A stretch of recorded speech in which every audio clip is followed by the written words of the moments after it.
Ms. Weisenthal, are you ready to go? Yes, I am. All right. Good morning. We're now on the record. It's 9 a.m. on Monday, December 11th, 2023. This is an evidentiary hearing and proceeding number 23AL-0243E, Public Service Company of Colorado's Phase 2 electric rate case. I'm Eric Blank, and I'm chair of the commission. Can my colleagues introduce themselves for the record, starting with Commissioner Plant? Hi, good morning, everybody. This is Tom Plant. Looks like you're in Denver. Welcome. I am. Commissioner Gilman. Good morning, Commissioner Megan Gilman. Thanks. Let's continue with entries of appearance from the parties, starting with public service. Good morning, commissioners. My name is Tana Samart Pacheco, and with me is Pat Zomer from the law firm of Moss and Barnett. Thank you. Trial staff.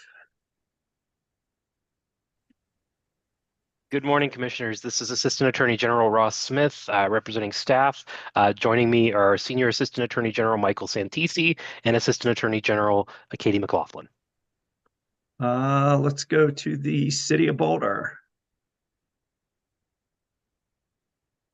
Good morning. This is Lucas Markley appearing for the City of Boulder, and we will also have Veronique Van Giem appearing at times for us this week. Thank you. Welcome, CEC.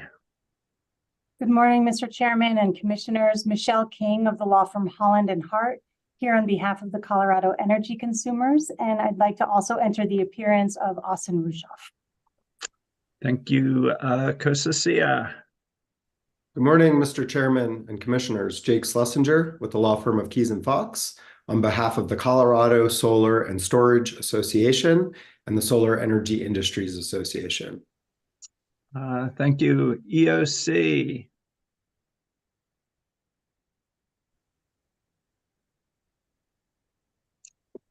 Mr. Rubin, you're muted. There you go. Hi, Daniel Rubin with the law firm Dietza and Davis. Also logging in is Ms. Gabriella Stockmeyer, representing Energy Outreach Colorado.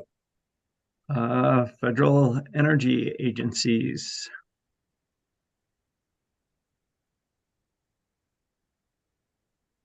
Sir, I think that you, sorry, Commissioner, I think that you mean me, the federal executive agencies, cabinet. Sorry. Yes. FEA. I'll stick to the abbreviations. It's okay. But yes, the Cab National Georgia on behalf of the federal executive agencies, along with me at times will also be Major Leslie Newton. Welcome. Thank you. Kroger. Good morning. Kurt Boehm appearing on behalf of Kroger. Welcome. Climax. Richard Banyo on behalf of Climax Melodram Company. Thank you. Sweep. Good morning, Chairman Michael Hyatt with First Customs, appearing on behalf of Sweep, and I also like to enter the appearance of my colleague, Robert Ragonin. Welcome. Thank you. Walmart.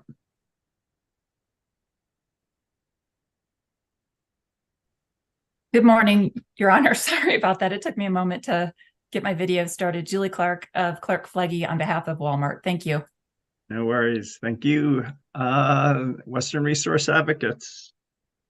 Good morning, Commissioners. George Cavros on behalf of Western Resource Advocates, and I'd like to enter an appearance for my colleague, Parks Barrasso, as well. Thank you. Thank you. UCA. Good morning, Mr. Chairman and Commissioners. Senior Assistant Attorney General Gregory Bunker on behalf of the Utility Consumer Advocate, and also entering the appearance for Kate Crampton, Assistant Attorney General. Welcome. Commission Counsel. Good morning, Ruth Harper of the Colorado Attorney General's Office, appearing on behalf of the Commission. I'd also like to enter the appearance of Assistant Attorney General Alex Acera. Thank you, Ms. Harper. And did I miss anybody? Ms. Stockmeyer. Oh, you're muted. Good morning. I apologize. I kicked off of the initial Zoom. So I apologize for being tardy. Gabriela Stockmeyer on behalf of Energy Outreach Colorado. And joining me for part of the hearing will also be my colleague, Daniel Rubin. Who covered for you. So you're, okay. You're in good shape. Ms. McDonald, did we somehow skip Denver? I think we might have. I did. No worries, Your Honor. Thank you. Yes, Mandy McDonald on behalf of the City and County of Denver, and probably goes to my point. We do not have any witnesses or testimony in this proceeding, so we were actually going to ask to be excused when you get to that point. So leaving us off the list was probably serendipitous. Well, with the strength of my mistake, I think you may be excused. So thank you. Thank you, ma'am. Okay. Thank you. Anyone else we missed? Thank you, Mr. Chairman. Mark Valentine on behalf of Molson Coors. I too would ask to be excused for most of the hearing. I'll be attending some parts. With my apologies, so excused. So thank you, sir. Anyone else? All right, moving on to electronic process. We're going to conduct this hearing using electronic exhibits. A spreadsheet marked as Exhibit 1700 lists the latest versions of the pre-filed testimony and attachments. With that, any objection to the admission of hearing exhibit 1700? We're not yet at the exhibits on it, just the spreadsheet listing all of the exhibits. Ms. Samard Pacheco? No objection. We can address later. There are a few corrections that the parties noticed to some of the exhibits on hearing exhibit 1700, and we might be able to streamline that during preliminaries. That'd be great. So with that, we'll admit exhibit 1700 subject to some additions or changings. Is there a stipulation among the parties admitting all the items listed on hearing exhibit 1700, or any objection to admitting those documents? I believe all parties have agreed, Chair Blank. Any objections? Hearing none, the pre-filed exhibits listed on hearing exhibit 1700 as filed in our e-filing system are admitted into evidence. Would you like to clean up? Do we need to clean up the exhibit lists now, or do you want to work with legal assistance and our team to sort of do that offline? I think we could do it now very quickly, Chair Blank, if you would like to. Yeah, let's do that, and we'll excuse the witnesses. Go ahead. Okay, so the company has a couple of hearing exhibits in, but all the witnesses. So let me back up. So we've noticed corrections for the company, EOC, CEC, and COSA-SIA. The company has a couple of corrections to hearing exhibit 101, which are in our box. And I believe the other parties, EOC, CEC, and COSA-SIA, also have corrections in their box, which everybody has agreed to admit. Any objections to the company's characterization of the revised exhibits? I have no objection to it, but I would just add a little color to it on CEC's behalf, if that's all right. Yep. In CEC's box, there should be exhibit 401, which is the cross-answer testimony of Kevin Higgins, Rev 1, which reflects 2 typographical errors that we've corrected and the parties have had notice of. And I believe there's no objections to the admission of those, of the new testimony subject to those 2 typographical corrections. Ms. Harper or Ms. Federico or Ms. Kunkel, I see your hand up, Ms. Kunkel and Ms. Harper. It's me, Chair. It's Casey. I see the exhibits. It's just that the parties have several other exhibits in there too. So I just need them to give me each one that has exhibits in box. I just need the numbers they want admitted. All right, and if we can do that offline, we won't try and do that here. That'd be great. Mr. Bohm? Bam? Thank you, Mr. Chairman. I noticed two typographical errors in my witness's testimony this morning. And so what I would like to do is circulate the revision via email to the parties to see if there's an objection, and then just address that when Mr. Bieber, my witness, goes on the stand, if that would be okay. That'd be great. Thank you. Ms. Harper, did you have something on exhibits and what's in evidence? Yes, Chair. For the good of the record, we do need the parties this morning to read into the record the exhibits that they are moving out of box.com to be admitted into evidence. That's not something we can do offline. Can we do that as we present the witnesses? Yes. Okay, let's not try and do all that right now, if that's okay. Moving on, we have three witnesses who are not scheduled to have any cross examination. The first is from the city of Boulder, Mr. Lehrman. I do not have any questions for Mr. Lehrman. Commissioner Plant, any questions for Mr. Lehrman? No, I do not. Commissioner Gelman? No. Neither do I, and Commission Counsel is represented. I think already you did not. Is that correct, Ms. Harper? You're on mute, but I'm going to assume that's the case. Mr. Lehrman is excused.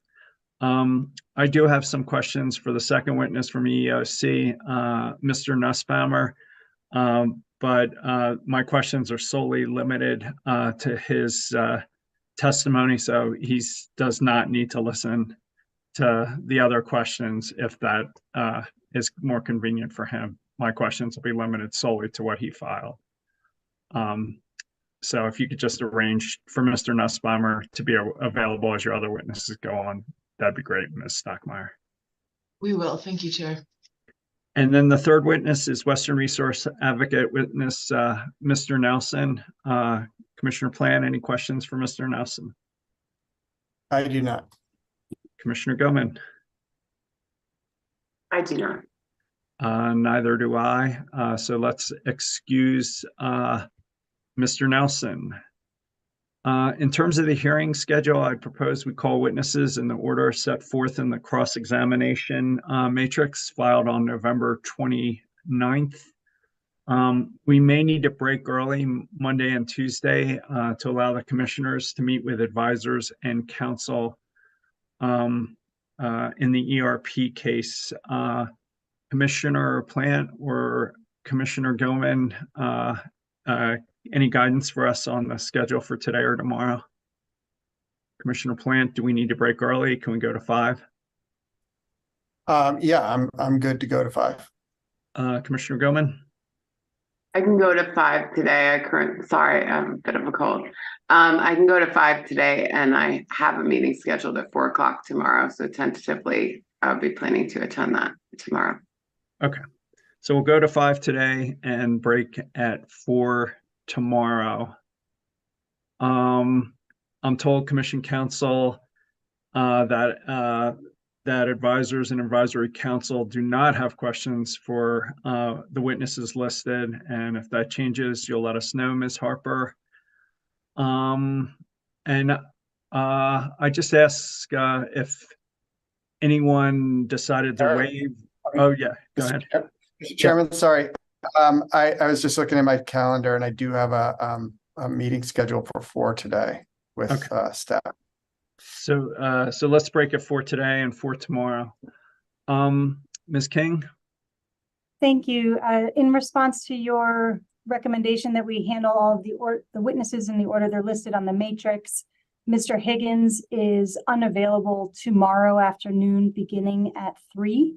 And we have conferred with the parties about this. And in the event that we would be up to Mr. Higgins at that part in the schedule tomorrow at 3, the parties have agreed that we could take COSOCIA witness Mr. Lucas out of turn, and then Mr. Higgins would resume once Cosacia has finished its case.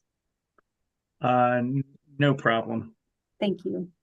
And we'll see if anybody else has any more issues like that. But before we do, I just see if any of the parties have decided to waive or reduce their schedule cross in ways that could lead to excusing more witnesses. Ms. Stockmeyer. Thank you, Your Honor. We have stipulated to waiving the cross of Kroger witness Mr. Bieber, who we just had reserved 5 minutes. They've agreed to stipulate to the admission of an exhibit. And specifically, it's in our box. I'm sorry, I don't have that pulled up. Apologies. Would you like me to do that now or to wait? Yeah, we can do that later. So we now have 5 minutes less. Any more?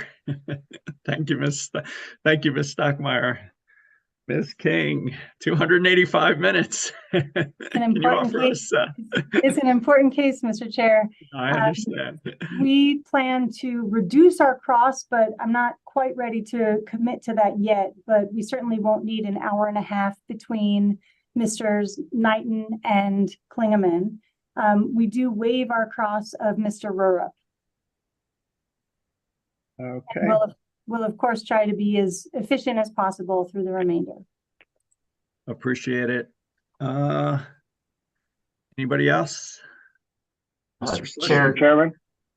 Mr. Kavros. Thank you. Chair, WRA waives the 10-minute it had reserved for witness Fuller. But we would like to shift that time to Mr. Knighton, where we reserved 15 minutes for witness Knighton. Done. Mr. Schlesinger.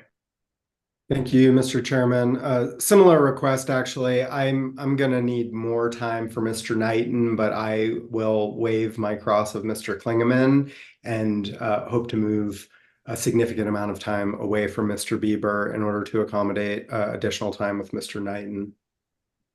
Okay. Anybody else? Mr. Chairman? Yep. For Climax, this is Richard Banyo for Climax. We waive our cross of Mr. Rurup. And I don't know yet, but I'm anticipating that since we follow CEC's cross of Mr. Knighton and Mr. Klingeman, that our cross of those two will be less than specified on the matrix. Excellent. Ms. George. So I think that I will likely not need the full 20 minutes for Mr. Knighton, but we might need to shift it to Mr. Klingman. So I won't say that we won't need the full 40 minutes. I don't think it's likely, but I'm not going to completely waive that yet. Fair enough. Shifting it. I'm sorry, can you remind me of your rank so I get that right? Say captain? Captain, yeah. All right, thank you. Ms. Stockmeyer. In light of the waiving of cross of Mr. Rurup by the other parties, ESC is also willing to waive cross so that he could potentially be excused. But we would probably just want to earmark those extra 10 minutes if we need them somewhere along the way. Okay. Commissioner Plant, any questions for Mr. Rurup? No, I don't. Commissioner Gilman, any questions for Mr. Rurup? No. I think with that, Mr. Rurup is excused.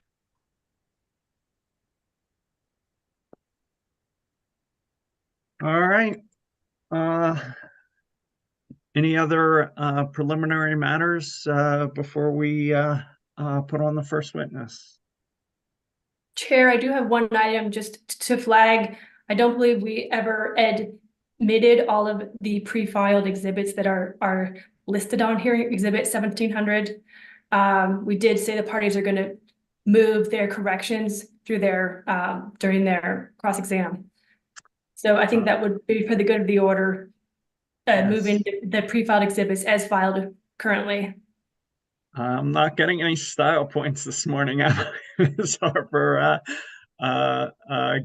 Hearing no objections from 10 or 15 minutes ago, all the exhibits are on all the evidence documents listed on hearing exhibit 1700 are admitted, and we'll make the updates and the revisions as individual witnesses come on. With that, would the company like to call its first witness? Mr. Zomer. Thank you, Chair Blank. The company calls Mr. Jeff Knighton. Mr. Knighton, can you hold up your right hand? Do you swear to tell the truth, the whole truth, and nothing but the truth? Yes, I do. You may put your hand down. Is anyone communicating with you or assisting you in any way? No. If that changes, you'll let us know? Yes. And before we go further, Mr. Markley, did you have something preliminary or? I think I'm first up for cross, so I'm just okay. preparing. All right, so you're poised. Yes. Back to you, Mr. Zomer. Thank you, Chair Blank. Good morning, Mr. Knighton. Could you please state and spell your name for the record? Yes, my first name is Jeffrey, Jeffrey. Last name Knighton, Knighthen. And did you prepare direct testimony in this proceeding, which has been marked as hearing exhibit 101, supplemental direct testimony, which has been marked as hearing exhibit 104, supplemental testimony, which has been marked as hearing exhibit 106, and rebuttal testimony, which has been marked as hearing exhibit 108? Yes, I did. Did you also adopt as your own testimony the direct testimony of Stephen W. Wishart, which has been marked as hearing exhibit 103? Yes. Mr. Knighton, are you aware of any corrections to your hearing exhibit 101? Yes, I believe the revision one we filed had the corrections included, but failed to redline them in the PDF. So we have a correction for that to include the red lines. And that's also to your attachment JRK3 as well? Yes. Chair Blank, those two exhibits are in the company's box, and we would ask that they be admitted. Any objections from the parties? So admitted. And with the rest of Mr. Knighton's testimony having been admitted, he is available for cross-examination. Mr. Markley, 40 minutes. You're up, sir. All right, thank you, Chairman Blank. I do want to note that I have some confidential questions that will come up in a few minutes. So I just wanted to let you know. Can I just request that the parties give us advance notice about confidentiality? It just takes us a while to deal. Actually, I may suggest that if CEC or Climax are ready to go and don't have confidential questions, maybe we'd start with them and then maybe come back to you, Mr. Markley, before the break when we can get things set up. Would that be sure okay with you? No objection from me on that. Thank you. Ms. King, would you be ready to begin? And do you have confidential questions? I don't have confidential questions and I am ready to begin. I just need 10 seconds, please. You have the 10 seconds and the goodwill for assisting us. And Ms. Federico, if you can help us figure out how best to do the confidential session, maybe just do our first break at 10:30ish, and then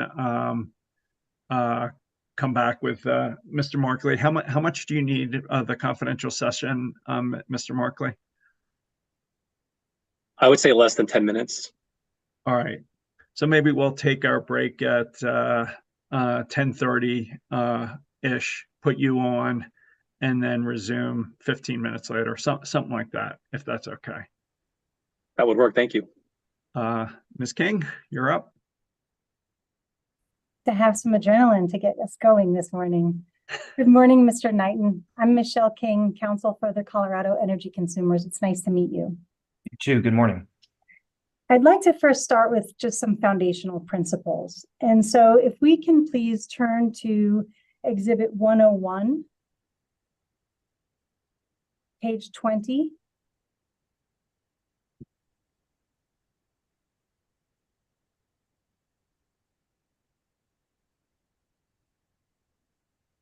Specifically line 4, where you state the company strives to measure cost causation as accurately as possible, but we consider other factors too. For example, we endeavor to utilize cost allocation methodologies that are stable. And we are concerned with issues of fairness among customer classes. Both of these considerations inform our cost allocation and rate design recommendations. Do you see that? Yes, I do. So taken together, cost causation, stability, and fairness are the company's primary objectives in allocating costs among the customer classes in this proceeding. Is that right? Yes, that's correct. And so starting with cost causation, would you agree that is the principle that customer classes should pay for the costs they cause to be incurred?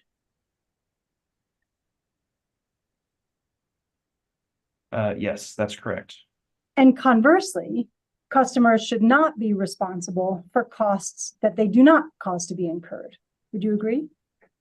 Yes, I would. Now, regarding stability, would you agree the company wants to avoid methodologies that produce dramatic cost responsibility shifts? Generally, yes. I think that there are, dramatic changes in customer usage that could result in, larger changes in cost responsibilities. But, absent those major changes, I don't think there should be major cost shifts among the customer classes. Okay, let me try it again. Would you agree the company wants to avoid methodologies that cause big shifts in cost responsibility? Generally, yes, unless there are, usage patterns in the classes that merit those shifts. Okay, and so the company is seeking ways to gradually accommodate changes in our use of the company's system. Is that right? Yes, we think kind of gradual changes are more appropriate and less confusing for customers.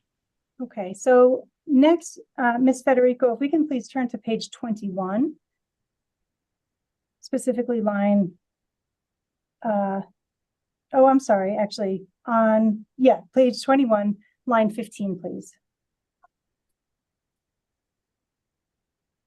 Now, with respect to fairness, you state, we try to use cost allocation methodologies that produce allocations that reflect how customers cause costs to be incurred. As a corollary, we want to make sure customers that use the system pay for that use. Do you see that? Yes, I do.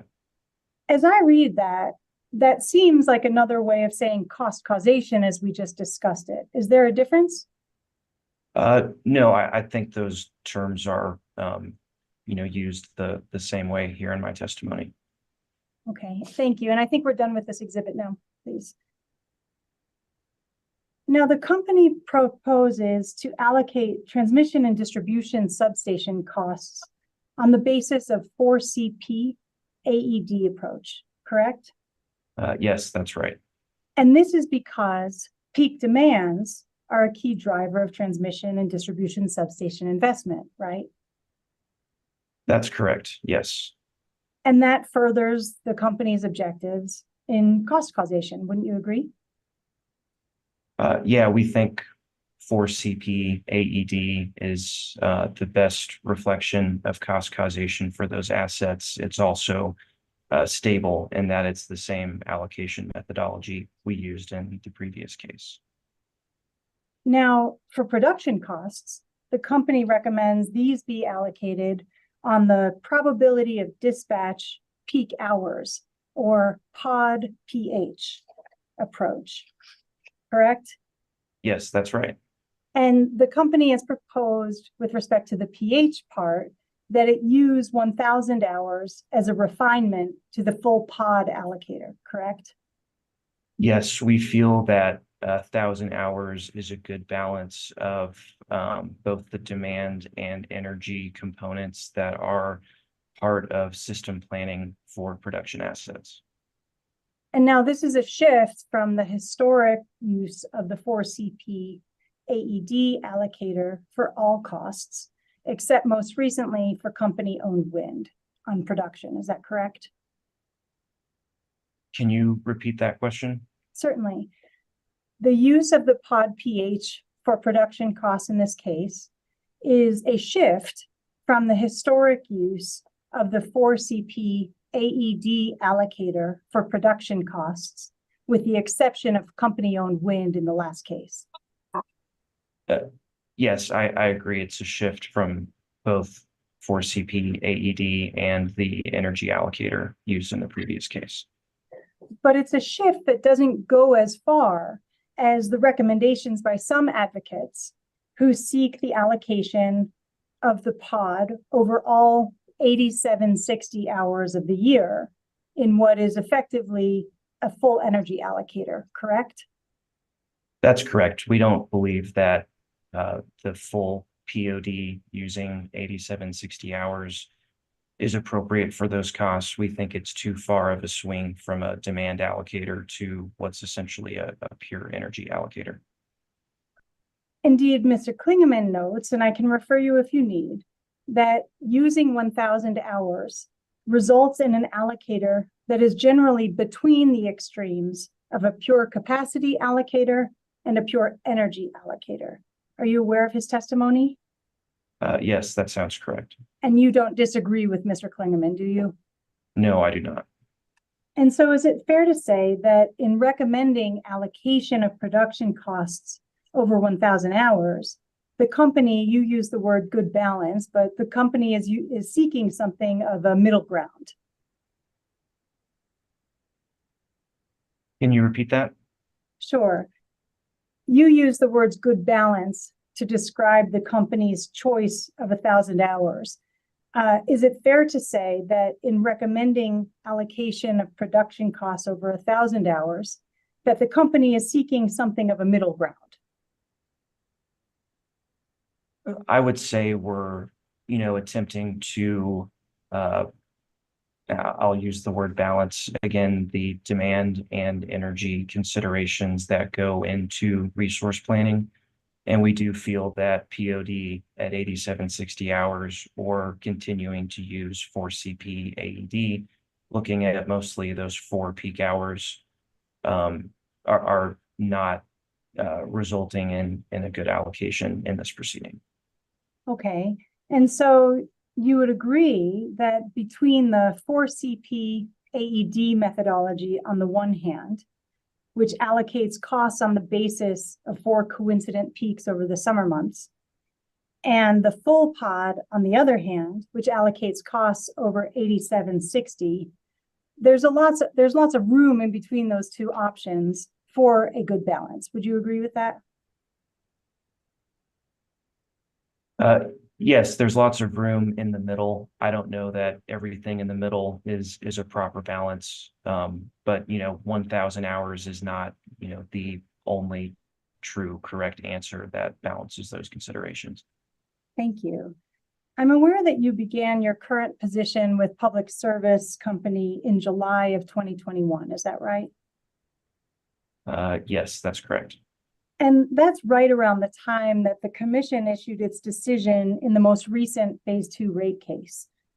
Are you generally familiar with the history of that case and the resulting decision? Yeah, I would need some refresher of details, but I'm generally aware of it. Okay.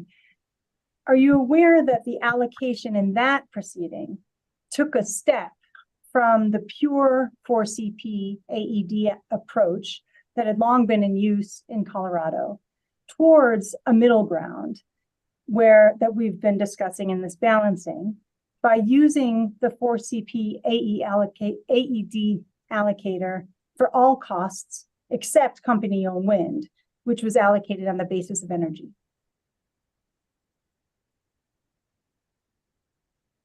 Yeah, I would agree that applying the energy allocator to the owned wind facility, was a step away from using 4CP AED for all production.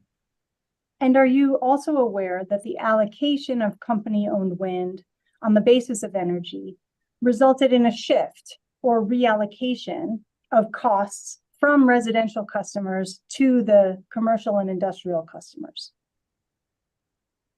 Not specifically. I believe that proceeding was the first in which we were allocating those owned wind costs through a phase 2 base rate case. So I don't know that it shifted those costs from one group to another. I think it was the first time we considered the allocation of those costs. In theory, allocating costs on the basis of energy would tend to directionally move costs from the residential classes to C&I customers. Would you agree with that? Compared to a demand allocator, yes, I would. Okay. And so are you aware with respect to the prior rate case, and that proceeding number was 23AL-0243E, are you aware that the commission determined that the rates from that case were just and reasonable? Yes, I am. Okay. And are you aware that on exceptions responding to commission staff, the commission sought an approach from the company to present a new approach in this case so that all production plant costs were allocated based on one methodology, regardless of the fuel source from the underlying generating facilities? Yes, I don't remember the exact wording, but that sounds generally correct. In terms of identified problems to solve, are you aware that the commission didn't say we need to shift costs?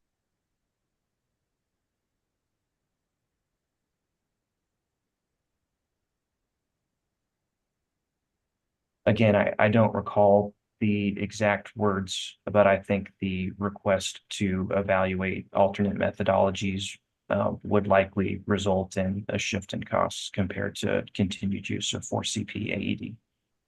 Are you aware that the commission directed the company to do anything other than present a methodology in this proceeding that had a new approach to the allocation of production plant costs, such that they were all allocated based on one methodology, regardless of fuel source?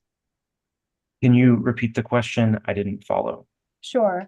Are you aware of any direction from the commission in that underlying rate case that directed the company to do anything but present an approach for the allocation of production plant costs that allocated those costs based on one methodology, regardless of fuel source from the underlying generating facilities?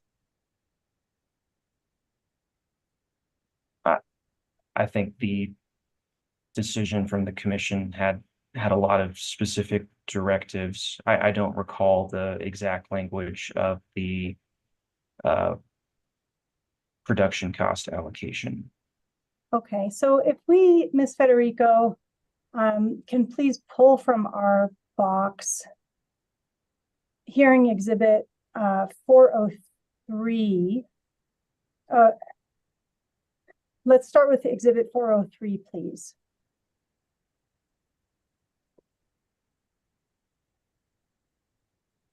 And Mr. Knighton, do you recognize this decision as the recommended decision of ALJ Denman approving the settlement agreement in the underlying rate case proceeding number 23AL-0243E?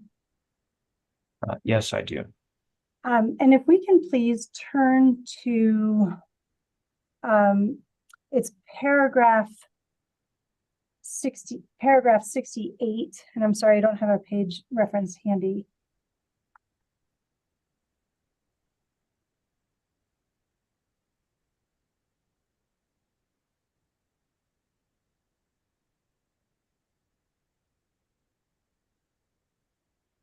Thank you. In paragraphs, and we can just give you a moment, Mr. Knighton, to review paragraph 68, 69, 70, and 71.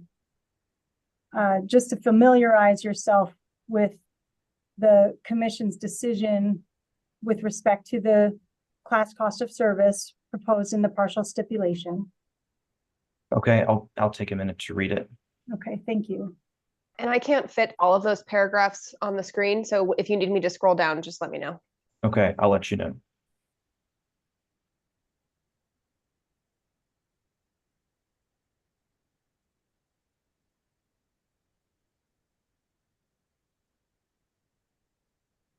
You can scroll to the top of the next page.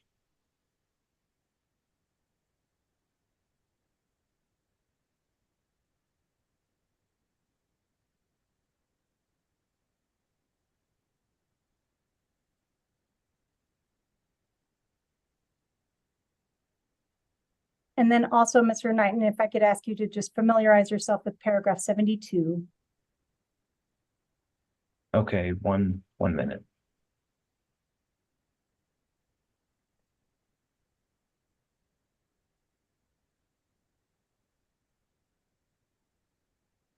Okay, I'm familiar through 72. Thank you. And at this time, CEC is not seeking to enter this exhibit into the record. This is intended to refresh Mr. Knighton's recollection. And if we could please do the same and pull hearing exhibit 404 from CEC's box.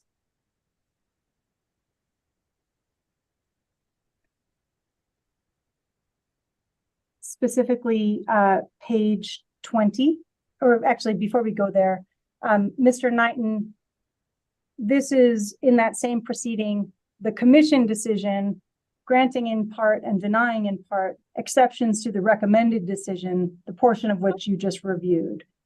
Do you see that? Yes, I do. Okay, so if we can please turn to page 20.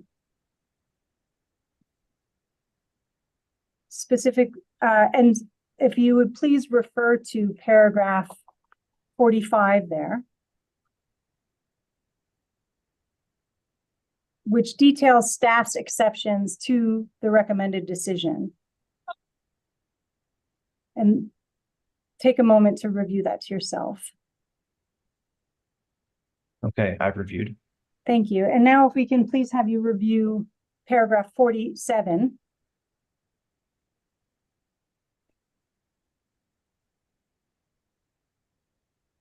And I'd like you to pay close attention to that last sentence in the paragraph that begins as a result.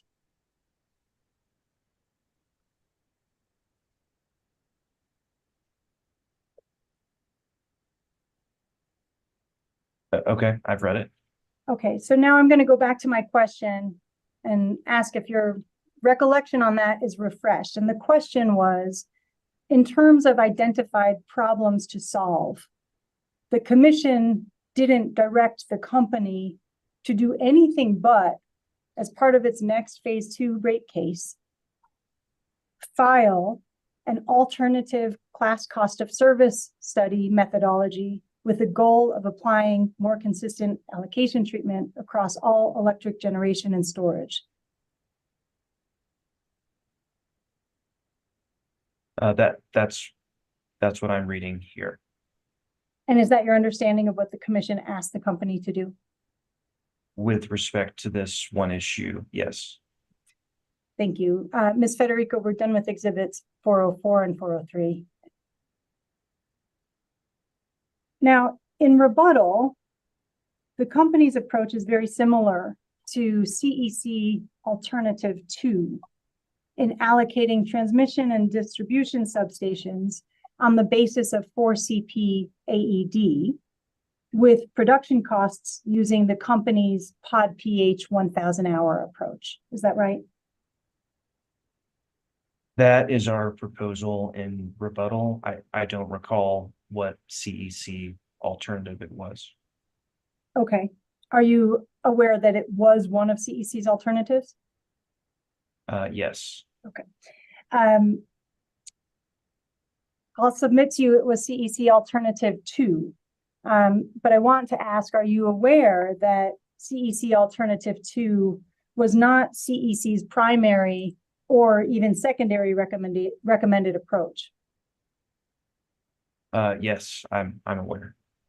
Now, while CEC's primary recommendation is that the 4CP AED method apply to all costs, are you aware that CEC Alternative 1 recommends that if we use the pod pH methodology, that we limit its application to those hours in which retail demand is at least 90% of the system peak demand, i.e. over 83 hours of the year?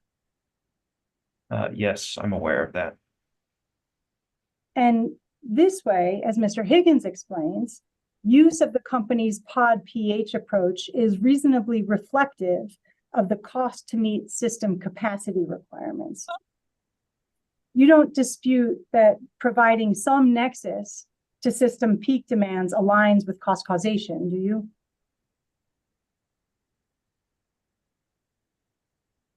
I agree that peak demand is a major driver of production costs for traditional thermal assets. I think it's less of a driver for renewable assets like wind and solar.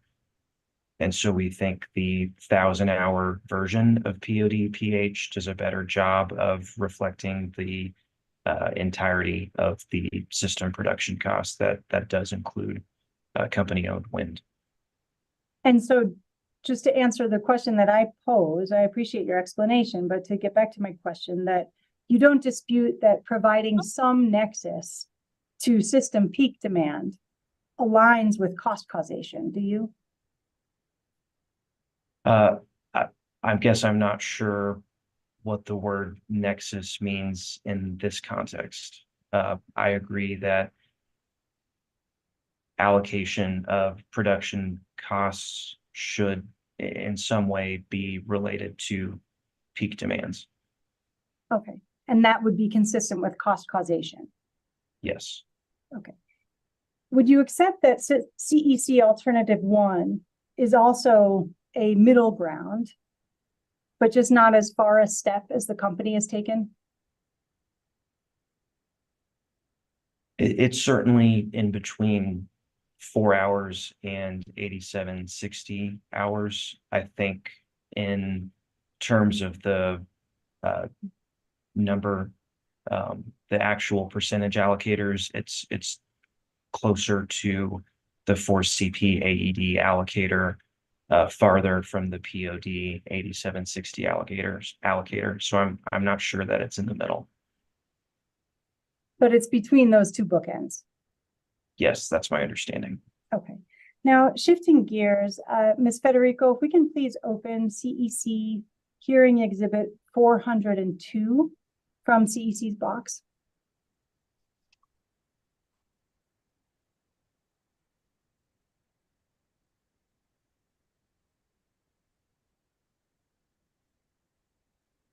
Thank you. And so, Mr. Knighton, do you recognize this as CEC, as the company's response to discovery request CEC 4-2?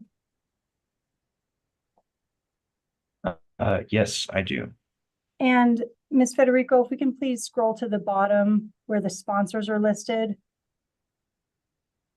Mr. Knighton, you are one of the sponsors of this response? Yes, I am. And so you have familiarity with it? Yes.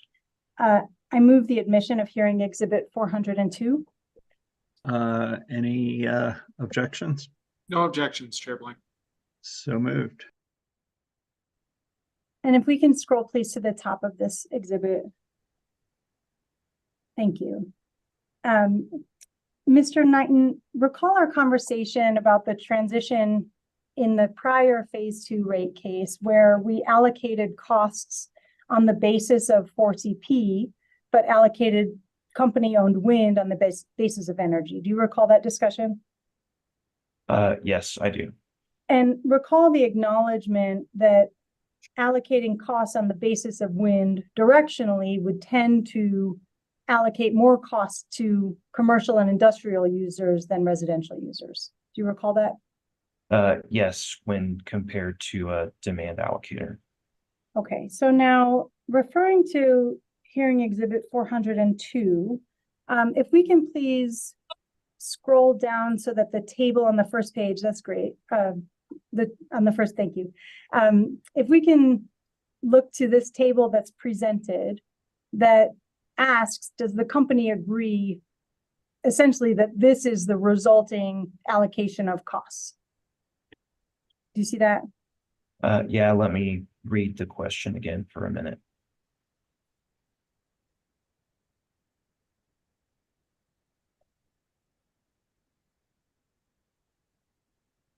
Okay, yes. And so this is the difference in the allocation of production costs, showing the combined effect of the company's rebuttal with respect to production cost allocation and its proposed PTC allocation relative to the 4CP AED method. Do you see that? Yes, I do. Okay.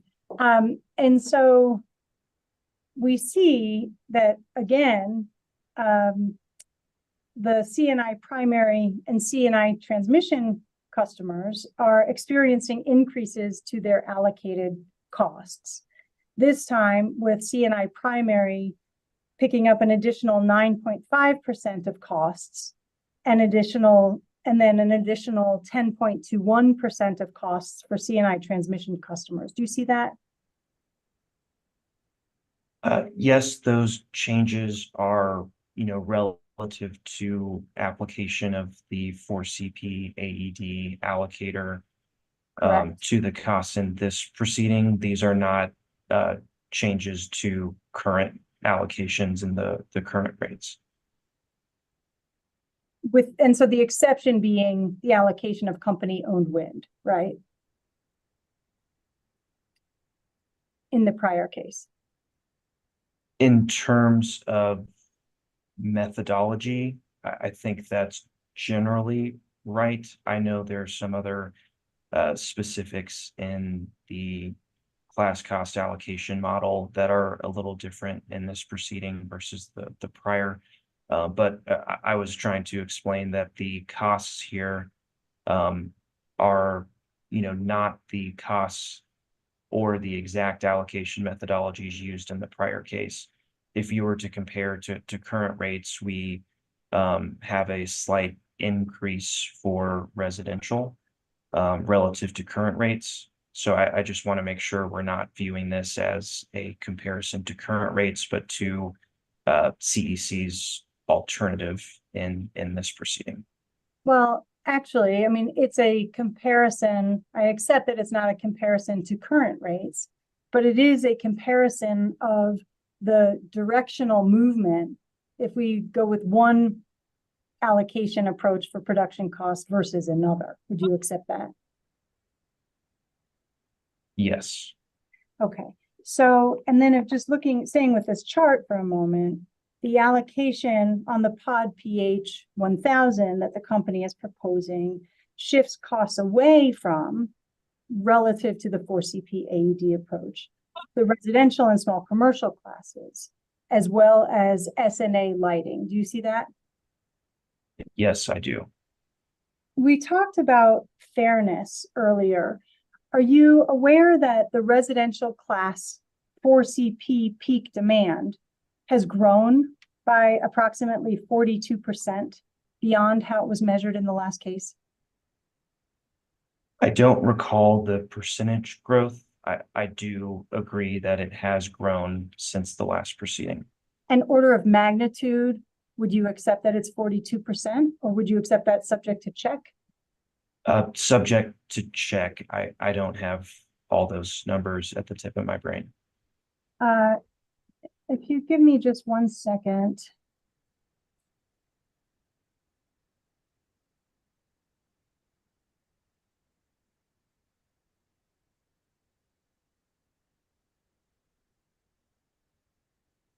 Thank you for your indulgence. I just need another second here. Would it help you to review the company's testimony in the last case to reflect that, or would you accept that subject to check? I would accept it subject to check. Okay, great. Thank you. And then do you think that that growth in the 4CP demand from the residential class, do you think that's attributable, at least in part, to growing air conditioning load during the summer peak? I am not familiar with the detail drivers for the growth. Is that something Mr. Klingeman would be aware of? He may be. We generally get the load information from our load research group, who would be more familiar, but Derek may have some familiarity with that. And so if Public Service Company performed such a study in the prior rate case, would you have reason to dispute the results of that study? A study on air conditioning growth? And on the drivers of what's driving the increase in residential 4CP demand? No, I wouldn't have a reason to dispute that. I believe we had a load research witness in that proceeding. Was that Mario Martinez? Yes. Okay. And are you aware simultaneously that the C&I transmission 4CP class demand has actually declined by more than 9% based on what was used in the prior case? Subject to check. I don't recall the numbers. I believe Mr. Klingman would be a little more familiar with those. And so just so we're clear on what subject to check, is the whole thing subject to check, or just the 9% decline in the C&I transmission 4CP demand? I don't recall the magnitude or the direction of the 4CP change for C&I transmission off the top of my head. But Mr. Klingeman might. Yes. Okay. Lastly, I'll direct your attention on the company's response of Exhibit 402 that's on the screen there, that notes in your response that the differences are somewhat misleading as they are not measured on the same basis. Column C includes the effects of a change to PTC allocation, while column D does not. Do you see that? I do. Now, help me understand, and we'll need to scroll to the table on the following page for this. Thank you. Help me understand, column C includes the impact of a reallocation of PTCs from energy to the pod pH allocator included in column B, right? I can repeat that if you would like. Yeah, please do. Okay. Column C includes the impacts of a reallocation of PTCs from energy to the pod pH allocator. Those are included in column B. Do you see that? Yes. So B is the effects of the reallocation of PTCs, column C being the net of that and the base rate C cost changes that are in column A. Okay. Now for column D though, it says production energy. There's production energy allocated on energy, right? Yes. And wind is included in that, allocated on the basis of energy, right? Yes. And wind production generates the PTCs, correct? Yes. So why would we allocate PTCs any different from how wind production is allocated?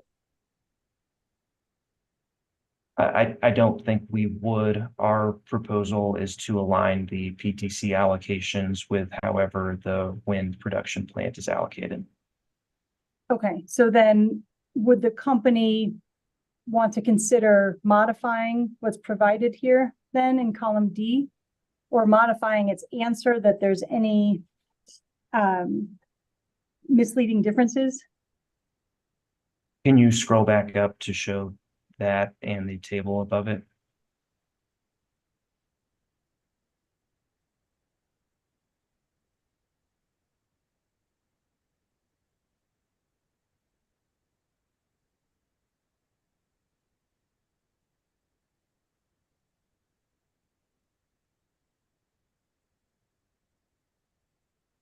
So I believe what we were trying to communicate with this note is that the totals, if you were to add up all of PSCO rebuttal or all of 4CP AED,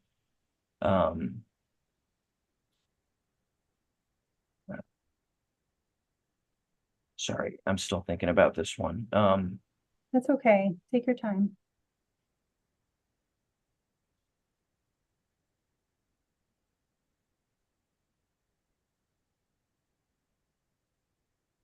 The question that's posed as you're thinking, Mr. Knighton, is if wind is included in column D, where production energy is allocated on energy, and wind production generates the PTCs, why would we allocate those PTCs any differently from how wind production is allocated?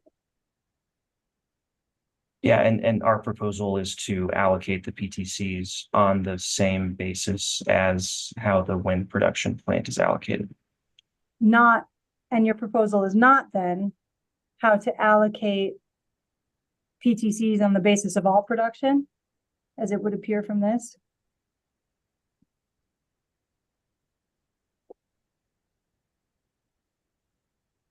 Can you repeat that question? Sure. My understanding of your response just now was that the company intends to allocate PTCs on the basis of how wind is allocated. So, did I understand your testimony correctly? Yes, and to clarify, if we were, using the prior case methodology where wind was being allocated on energy, we believe PTC should be allocated on energy. For our position in this proceeding in rebuttal, where wind and all production are allocated on POD/PH using 1,000 hours, our proposal is that the wind PTCs follow that allocation that does apply to all production, not just wind. Okay. If you wanted to allocate only on the basis of wind, you could. I guess I don't understand the question. I believe we're allocating wind and all other production on POD/PH with 1,000 hours, and that matches our proposal for the wind PTCs. Okay. The company notes its agreement with CEC witness Higgins, and I believe it's your rebuttal testimony. Yes, in your rebuttal testimony, you agree with CEC witness Higgins that it's reasonable to allocate the benefits of PTCs associated with wind generation in the same manner as production plant costs. Do you recall that testimony? Yes, I do. And this agreement with Mr. Higgins's approach is in response to his proposal to reallocate PTCs using the 4CP AED allocator. Is that right? I don't recall all the details of Mr. Higgins' testimony. I believe he makes the point that wind PTC allocation should follow the allocation of the wind production. And I agree that Mr. Higgins recommends that production be allocated on 4CP AED. I believe those were two separate conclusions, though. Okay. Are you aware, and do you recall from Mr. Higgins's answer testimony that in his doing so under the 4CP AED allocator, that Mr. Higgins's PTC reallocation provides a large benefit to residential customers?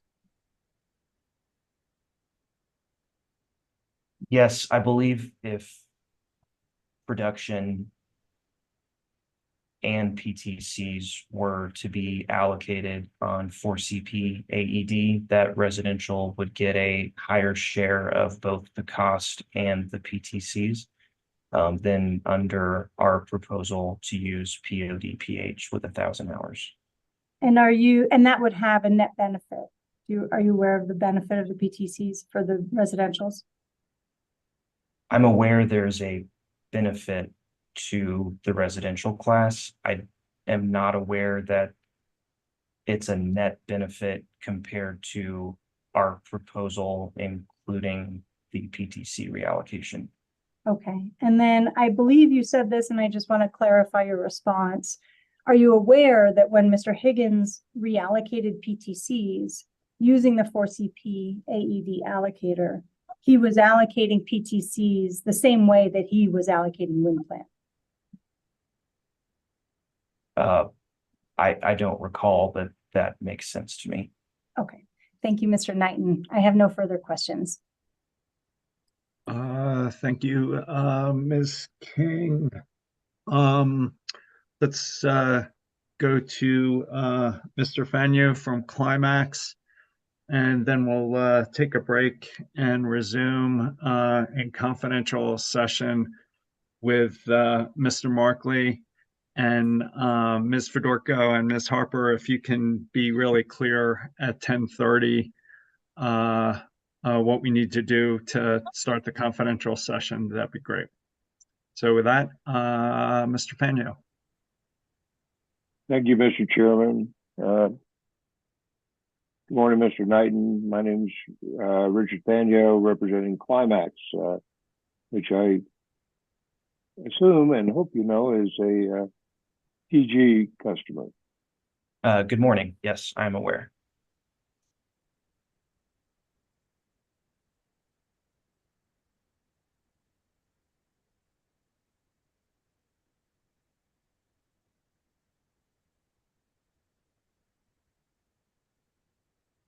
Did we lose Mr. Fanyu? Or is my computer freezing? No, I think we lost him, Chair. Yeah, I don't see his name on the list. Let's give Mr. Fanyu a few minutes to rejoin. I'd prefer to keep him going.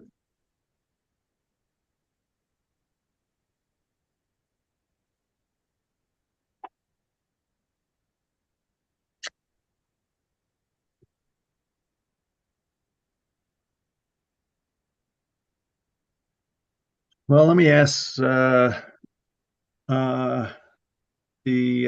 federal executive agencies or Kroger if they'd be ready to go, and maybe we'll come back to Mr. Fanyu. Mr. Bone, would you be ready to go? Captain George? Yes, Your Honor, I'd be ready, but go ahead, Captain, if you're ready. Mr. Fanyu, if you're back, we'll keep going with you. If not, we'll turn it over to someone else. I apologize. I lost my internet connection momentarily. I would hesitate to even guess at why that happened, but I switched computers and it's working now. So, all right, why don't you go ahead, Mr. Fanyu? If we have trouble, we'll adjust at the time. You're up. You're up, sir. Okay. 30 minutes. Thanks. I'm needing to adjust slightly here.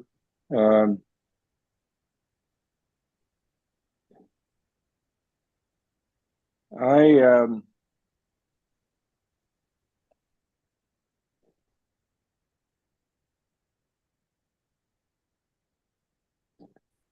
like to go to your rebuttal testimony, Mr. Knighton, 108, and Ms. Federico, if you could call up page 22.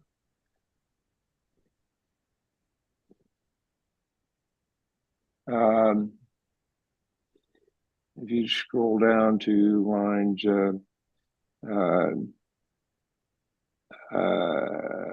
13, so we can see that full paragraph.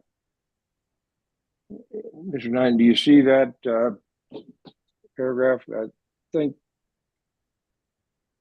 Ms. King may have discussed that with you. It goes over the next page. You might review that quickly, if you would.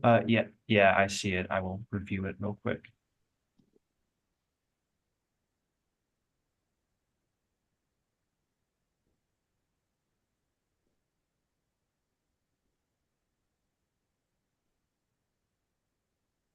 Yes, I've reviewed it. Okay.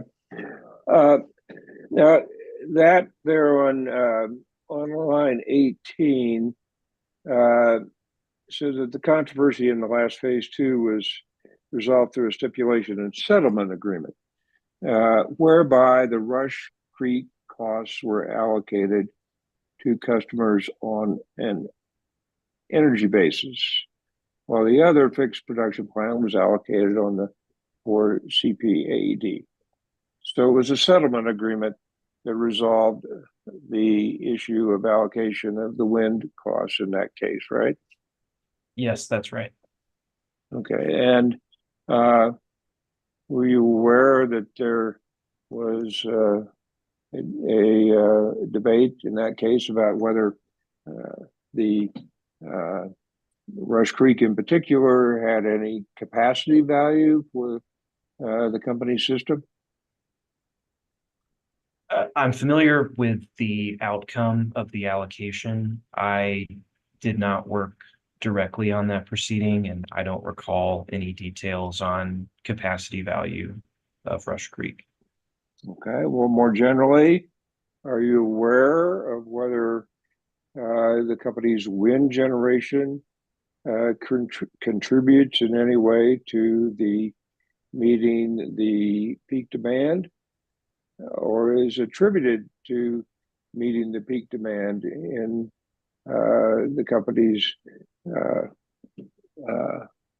calculations of its supply options? I believe it does have some contribution to peak demand, but it's different from a traditional thermal resource that, can be fully available at its maximum output to meet peak demand. Okay, so some contribution, but in contrast to a thermal resource that's fully available, right? Relative to their installed capacities, yes. Okay, so allocating the company's wind resources on an energy basis disregards the contribution of the wind resources to meeting peak demand, right?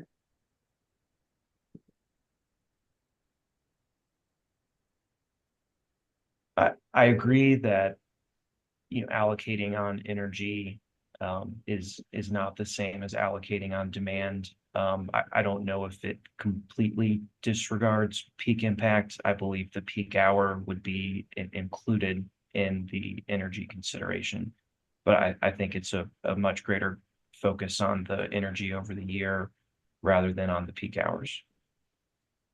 Okay. Now, you in this case, you're allocating the production resources of the company during the test year, which is the calendar year 2022, correct?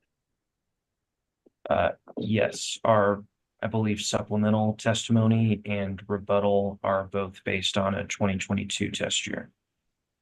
Okay. And that test year includes a substantial amount of production resources that are thermal, does it not? It does. And that includes the coal plant at Comanche 3, Yes. and Comanche, I believe it's 2 that's not retired yet, right? I believe so. Okay, one of the, either Comanche 1 or 2 is not retired yet, right? Yes, that's right. Okay. It includes Hayden 1 and 2, right? I believe so, yes. And Craig 2? It should include all production plant that has not been retired, and I believe there may be some costs still in rates for some of the retired plants as well that are still depreciating. So I'll say I'm not sure that all the retired costs are out. Mr. Klingman is more aware of all the specific costs that went into the allocation model. Okay, so does it include Pawnee as a coal plant? Yes, I believe so. Okay. And Fort St. Vrain is a gas-fired generator? I believe so. It would include all of our owned generation. I don't always remember off the top of my head the ownership versus purchase power agreement situations for all the plants. And all of those are thermal plants, right?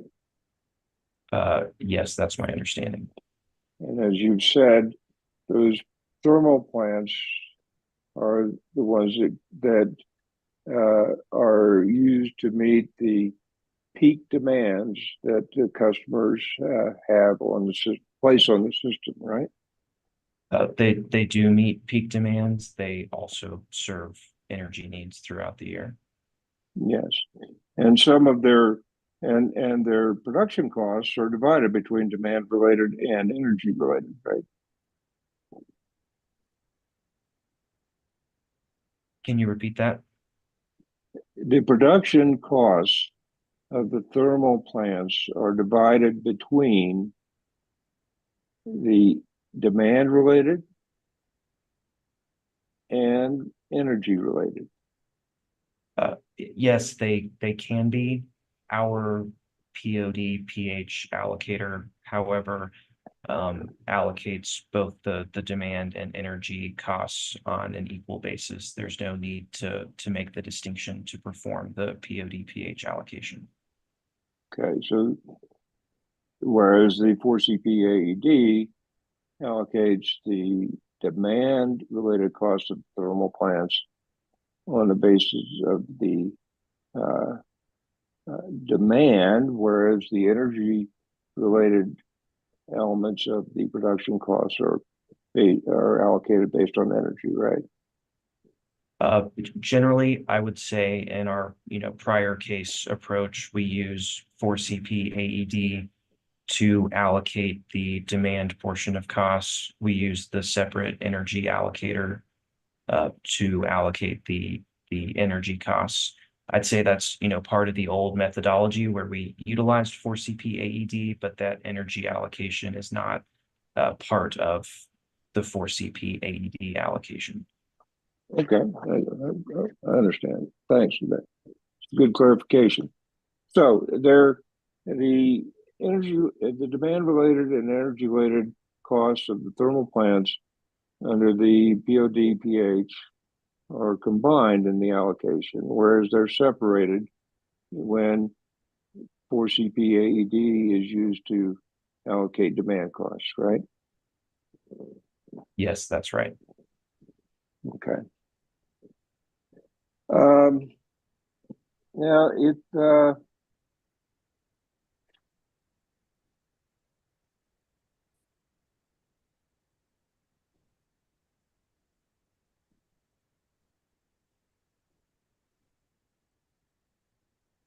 If we could turn to, sorry, I've lost my page here, but if you could turn to page 31 of hearing exhibit 108, there's a table JRK-R-5. Do you see that? Yes, I do. Okay. Now, there you're comparing the base rate revenue responsibility in three scenarios. First, the present. That includes the adjustment, the 2020 phase 2 cost adjustment, whereas the second column of present excludes that cost adjustment, right? Yes, we wanted to exclude that rate mitigation or rate moderation from the comparison to get a more accurate look at how the actual kind of gross CCOS allocations have changed without being shifted by the settlement allocation change that was used in the last proceeding. Okay. And what was that rate mitigation that changed in the last proceeding? Do you recall? I don't recall the exact numbers. It was something like I think $12 to $15 million decrease for residential. I believe it was a small decrease for small commercial. I want to say 800,000, and then that total I believe was reallocated to the other customer classes. And so that's reflected in that first present column, but excluded from the second. Okay, so starting out, if we excluded the mitigation from the last case, the second column would be the proper representation of the existing allocation of costs of base rate revenue responsibility across classes, right? Yes, that's right. Now,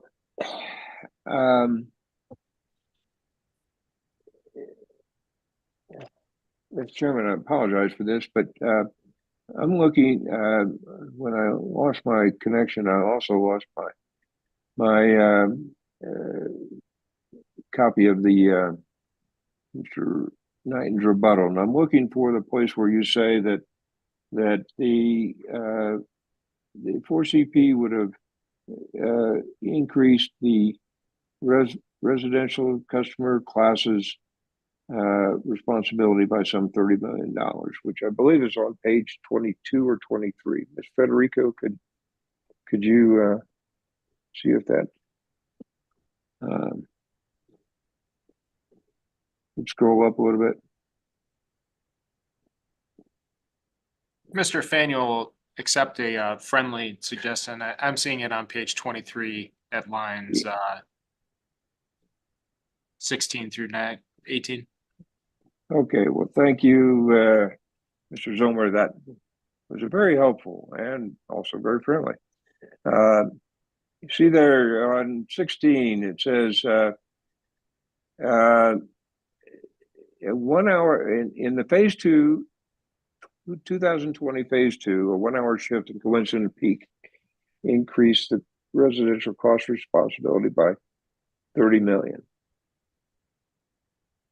Now, was that 30 million mitigated by the 12 to 15 million you just spoke about?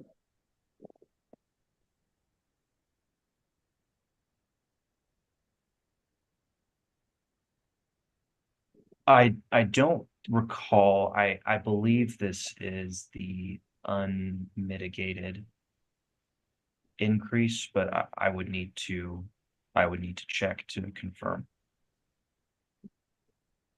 Okay, so you believe the 30 million was before the mitigation in the prior case, right? I believe so, but again, I don't recall specifically. Okay. And then if you could scroll down to the next page, Ms. Federico.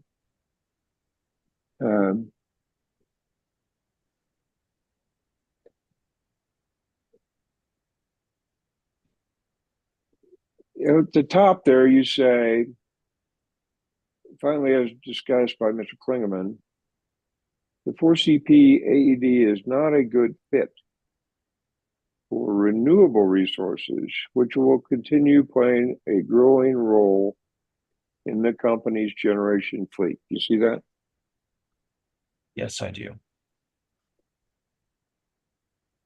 We aren't allocating the costs in this case of the company's future generation mix, are we? No, but there has been an increase in renewable resources that are owned by the company from the prior case to this one. We've added the Cheyenne Ridge wind facility. Cheyenne Ridge and Rush Creek was put in last time, right? Yes, that's right. Okay. But we are still allocating 2022 historic test year costs, correct? Yes, that's the test year used in this proceeding. Okay, and even in your future plans, they include additional gas-fired generation, do they not? I believe they do. I'm not very familiar with the details of the future resource mix. Okay. In some fashion, the peak demand on the system, whenever it occurs, has to be met by the company to meet its obligations under the statute, right? I don't know what statute you're referring to, Well, but we the do public need to. utilities. Let me clarify that. The peak demand has to be met by the company whenever it occurs, as often as it occurs, right? Yes, we, plan to meet the system load in all hours, including the peak. And the customer's contribution to that peak demand causes the need for resources that will supply and meet and satisfy the peak demand, right? Can you repeat that question?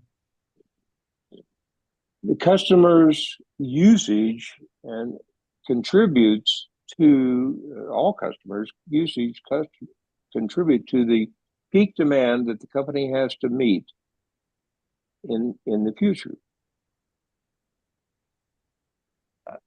Yeah, I believe the peak hour is still the major consideration in resource planning in actual operations. We need to meet the load in every hour, and many hours are close to that actual peak if they're not actually setting the peak. And the customer should bear the burden of the cost of meeting that major consideration in resource planning to the extent they contribute to the causing the cost, right? Yes, and we think our POD/PH allocation does appropriately reflect the peak conditions. Understand. First part answered my question, but I understand the second part. Thank you, Mr. Chairman. That's all I have. You, Mr. Fagno, I'd propose, why don't we take a 10-minute break? Let's see, it's 10:30. Yeah, why don't we take a 10-minute break till 10:40 and resume with Mr. Markley and his confidential cross, and then we'll resume with everyone at 11 a.m. Ms. Federico, does that work for you, and any instructions to the parties to make this happen? Yes. So I would first just say anybody who knows that they are not able to hear the confidential questions to please leave the Zoom and come back at 11. I will, as soon as we break, I'll turn off the stream and enable the waiting room so people won't be able to just come in and go. But then right before we start, I will ask the attorneys for public service and whoever else's confidential information it will be to just double check the list of participants and make sure that nobody who's not supposed to be there is still there. One last thing, the only other thing I would tell all of the parties is please, if you have witnesses who are going to want to join to hear the confidential session, please make sure they join before 10:40. Often they join late and then they are all trying to get into the waiting room and I can't let them in and I can't interrupt to ask if they are allowed to be let in. So please tell them to, if they're going to be joining, to join before 10:40. Thank you, Ms. Federico. And so do we all need to log off and log back on, or can we just stay on this? No, the only people that need to log off are the people who aren't allowed to hear the information. Everyone else can stay.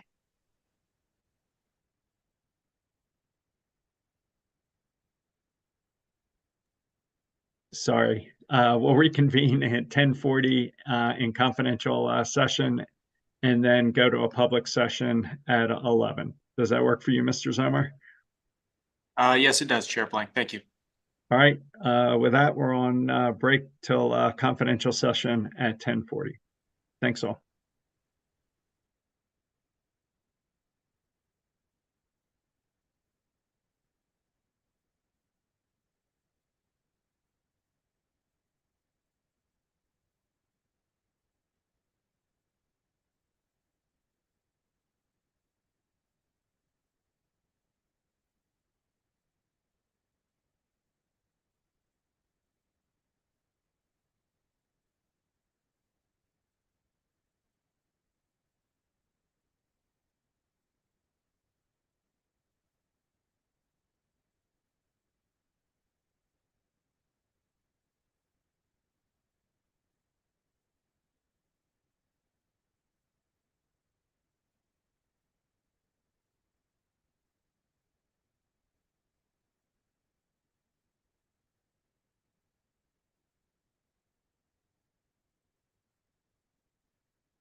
Ms. Federico, we ready to go, or you need a little additional time?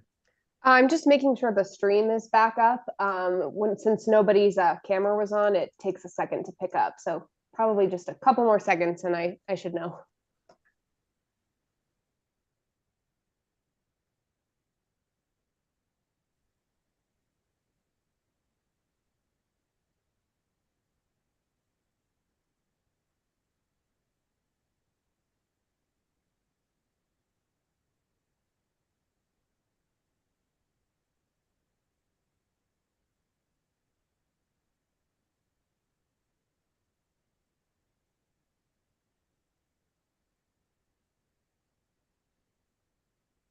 Okay, I just heard myself on the stream, so I think we're good. All right, Mr. Markley, Mr. Knighton, you're back on. We're back on the record out of confidential session.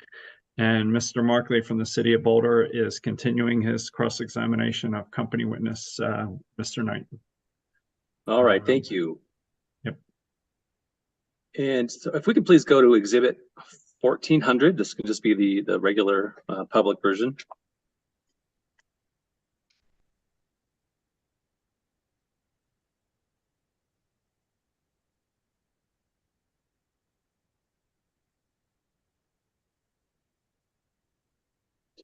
And page 9, please.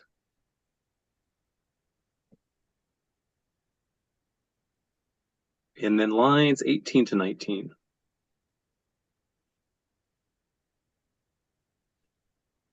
And so, Mr. Knighton, the proposed service and facility charge for Schedule C customers is $10.50 per month. Does that sound right to you? Yes, that sounds right. And I've had this is just up in case you need to refresh your recollection as to this information. I wasn't sure if you would know this off the top of your head, but and the proposed service and facility charge for Schedule SG customers is $70.28 per month, correct? Yes, that's correct. And there's a little bit of simple math here, Mr. Knighton, but would you agree that the difference that a Schedule SG customer and a Schedule C customer would pay on their service and facility charges would be around $700?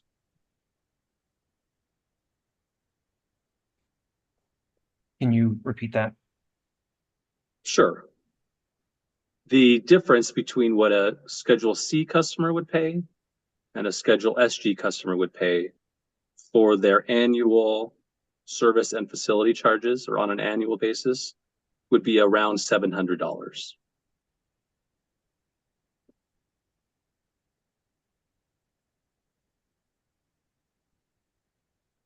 I think that's right on an annual basis. That's pretty close. All right. And would you agree that this difference around $700 is more all by itself than some SG customers would pay all year for their electric bill if they switched to Schedule C? I haven't reviewed the, lowest SG bill for a year. But it's possible, so I right? don't know.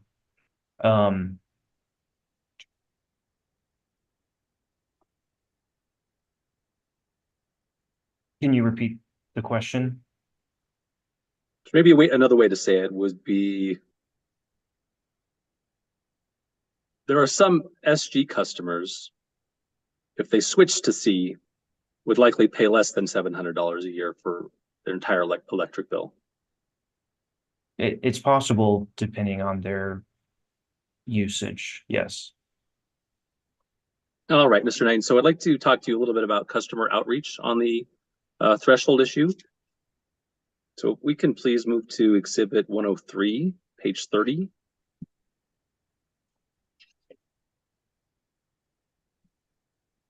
And excuse me for 1 second here, lines 4 through 8. So Mr. Knighton, starting in May 2022, the company began sending out email notifications to schedule SG customers that were under the new Schedule C threshold of 50 kilowatts and that likely would benefit by switching rates, correct? Yes, I will clarify. I believe this should have said direct mail notifications instead of email, but the timing is correct and the content of those messages is correct. All right, thank you. And I think you also clarified in your rebuttal that these letters were sent out to customers who had a peak demand between 25 and 50. Is that correct? Yes, we focused on the customers who were newly eligible to switch from SG to C. Those who were under 25 kW had been eligible for, I believe, as long as they've been customers. Okay, thank you, Mr. Knighton. And from box.com, from the City of Boulder's folder, we can move to hearing exhibit 1402.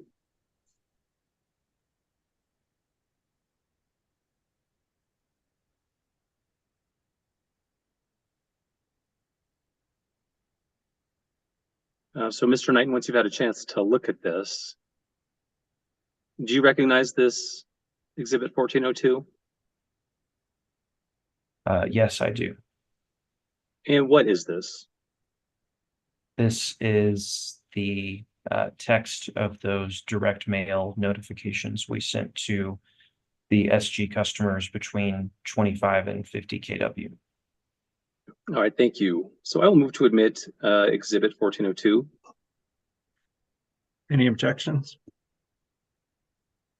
Mr. Federico, could you just scroll down to the bottom just so I could see the whole thing? Great. No objections. Thank you. It's so admitted. Okay, so Mr. Knighton, would you agree that this letter does not actually say anywhere that the customer would likely benefit from switching rates? I agree. This was sent to customers, all SG customers between 25 and 50 kW, regardless of whether our analysis showed that they would have saved on C in the prior year. So there was no different letter to people who the company was aware would likely save on the rates. No, there was not.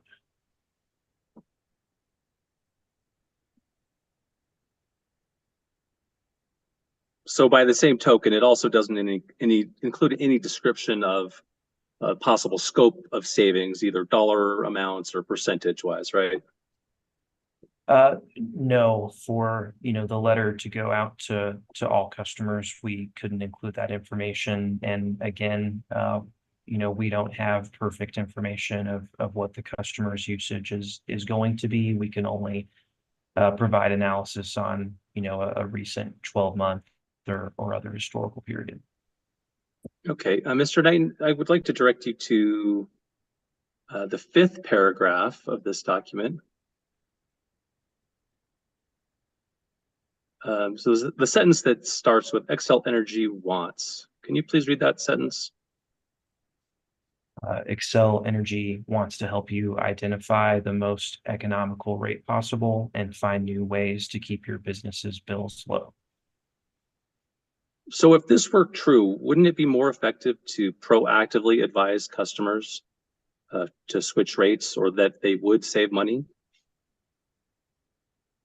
Yeah, so I think we're trying to balance, a few issues here. I recognize that the commission in the prior proceeding expanded the eligibility for Schedule C from 25 kW to 50 kW.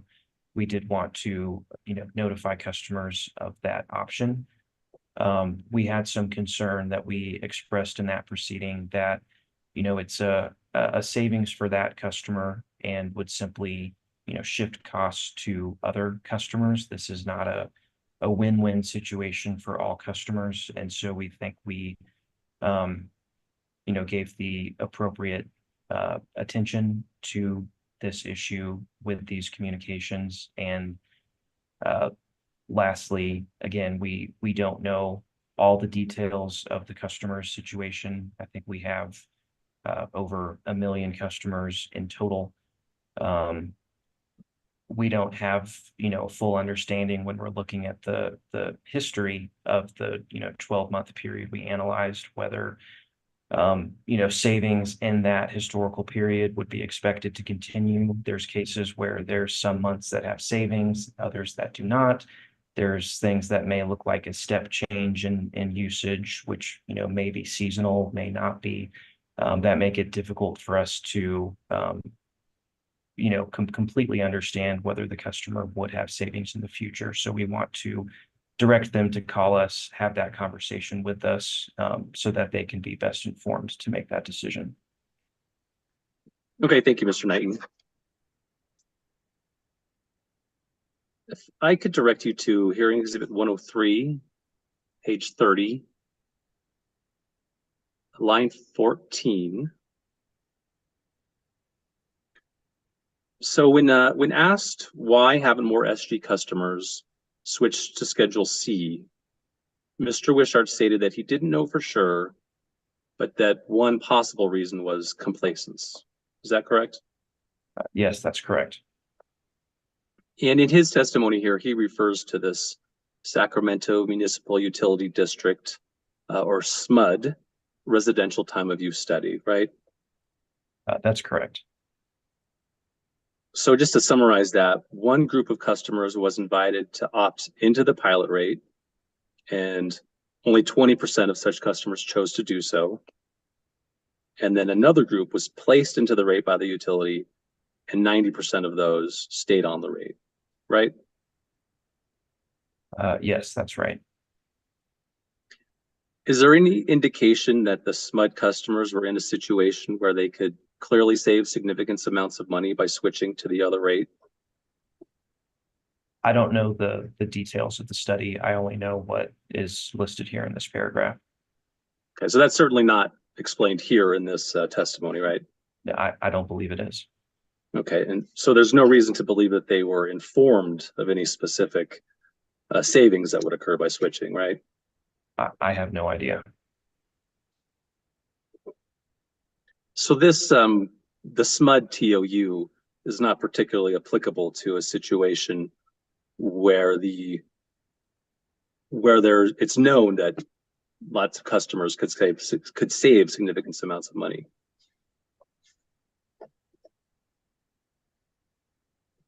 Again, I don't know the details. It seems to me that, this was more about a time of use option, which, could have savings for customers and increases for others, which I think is similar to the small commercial and SG situation.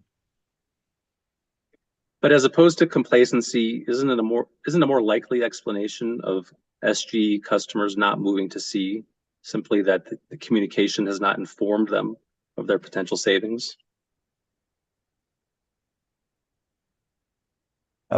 We informed them that they, may have savings, but I agree we did not include, specific calculated savings for each customer. But we do have that information available for when the customer calls in to have that discussion with us. So if they call, but not on the proactive basis. I agree we didn't include those numbers in the letters that went out. Okay, thank you. So Mr. Knighton, I'd like to just ask you a few questions about how customers are placed on Schedule SG or Schedule C. Okay. We can go to Exhibit 103, page 31. And SWWD7, the figure there. So Mr. Knighton, when asked if public service has an obligation to notify customers that they might not be on the most advantageous rate, Mr. Wishart referred to electric tariff sheet R11, right? Can you scroll up to get the question in here? I don't remember the context.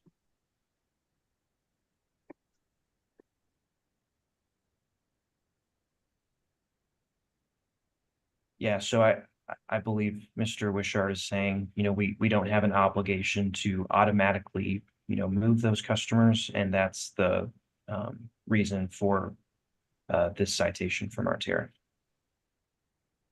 And Mr. Wishart says on line 9 that our electric tariff addresses this issue on sheet R11, right? Yes, that's right. And if we look at R11 here, this talks about applicants, right? Yes. And so the term applicant does not include existing customers, does it? We're simply staying on the rate that they're already on.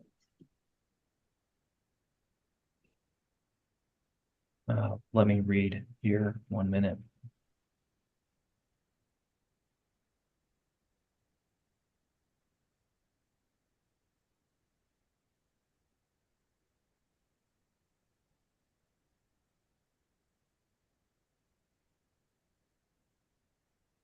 This is talking about when a customer begins taking service with us and they have multiple rate schedule options, but I believe the same concept, continues to apply once they're already taking service under a particular schedule.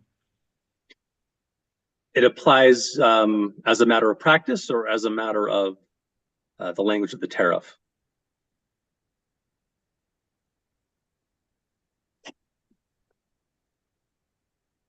I don't know offhand if there's other tariff language that clarifies that. And the term applicant could, continue to apply to that customer after they've taken service. I don't know from the context. Okay. Are you familiar with Rule 3001 of the Commission's rules that define certain terms? Not by number, and I don't have any terms from that memorized. So that would include applicant? I don't know. It may. Oh, let me rephrase that. You don't have the definition for applicant as defined in the regulations memorized. Correct. I'm not sure if it's defined there or not. Okay, so you can't affirmatively tell the Commission that R11 governs existing customers, such as those who are eligible for C but are currently on SG. I can't say it affirmatively, no. Okay, thank you. If we could please go to attachment MAL2. That was part of hearing exhibit 1400, MAL2.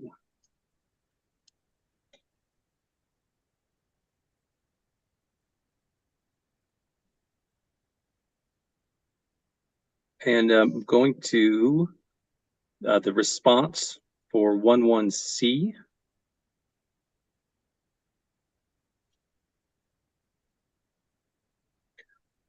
So Mr. Knighton, this response states that if a new customer takes over service at an existing premise and does not choose a specific rate option, their service would be initiated at the rate used by the previous customer at the premise. Do you agree with that?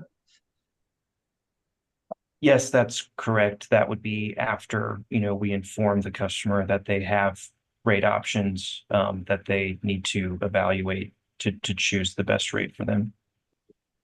Okay, and if they end up, for whatever reason, not selecting a rate, then the company will just put them on whatever has been used at the premise. Is that right?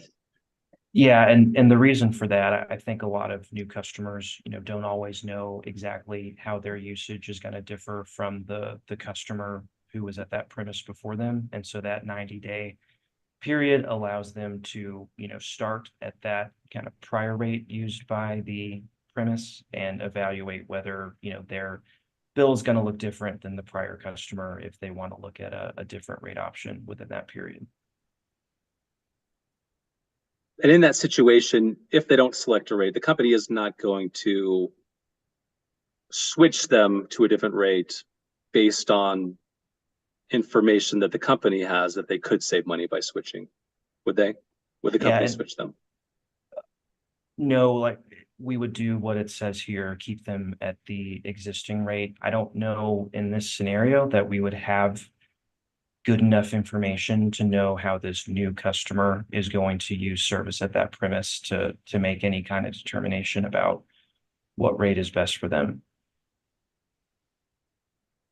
But as between a Schedule SG customer and a Schedule C customer, or maybe I should rephrase that, a Schedule SG customer who is eligible for Schedule C, the company has a financial incentive to keep that customer on the rate schedule that would result in the higher bill, right?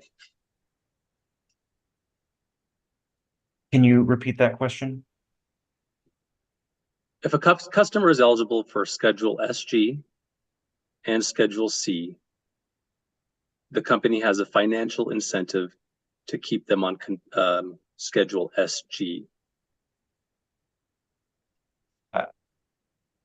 I disagree.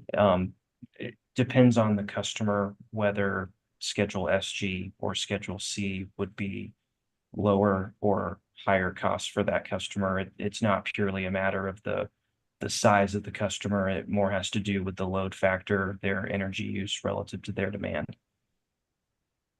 Okay. And Ms. Federico, if we can go to box.com, hearing exhibit 1404.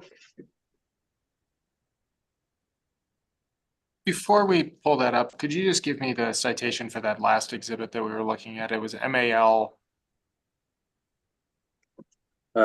Yes, that would have been MAL 2. Thank you.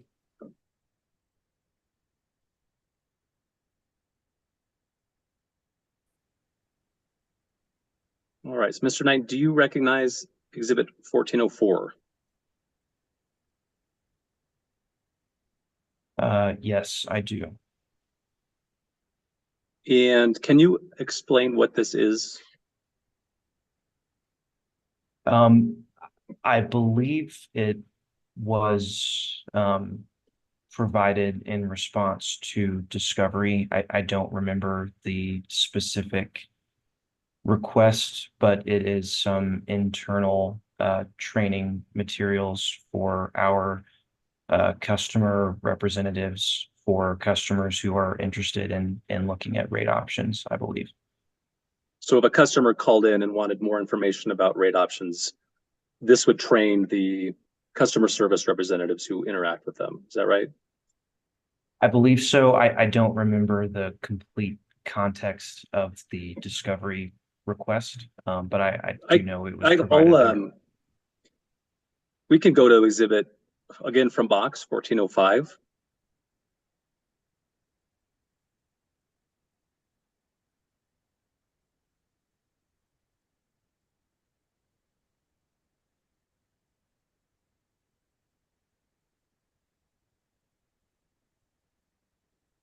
Yeah, Mr. Knight, do you recognize this document?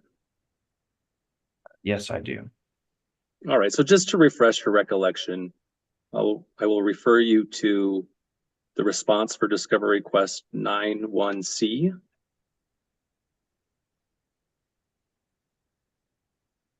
Well, actually, we might just look at the question here. It would be A, B, just the C.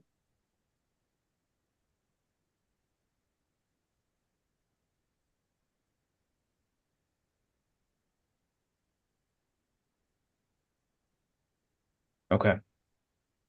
And if we can go to the response at the next page.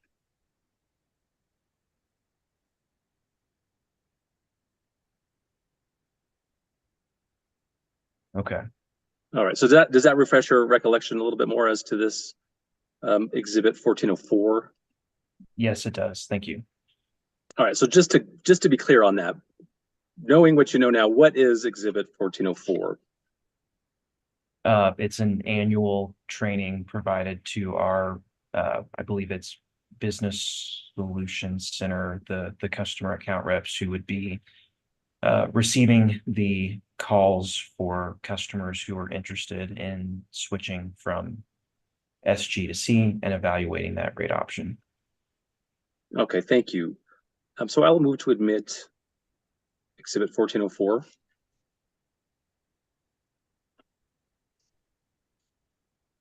Any objection, Mr. Zomer? Could I just get the full page view and a quick scroll through?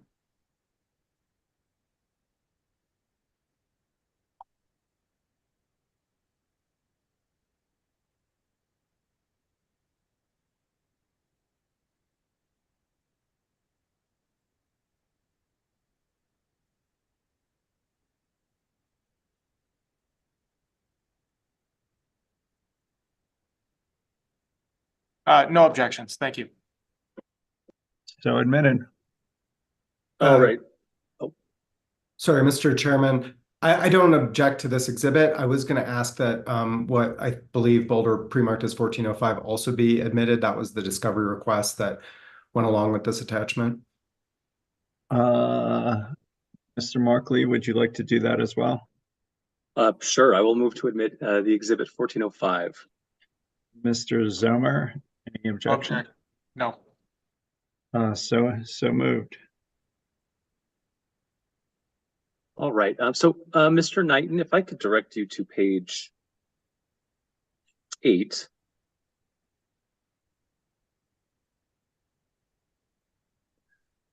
Well, let me ask you a more general question, Mr. Knighton. Are you familiar with the training protocols that this document talks about? I'm not. I haven't worked in the customer service area for this company. When we got this discovery request, we reached out to the group that does those communications and provides this training, and they provided it to us for discovery, but I'm not familiar with these details. Okay. Is there any witness who has testified in this hearing who would be more familiar? Not with the specifics of how this training is conducted. No, I would be the closest to that issue. Okay, well, I'll ask you some questions, and if you don't know, that's okay. But so there are different pages here, such as this one that refer to specific states. For example, this seems to refer to Minnesota. Do you agree with that? I believe this refers to Minnesota. Yes. Is that because there are specific rules or practices that vary by state? I imagine they could. I've only worked for the Colorado utility at Excel, so I'm not very familiar with how this process works at other states. Okay. So this one in particular talks about Johnny advises you that he will be a different business type at that location. What must you advise Johnny? Do you have any particular response to that question? No, I don't. Okay. If we could go to slide 18 or page 18.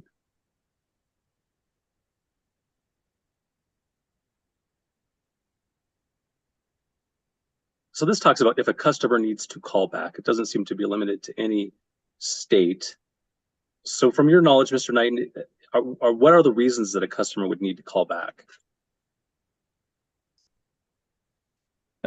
Can we look at a prior slide or two? I'm not sure if there's context there that's helpful. Sir, no objection for me on that. This is 2 slides up. Let me know if you need me to go further back or back down to 18. Okay. Can you go to 17?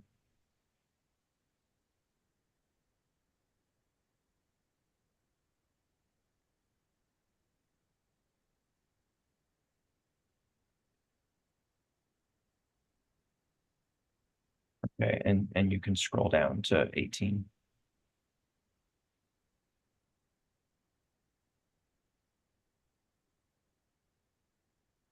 Okay, and after that, could you repeat the question, please?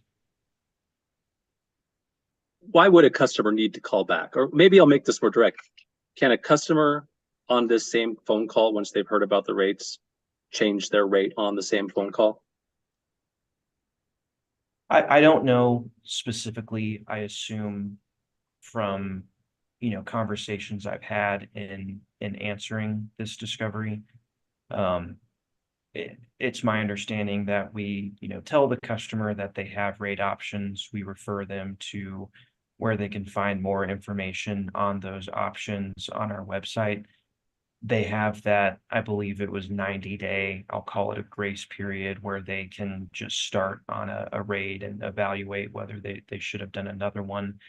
In that context, I believe here the customer would be calling back because they've reviewed that information or maybe gotten some historical usage to better understand what rate they would want to choose. So you're saying this is more of an opportunity for them to do research and make a decision? My understanding is we, give them that opportunity to review the website, look at rate options, and kind of start service to get an idea for their usage. So I believe this would be applicable to that situation. I don't know if there are other situations it would be applicable to as well. Okay, thank you, Mr. Knighton. And want to talk about situations where customers are automatically switched from schedule SG to C. So we've touched on this a little bit, but would you agree that the company automatically switches customers to schedule C, or I'm sorry, from schedule C to schedule SG if their peak demand exceeds 50 kilowatts more than one time? Yeah, I forget if it's on the first or second or third, but generally I agree that our tariff provides for that automatic move from C to SG. Okay, and the tariff could be modified to allow switching the other way, right? If customer is below a certain peak demand threshold or energy usage threshold, right? It could, but it's not the situation that every customer who's below 50 kW would want to be on Schedule C. There are many who benefit by being on Schedule SG. We don't think we should be forcing them to another rate from a rate that they remain eligible for. And just to go back to Exhibit 1404, I guess we're still here, page 6.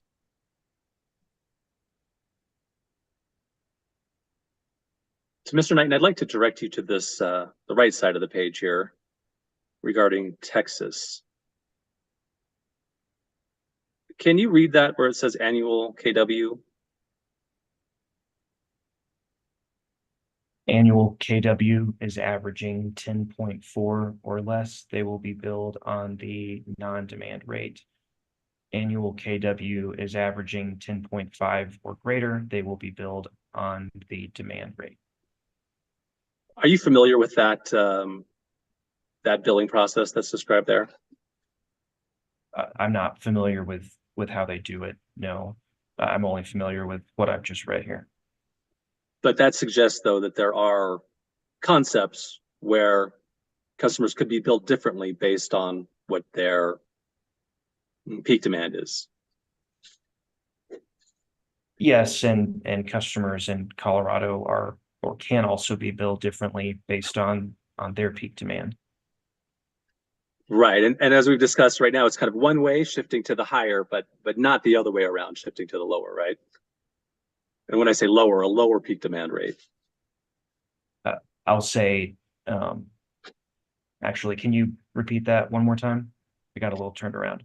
Sure. When we talk about the Schedule SG and Schedule C threshold, the automatic movement from one to the other only moves in one direction, from C up to Schedule SG, right? Yes, so automatic movement only happens when, in this context, when a customer is no longer eligible for the small commercial rate because they've exceeded the 50 kW threshold. There is no automatic movement in the other direction for customers who are eligible for both. It's their choice to choose the rate that's best situated for them. Okay. If I could just have 1 minute here.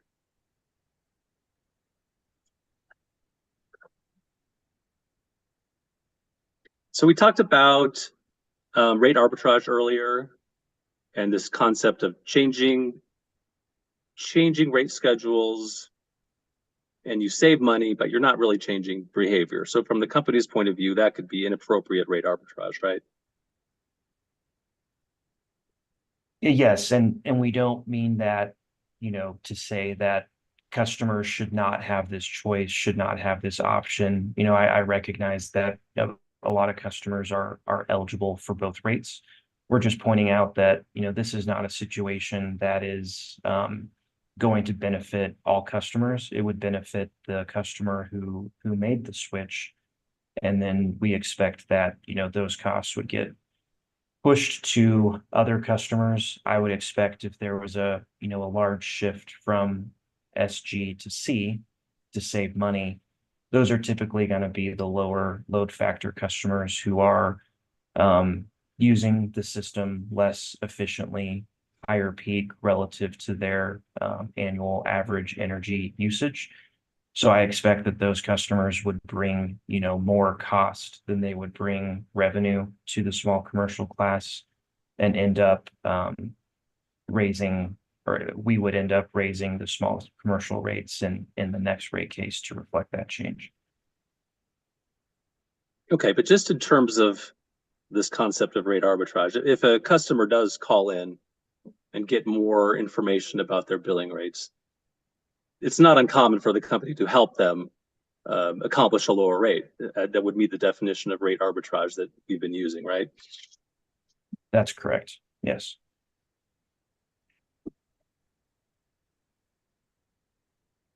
We could go to Exhibit 1402.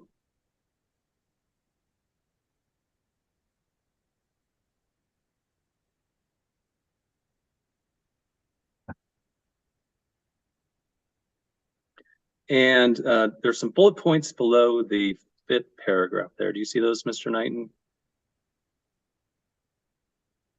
Yes, I do.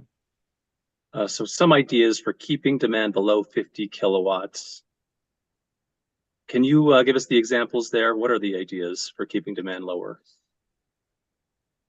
The first is staggering the use of electrical equipment, or making sure one piece of equipment is off before another is turned on, can help control your electric demand. The second, replacing certain equipment with more energy efficient models. And the third, follow suggestions in our brochure, How to Reduce Your Energy Costs. Call the number listed above for information. And there are probably some customers on Schedule SG who are already doing these kinds of actions, right? I assume so. Sorry, go ahead. I was going to say, and who are below 50 kilowatts already.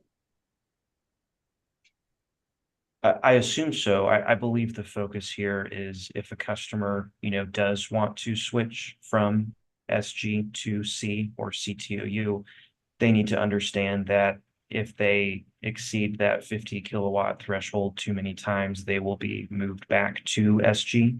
And so these are tips to help them, maintain being below 50 kW so they don't get pushed back to Schedule SG. So my point, Mr. Knighton, would be that if a customer on SG is already doing all the right things, is eligible for Schedule C, there's nothing inappropriate about them making that switch, right? So again, we are not standing in the way of customers who are eligible to switch to C to make that move. We have done this communication to help them understand they have a new rate option. I believe we committed in my rebuttal testimony to continue this type of outreach and to expand it to the customers under 25 kW. So we are not trying to prevent this from happening. By calling it inappropriate, we're just pointing out that this is not the type of rate change that's resulting in lower system costs. It's simply shifting costs to other customers in the long term. Okay, Mr. Knighton, just a couple more questions for you, and then we can wrap it up. If we could go to attachment MAL6.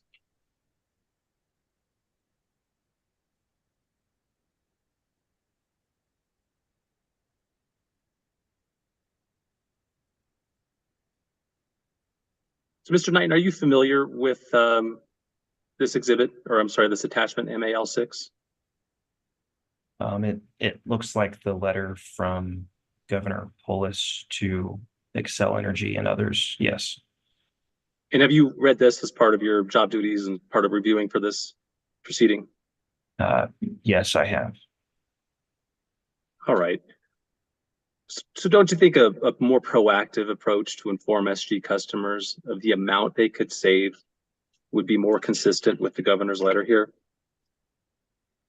Not necessarily. I think the governor is looking at, decreases for all customers or burdened customers.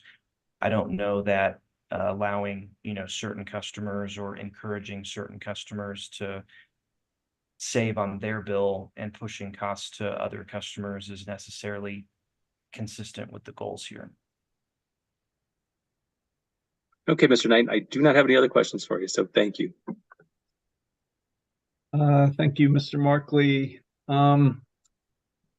I think what I'd propose, if this, since it seemed like it worked with Captain George and Mr. Bohm, is to continue with the federal executive agencies and Kroger, then break for lunch, and then go ahead with COSA.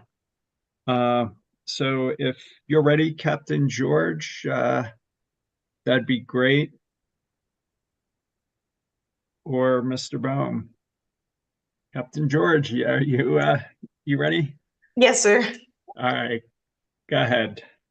Okay. Good. Well, it's afternoon for me, still morning for you guys, but Mr. Knighton, good morning. I'm Captain Ashley George, representing federal executive agencies. Good morning. I don't Nice to meet you. have too many questions for you, just a few. And they mainly just focus on the mention of the 2020 phase 2 proceeding. So just looking at that, since it's brought up a few times in your testimony.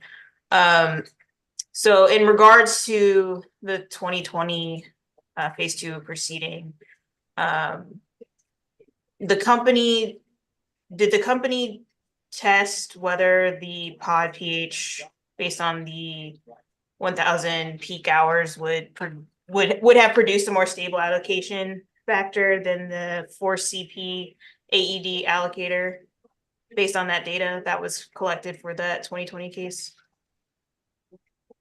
I don't know if we evaluated the POD pH methodology on the 2020 rate case data. We certainly have in this proceeding for the 2022 and 2023 test year. But a lot of the rationale for understanding that it's a more stable allocator is that it's looking at demand and energy over 1,000 hours versus only 4. And so you have to have more of a major change in load patterns or system costs to move the needle on POD pH than you do when you're only considering 4 peak hours in the 4CP AED allocator. Okay. And to your knowledge, did the company present any evidence in regards to the pod pH methodology during the 2020 case? Can you repeat that one more time? I said, did the company offer any evidence to support in any of their analysis or anything like that in regards to the pod pH methodology in the 2020 case? I don't think the POD pH option was presented in the 2020 phase 2 case at all. But again, I didn't work on that case directly, but it's my understanding that the first time we've presented it is as part of this proceeding. Okay, so based on that information and your response, it's fair to say that the 2020 case is not necessarily a case that would demonstrate that the pod pH methodology would moderate the development of allocation factors relative to the 4CP AED methodology in regards to any changes to the peak hour demand that are noted in your testimony? Yeah, I'd say the 2020 phase 2 case showed some of the concerns that we and I believe the commissioners had with the 4CP AED methodology. It demonstrated a pretty dramatic increase in costs for the residential class in that proceeding relative to the prior. And it's in this proceeding, the 2023 phase 2, that uses now a 2022 test year, that shows that PODPH is more stable. It's resulting in less dramatic cost increases than if we continue to use 4CP AED for production costs in this proceeding. Okay, but just to clarify, just generally speaking, the 2020 case did not provide any type of evidence to prove any of that at the time. It didn't include, I believe it didn't include anything specific to PODPH. It did include the 4CP AED increases that we saw in that proceeding that we can, compare with what we're looking at in this proceeding. Thank you very much. That's all the questions that I have. Thank you, Captain George, and thanks for your flexibility. Mr. Bohm, is it Bohm or Bain? It's Bain. Thank you. Bain, Mr. Bain. Thank you. Good morning, Mr. Knighton. Morning. My name is Kurt Bain. I'm an attorney for Kroger, which is King Soopers and City Market. PSCO is proposing to implement new time of use rates for Schedule SG in this case. Is that correct? Specifically, I'd say we're proposing a new time differentiated demand charge for Schedule SG. I don't want to confuse it with, time of use energy rates we have for other customer classes. And you discuss in your testimony that time of use rates should be designed to incentivize customers to shift electric usage from higher cost periods to lower cost periods. Is that correct? Yes, that's correct. And you state on page 32 of your direct testimony that load net of renewable generation is a good indicator of the relative cost that can be avoided if load is shifted out of a particular hour. Is that correct? That sounds familiar. It would help me to read it to refresh my memory. It's been a while since we filed direct. Sure. Yeah, so I'm referring to this is hearing exhibit 101. And it might be a good idea to pull that up because I've got some questions on the charts on the next page. So yeah, this is page 22 at the bottom.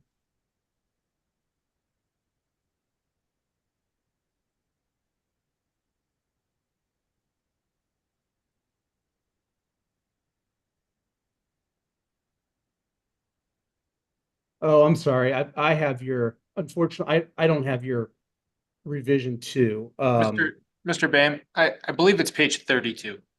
Okay, I'm sorry. Page 32. I was just reversing it. Okay. And then you go on to say that the more dispatchable generation that is needed in an hour, the more beneficial would be to reduce load in that hour and reduce use of the higher cost dispatchable generation that is needed during periods of high load net of renewable generation. Is that correct? That's correct. Yes. So you're trying to send a price signal to customers of when the highest usage time periods are, and to you send that by having a higher prices during those hours. Is that correct? Yes, that's generally correct. Can you move to page 34? And your direct testimony includes analysis of, this is a historical analysis the 2022 top 1,000 load net renewable hours.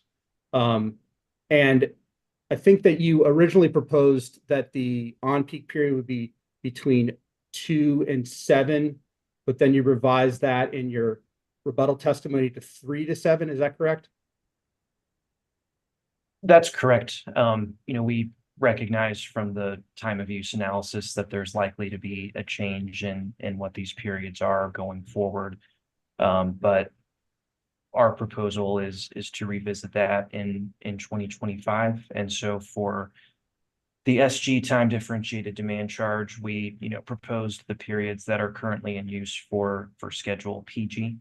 And then in rebuttal, we were a little flexible and recognizing that because we're implementing a new change for SG, it doesn't need to be completely consistent with that period for schedule PG. So we were willing to drop that, I believe, 2 to 3 hour. Okay. So we're ending at your proposal is to end at 7. But you acknowledge that even in the historical data, that the period beginning 8 p.m. is also a high use period. Is that correct? It's relatively high. The period beginning 8 p.m. Looks to be lower than all the hours from beginning 1 to beginning 7 p.m. Can you advance to the next page? You also present your 2025 projections, your forecast, and we see a projected shift in the usage load net renewable hours. We see that sort of further into the evening. Is that correct? Yes, that's correct. And now we see the highest usage hour is the hour beginning 7 p.m. and that hour is not included in your proposal for on-peak TOU rates. Is that correct? Are we talking about the schedule SG time differentiated demand charge? Yes. Okay. Sorry, can you repeat the question one more time? I want to make sure I've got it right. So this chart shows that your forecast for 2025 load net renewable hours, top 1,000 hours, that the highest hour in that analysis is the hour beginning 7 p.m. And that hour would not be included in your proposed on-peak hours, correct? That's correct for the initial implementation of the schedule SG time differentiated demand charge. We have it, generally consistent with the periods in use today, but that would be subject to reevaluation and change as part of what we've proposed for a process in 2025 to review and update all of the time of use or time differentiated charges. Can you advance to the next page, please? And here we see that this is your 2030 projection, and we see this trend continuing into the evening hours. And here we have the top 2 hours would not be included in your proposed on-peak TOU periods, correct? That's correct, but I expect the 2025 process would have concluded by then and resulted in different periods. What is the earliest that per PSCO's proposal, what is the earliest that the TOU rates would go into effect? I think it depends on how much consensus is reached among the parties and stakeholder process and review leading up to the filing. I believe we would make the time of use period review filing in April of 2025. We would need to account for procedural schedule to be reviewed. and some customer education on the change in time periods.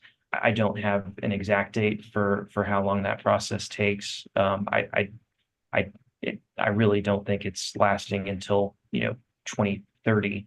I think it depends on how contentious that proceeding is.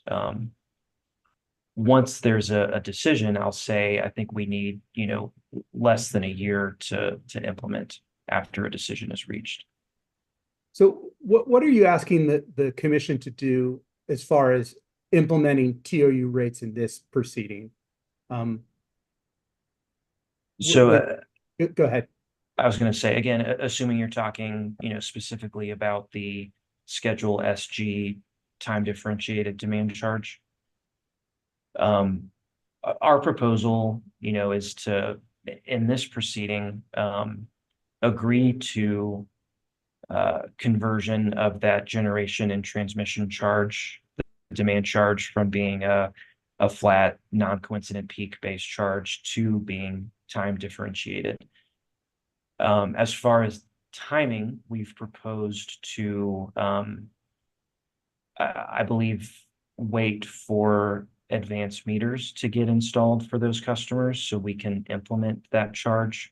Not all Schedule SG or not all commercial and industrial secondary class customers have advanced meters now capable of administering the time differentiated demand charge. So our proposal, I believe the first conversion would be to switch over to the time differentiated demand charges in 2025 for those who have advanced meters by that point. But I can't remember the specific cutoff for that or the specific transition date. I know we have that as tariff language attached to, I think, my direct testimony. But to clarify, it would be on the proposed period of, I think it was 3 to 7 p.m., knowing that that's going to be reevaluated and likely changed as part of that 2025 proceeding. So the period that you're proposing to be approved in this case, would parties have an opportunity to discuss and to take a position on those periods before any TOU rates went into effect? Can you repeat that question? My question is essentially, if the commission approves a specific TOU period, say your proposal is 3 to 7, in this case, will the evaluation of whether that's the correct period, will that occur before or after TOU rates are likely to go into effect? If the commission approves our proposal now, they would be approving the time differentiated demand charge based on 3 to 7 p.m. in this proceeding. Then in April 2025, we would file to change, that period as well as the time of use energy rates and the periods that those are set on. So under our proposal, it's possible that, some of the customers are, depending on their timing when they receive an advanced meter, would start a time differentiated demand charge based on 3 to 7. And then sometime, later in 2025, early in 2026, that time period would be updated in that separate proceeding. Given that, given this information, your projections of the peak hours moving into the evening, would it be reasonable to adjust the TOU periods that PSCO is proposing in this case in order to reflect that? So I still think the best time to do that full evaluation is part of that April 2025 advice letter. From reading all the answer testimony, I believe the parties are generally aligned that we should set up a process now with some extra reporting and some stakeholder discussions before we make that 2025 advice letter filing. So I think, in this proceeding, we generally see that those periods are likely to move to later in the evening. We don't know exactly what the target should be. There's more information to be gathered and reported. I believe we'll be doing a big time of use report in November 2024 that will pick up a lot of the information that the interveners requested to help make that decision. I think it would be, premature to just advance the SG period now before that full evaluation is done. I think the most important thing to get out of this proceeding, we were ordered by the commission to evaluate Schedule SG and its reliance on non-coincident peak demand charges. We think the best solution to that is the time differentiated demand charge for the generation and transmission costs that we've proposed here. I think in this proceeding, that transition to time differentiated demand charges does need to be approved as part of this proceeding. I would understand if the commission wanted to, delay implementation of the actual periods until we get through that 2025 advice letter. Thank you, Mr. Knighton. Those are all the questions I have. Thank you, Mr. Boehm. I think with that, why don't we break for 45 minutes until lunch at 12:45, and we'll resume with Mr. Schlesinger, and I guess we'll just keep going through this EOC sweep, WRA, UCA, and commissioners. Thanks for the flexibility, Mr. Schlesinger. Anything else before we break? Just clarification, are we going till 4 or 5 today, just for my own personal 4. planning? Thank you. 4 o'clock? 4. Yeah, 4 o'clock. Is that right, Commissioner Plant?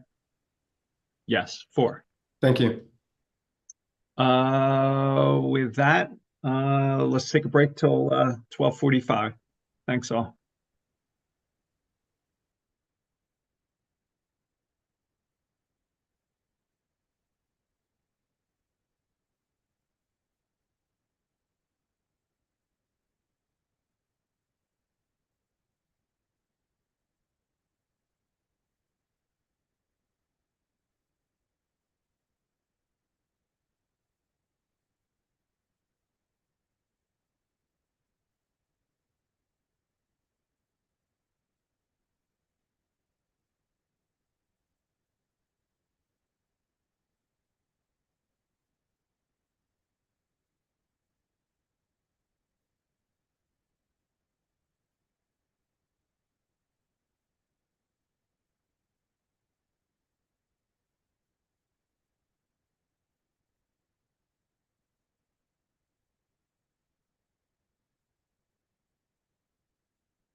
All right, it's 12:45. We're back on the record and we're continuing with COSA Council, Mr. Schlesinger,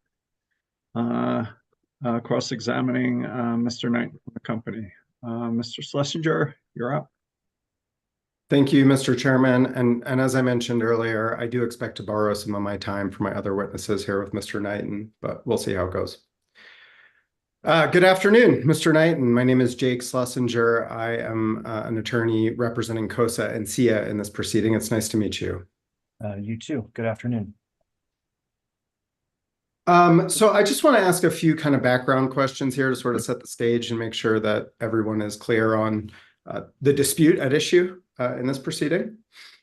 So starting a little bit on the background of SGTOU, the SGTOU pilot.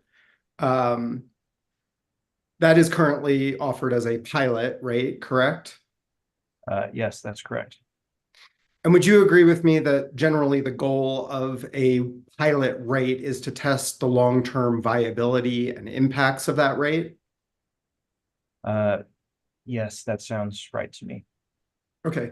Are you aware, I know you weren't a part of it, but are you aware in having prepared for this case that in the 2020 phase 2 rate case, COSA and SIA advocated for the SGTOU pilot with the goal of making it the default rate for the CNI class. I'm sorry, for the, I'm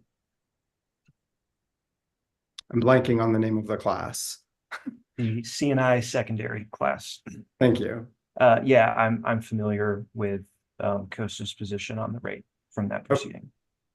Okay, and that position to offer it as a pilot with the goal of making it the default rate is similar to what the commission and the company did with regard to residential rates and transitioning to TOU, correct?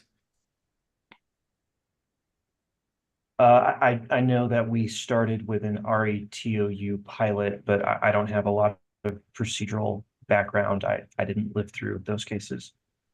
Okay, fair enough. But you do know that in the last phase 2 rate case, the commission declined to adopt SGTOU as the target default rate, but nevertheless did approve the SGTOU pilot, correct?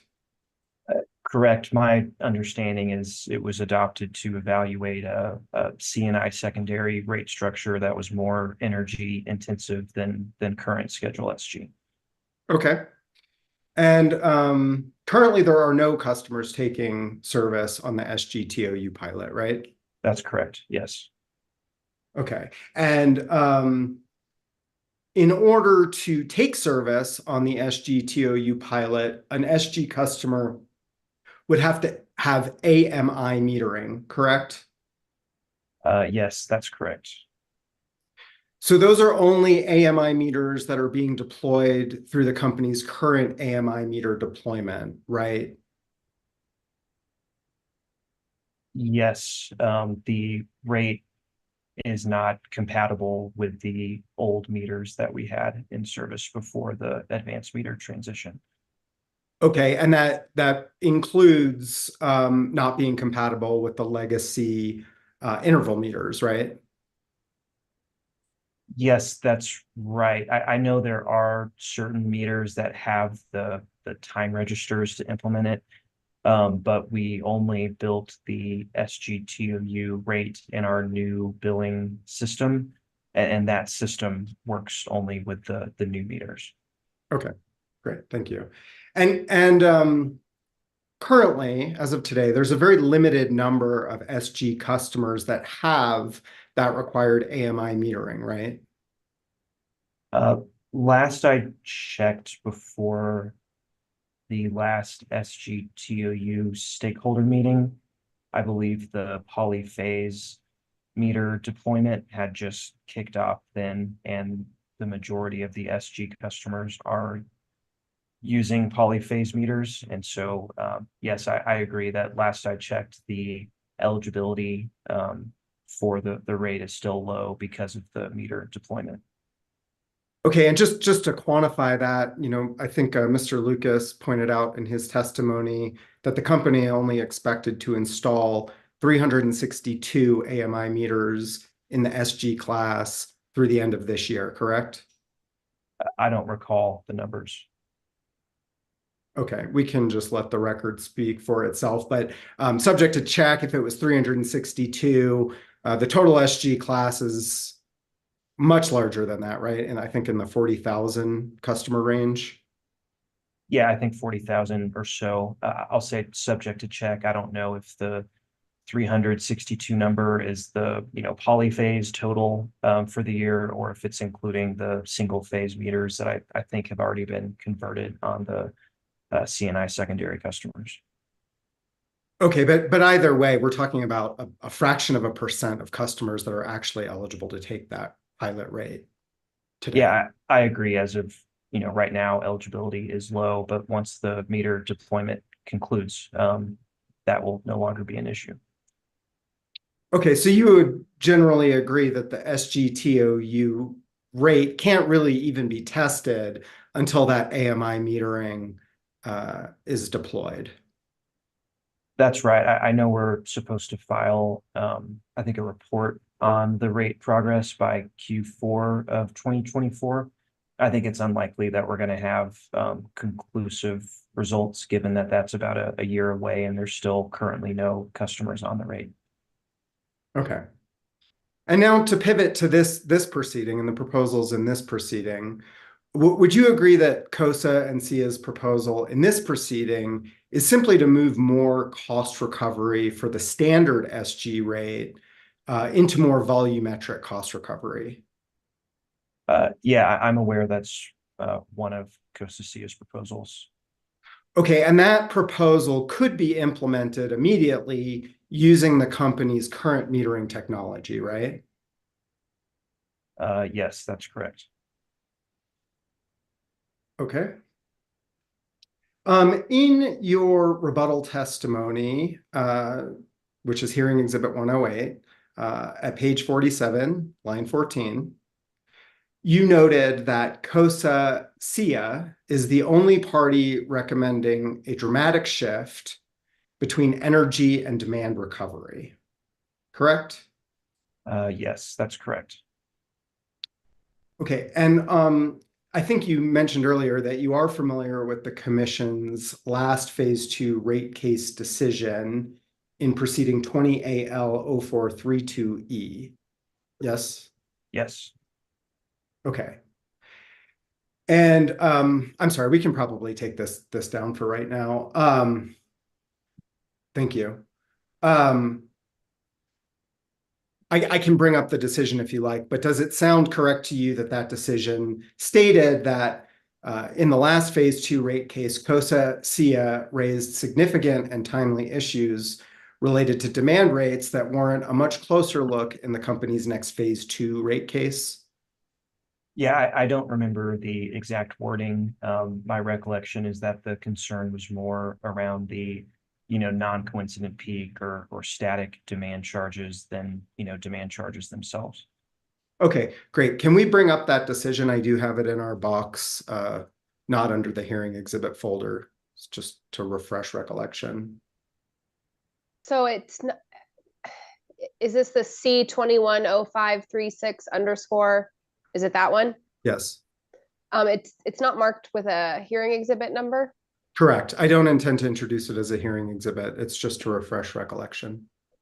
Yeah, it still needs to be marked as such, but I guess we can deal with that later.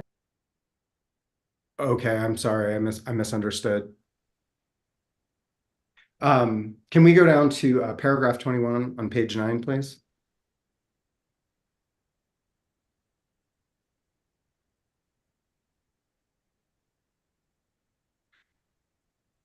Okay, and then in that fourth line there, do you see where it says, in particular, we recognize that COSA SIA has raised significant and timely issues related to demand rates that warrant a much closer look in the company's next Phase 2 rate case? Yes, I do see that. Okay, and this is the company's next Phase 2 rate case? Yes. Okay, and then the next sentence says those issues include without limitation the relationship of non-coincident demand charges to cost causation, and how the commission should view rates that rely heavily on the demand component for recovery. You see that? I do. So you'd agree with me that the commission did note that there were important issues to consider in this rate case, both with regard to non-coincident demand charges and also with regard to the relative recovery through demand versus volumetric rates? I wouldn't agree. My read of this paragraph is the order is that the focus was more on concerns with cost causation of non-coincident demand charges and a lack of a time differentiated price signal. Okay, well, with regard to the portion of this decision that states or that directs companies to address the relationship of non-coincident demand charges to cost causation, in this case, the company has addressed that by more or less proposing time differentiated demand charges, right? I believe time differentiated demand charges address the entirety of the concerns in this paragraph. Okay, and essentially the company agrees or has taken the position that for generation and transmission, time differentiated demand charges are more reflective of cost causation than non-coincident demand charges, right? Yes, that's correct. Okay. But the company did not propose any changes that would address the part of this sentence that directs parties to explore the issue of rates that rely heavily on the demand component for recovery, right? If you're gonna cut off the sentence there, yes, but in light of and the issues A and B there, I'm reading that sentence in its entirety and believe that the time differentiated demand charge addresses those issues as well. Does the time differentiated demand charge shift the amount of recovery that is recovered through demand versus volumetric rates? No, it does not. Okay. And isn't it correct that the company's SG rate design proposal in this proceeding actually recovers even a little bit less revenues through volumetric rates than currently? I don't think so. I know, in the prior proceeding, well, let me step back. 2 proceedings ago, we had the variable operations and maintenance costs, or VOM, of the production facilities recovered through an energy rate. In the last phase 2 in 2020, we added the Rush Creek wind facility to that total. And now in this proceeding, we're adding the Cheyenne Ridge wind facility to the energy rate as well. I haven't done a direct kind of percentage comparison. I know Rush Creek has certainly depreciated some since it was first put into rates, but I would be surprised if the kind of energy weighting has gone down given the addition of Cheyenne Ridge into that mix. Okay, can we please pull up Hearing Exhibit 8 at page 48? I'm sorry, what number? Hearing Exhibit 108. 108, thank you. And can you say the page one more time? Sure, 48. And Mr. Knighton, I think I heard you just say that you didn't do a direct comparison of the percentages recovered through the various components, but doesn't your table JRK R7 do just that? Let me take a look.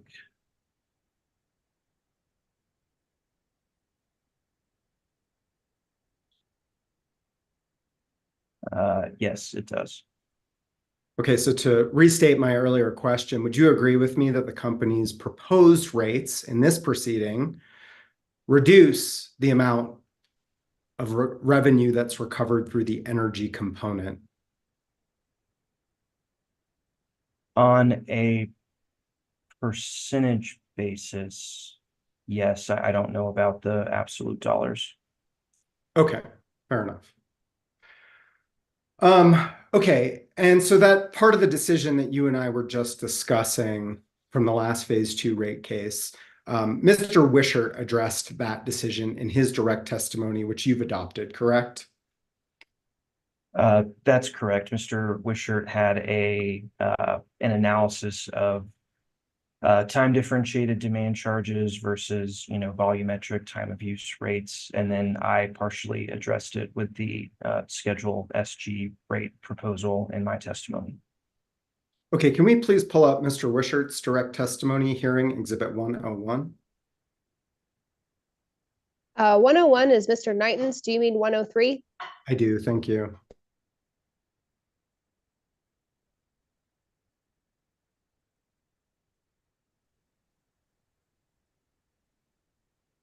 Which page did you want? 19, please.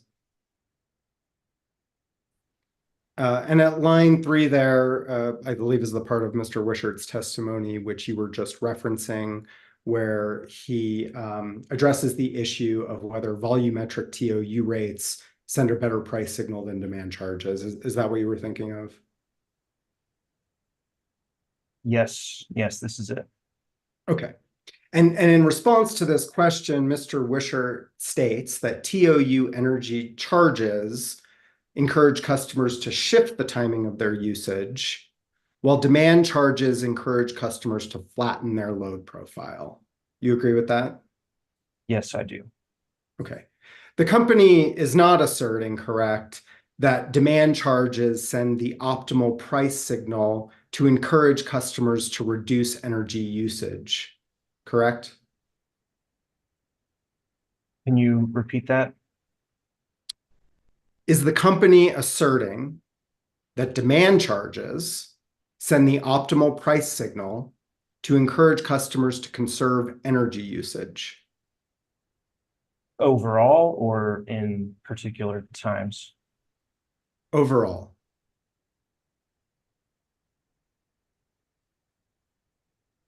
I think in terms of, volumetric time of use versus a demand charge, that's where we're talking about volumetric TOU being more of a shift load price signal, demand being more of a flattened load price signal. I think just having, rates that are based on costs is an incentive to reduce usage and lower those charges. But I don't know that one is better or worse at sending a price signal to reduce load overall. Okay. Well, you may have just answered this, but let me take a shot. Would you agree that volumetric rates send an ongoing price signal to conserve energy usage compared to a demand charge?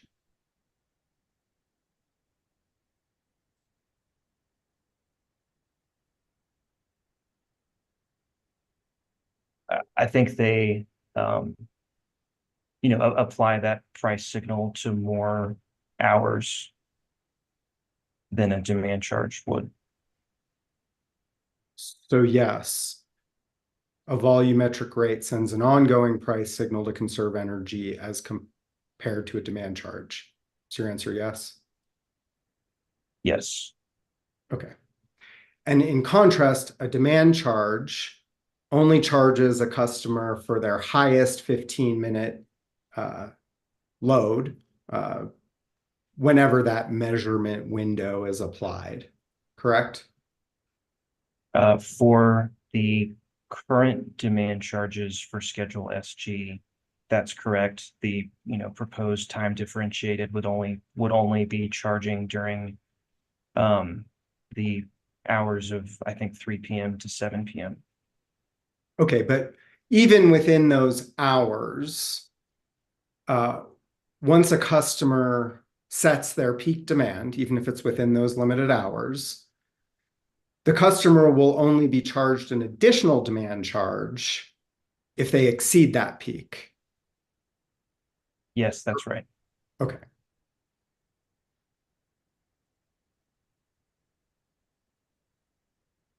And within the company's defined peak demand window of 3 p.m. to 7 p.m. on weekdays, I did some rough arithmetic and I calculated about 320 15-minute peak periods per month.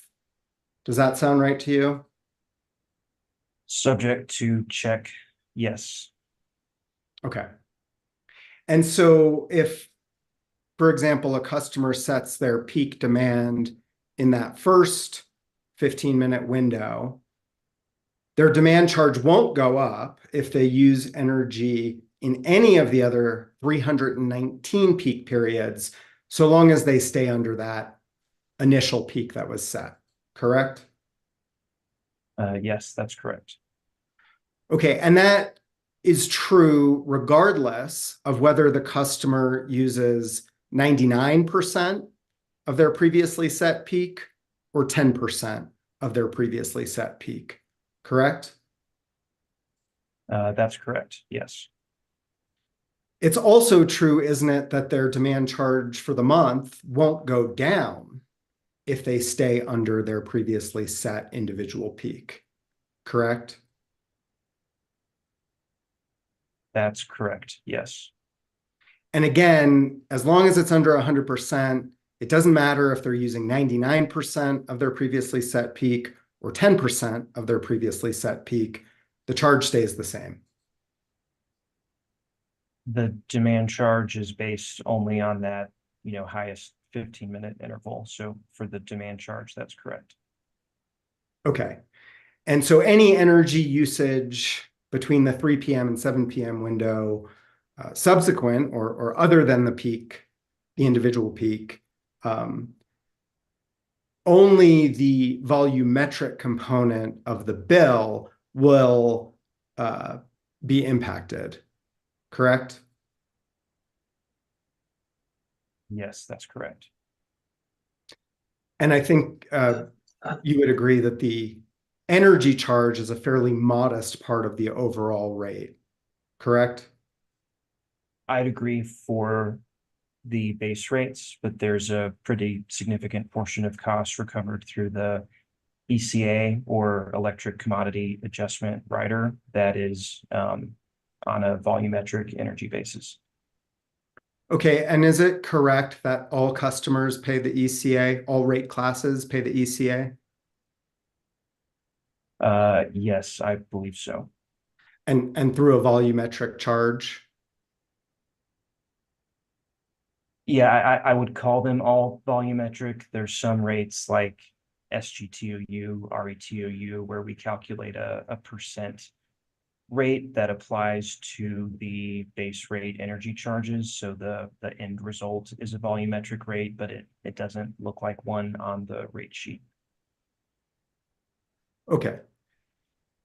But if all rate classes are paying essentially a volumetric ECA, then isn't it correct that the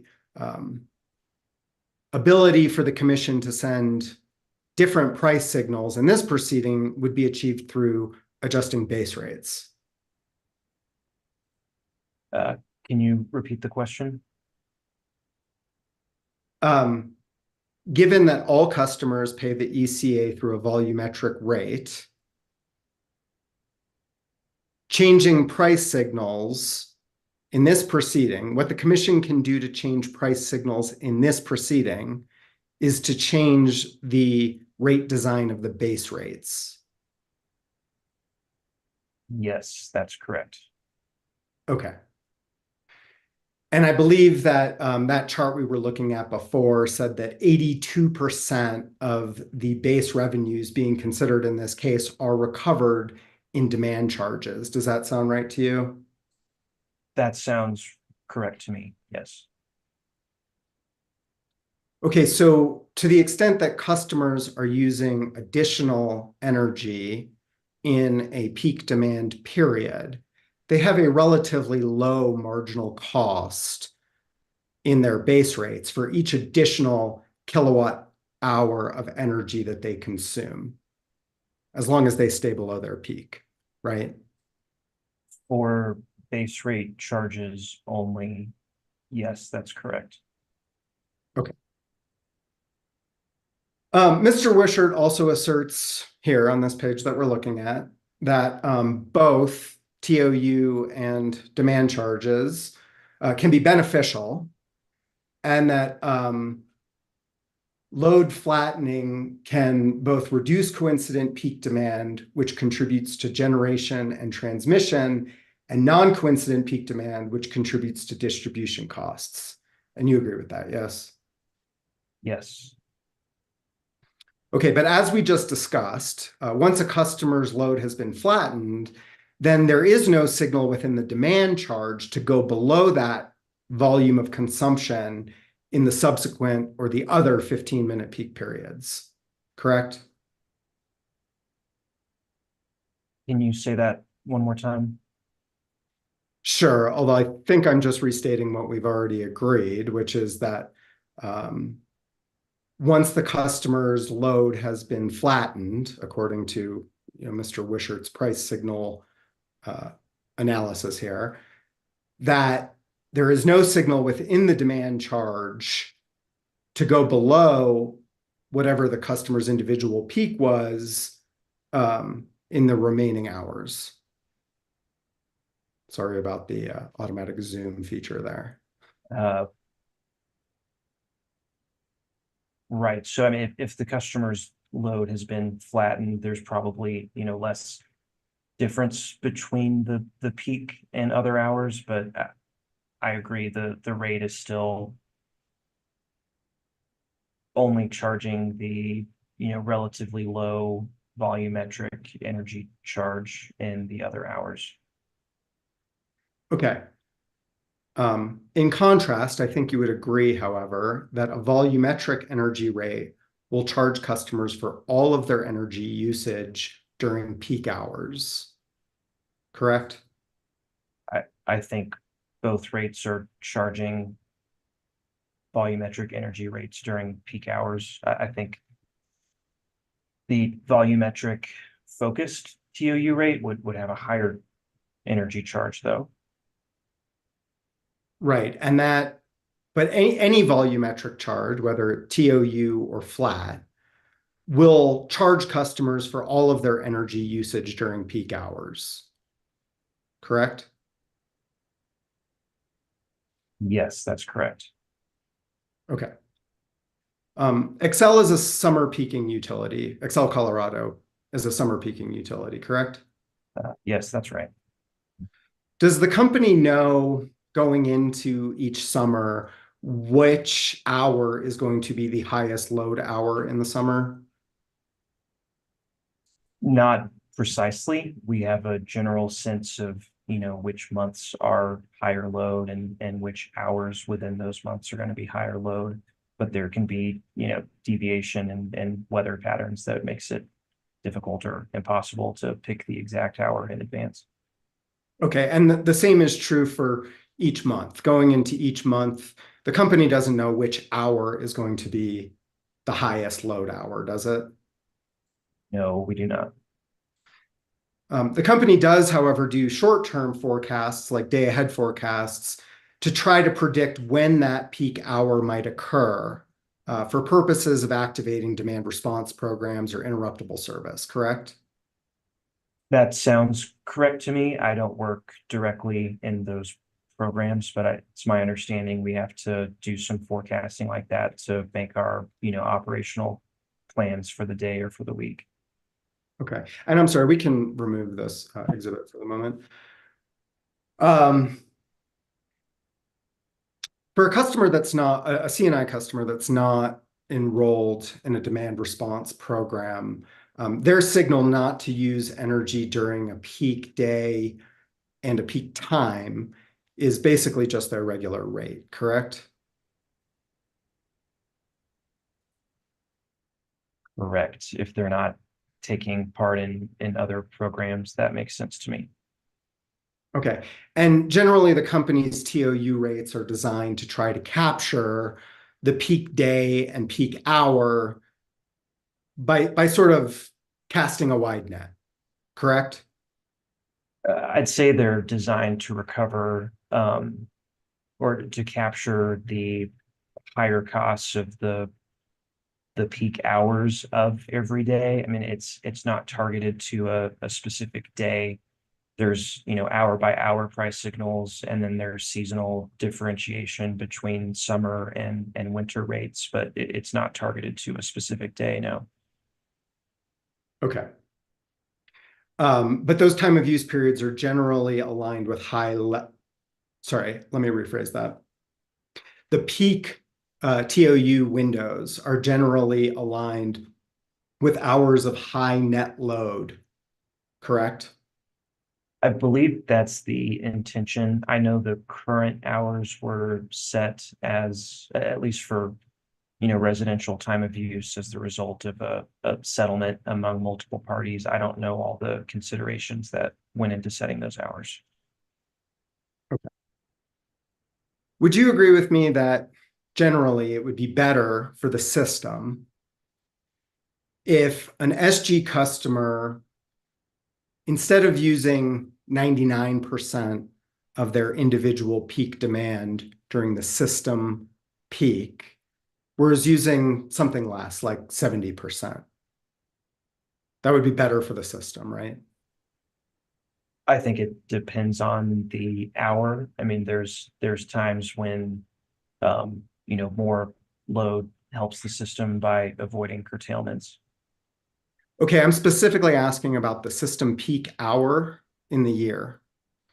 During the system peak hour in the year, it would be better for the system for a customer to use less energy, right? I would expect that, yes. And so we would want an SG customer to use less than their individual maximum peak, and preferably quite a bit less, correct? I think a clarification is, there will be one peak hour of the year, just mathematically, but it's not the case that, other hours are not important or critical to reliability. I think the demand charge helps send a signal to flatten load and hopefully benefit, more than just that 1 hour that happens to be the highest for the system. Right, but if the company doesn't know which hour is going to be the highest, doesn't it make sense to send a price signal throughout all of the hours that are likely to be the highest? I think the demand charge sends an hour to keep that load as flat as possible, which does impact all hours. Okay, fair enough. Can we look at your rebuttal testimony hearing exhibit 108 at page 53, please?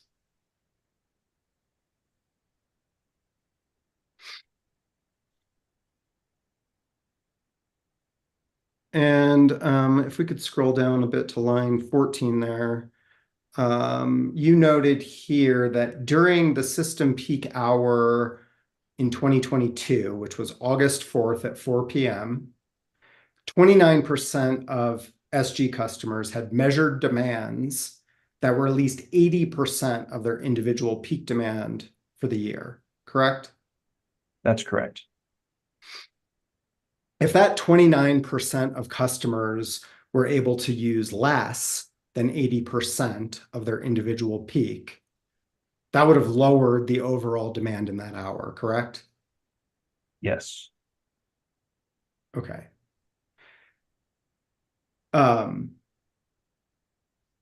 it's true, isn't it, that any reduction in SG energy usage at 4 p.m. on August 4th of 2022, even from customers that weren't at their peak, would have resulted in lower load during that hour? Yes, that's correct. And maybe if those customers, that 29% that were using 80% or more of their individual peak, if they had been using less during that hour, it may not have even shown up as being the peak hour, correct? Any load reduction to that hour could have the effect of shifting the peak to a different hour. Yes. Okay, and just one other question here on your 29% figure here. isn't it true that if 29% of customers use less than 80% of their peaks, that also means that the inverse is also true, that 71% of customers had individual peak demands in that hour that were lower than 80% of their individual peaks?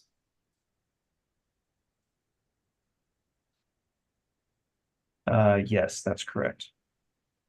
Okay. Thank you. We can well, actually, we can leave this up. So let's think about a non-summer month for a minute. Let's say March, for example. Does the company ever hit its system peak in March?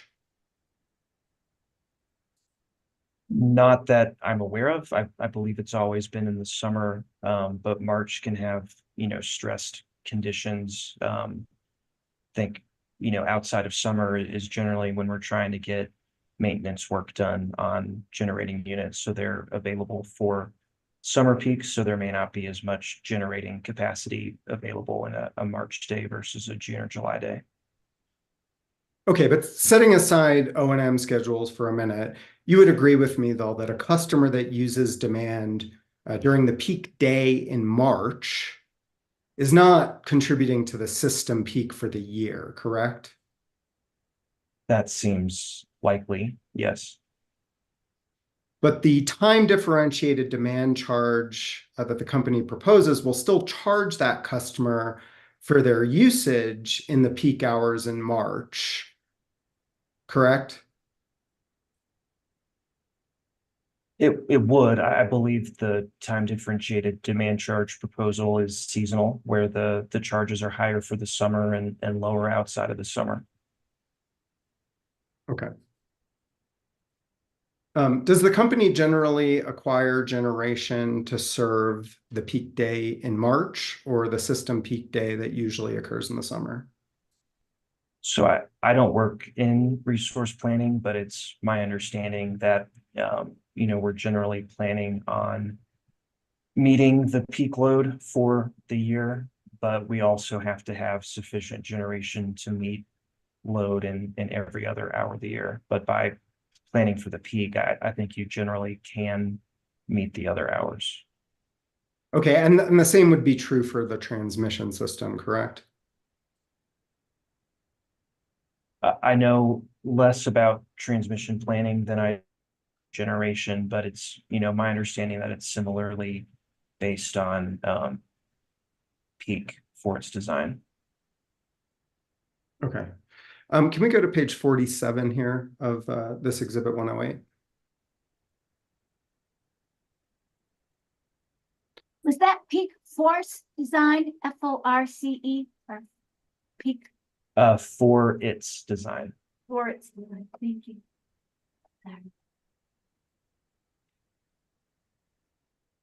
At line 14 here of this page, you note that COSA-SIA witness Kevin Lucas recommends that the company alter the Schedule SG rate design to shift a significant portion of the allocated revenue requirement from demand charges to energy charges. Do you see that?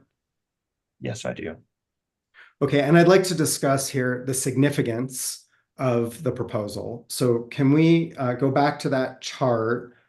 Well, actually, before we do, let's talk about the SGTOU rate for a second, the pilot rate. Does it sound right to you that that rate recovers 88% of revenues through volumetric charges and only 6% of revenues through demand charges? That sounds possible. I think the demand charge is roughly $1 for SGTOU, which is, quite a bit less than the standard rate. So that would make sense to me. Okay, and if you'd like to look at the numbers, I could pull up an exhibit, but if you're willing to agree or stipulate to 88% through energy and 6% through demand, I'm fine with that. Yeah, I haven't verified the numbers, but subject to check, that seems reasonable. Okay, great. And now if we could go to page 48 here of the current exhibit, so the next page, please. We looked at this chart a little while ago, but this chart shows that the COSA SIA proposed changes to the SG rate would result in a 51% recovery through demand and a 43% recovery through volumetric for base rates. Correct? Yes, that's correct. So compared to the SGTOU rate, the proposals that COSA SIA are making in this proceeding would result in much less volumetric recovery than SGTOU. Correct? Yes, I think it's an important distinction that the SGTOU rate is a pilot to evaluate that type of rate, whereas the proposal here would apply to, all customers on Schedule SG, not just those who are opting into that different rate design. Okay. The commission is going to decide in 2025 the future of the SGTOU rate, correct? I know we have to file a report on the progress, and I think a recommendation of whether to, continue, terminate or modify SGTOU at the end of 2024. And so the commission would have to make a decision on that filing, I believe, sometime in 2025. I don't know that it's the, final determination of SGTOU, especially if there's not going to be kind of comprehensive results available at that time. Okay, but if the commission were to decide to move towards something like SGTOU as the default rate for SG or for the C&I secondary class, like COSA SIA recommended in the last case, do you think that the commission should do so all at once or incrementally? I don't agree that the commission should make that change. I'm not sure how to answer the question.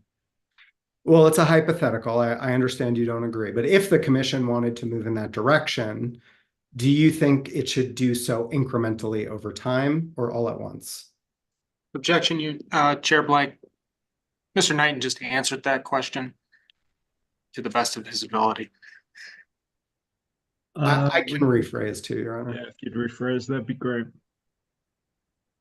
Do you generally think that big rate design changes should happen incrementally? Yes, if the commission wanted to move a substantial portion of Schedule SG recovery from demand to energy, I would recommend they do so gradually than all at once. Okay, can we scroll to page 52 here, a few pages down? Table JRKR8 here presents a range of sort of incremental options, for lack of a better term. Do you agree? Yes, so this was a look at moving various percentages of costs from demand to energy component. I think the starting point was the company's proposed rates, which are on the left. I think the end point was COSA SIA's proposal, and then some incremental movements in between.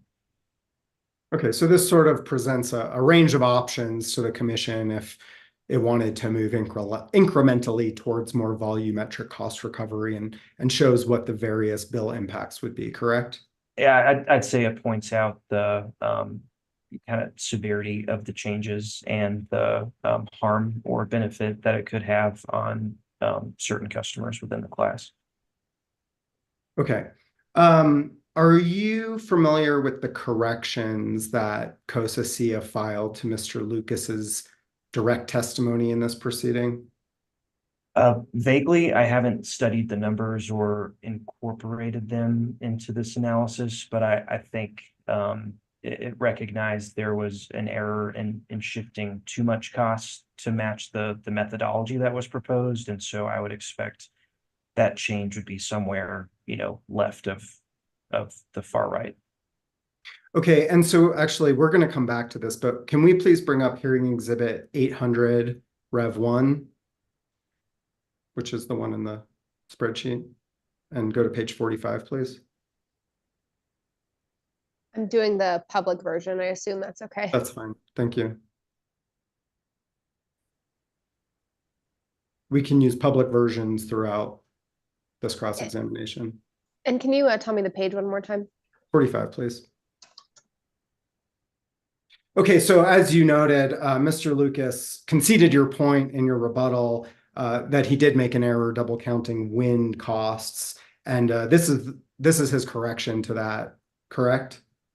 Yes, I believe so. Okay, so looking at these new rates here, the updated rates, you would agree that this represents less volumetric cost recovery than what Mr. Lucas initially proposed, right? Yes, that's correct. Okay, and I know I did the math and you didn't, but would you agree with me that this looks more like about 61% or 60% of recovery being demand and 33% or approximately 30% being volumetric? I don't think I can quite verify on the stand without getting a spreadsheet, but subject to check, I can take your word for it. Okay, and if we could toggle back to hearing exhibit 108 at page 48. Just up a couple.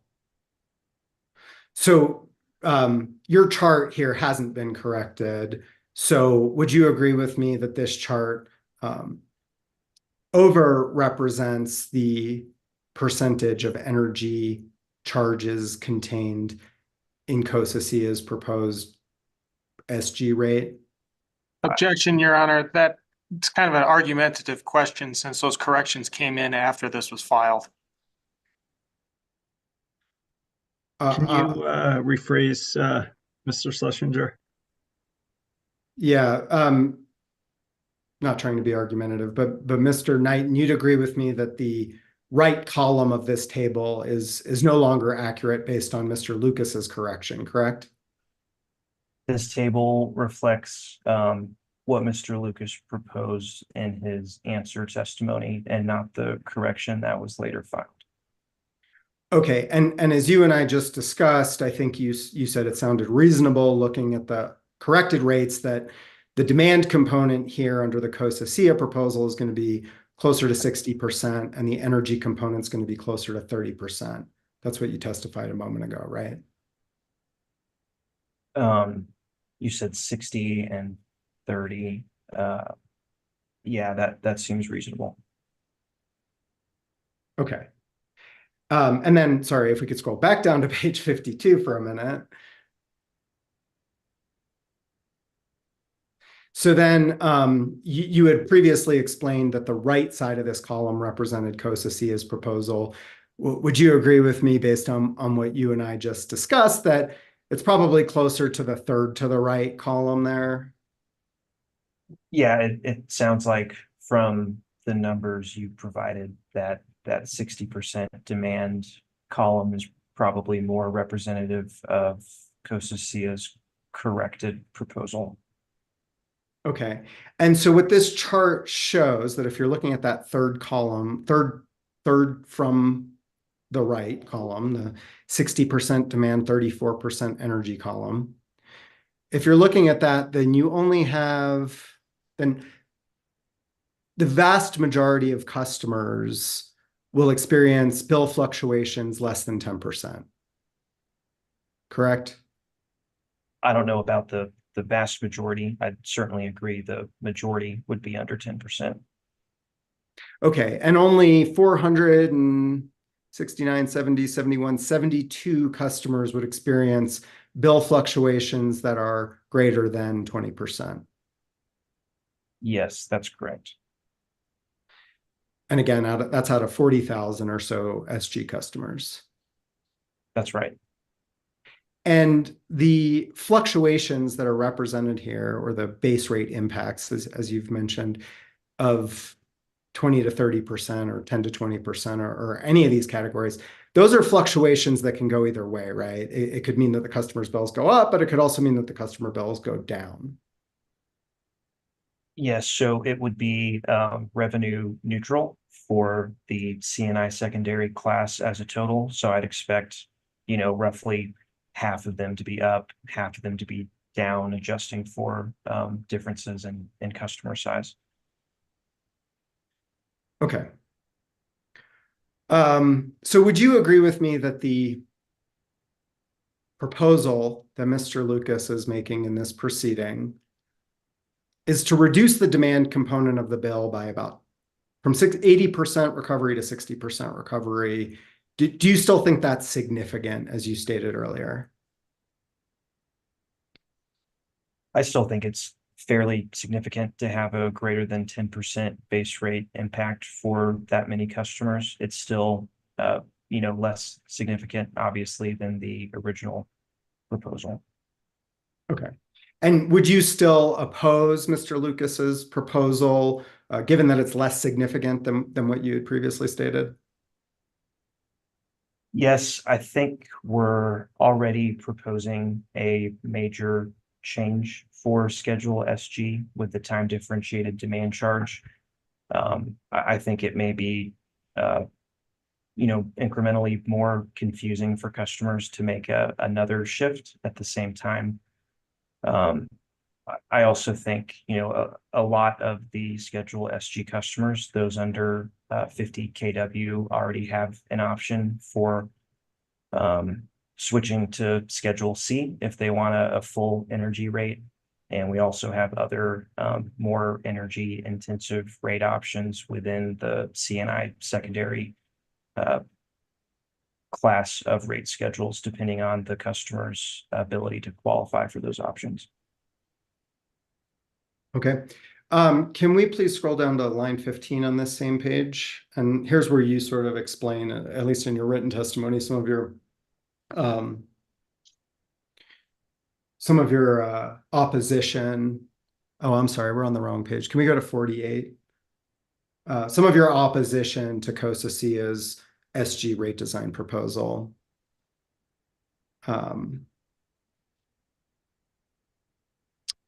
And so here at line 15,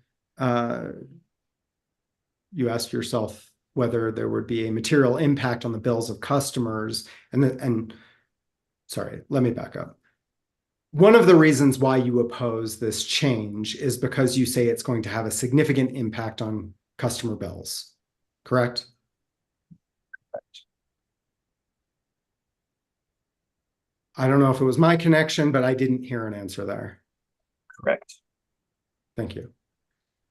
And here on the next page, on page 49, line 1, you state that many customers would see their total base rate charges fluctuate by less than 10%, less than or equal to 10%, but that approximately 15,000 or 35% of SG customers would see their base rate charges fluctuate by more than 10%.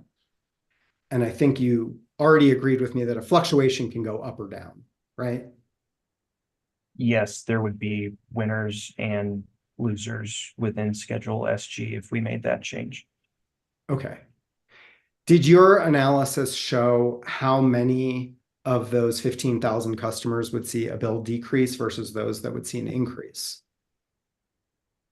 I don't think I included that number in testimony. It should be, in my work paper in some way, either, by doing some new math or checking through the work paper. I don't remember if I calculated that number though, but the dollars up and down should be the same if all customers were the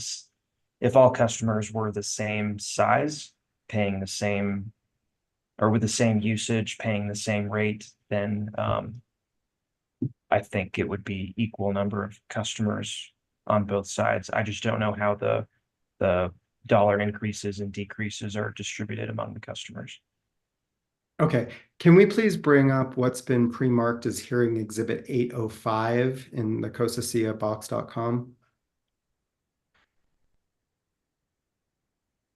Is that in your subfolder that you've made called hearing exhibits? Correct. And sorry for the confusion. I put everything that I intended to or could potentially introduce as an exhibit in that folder.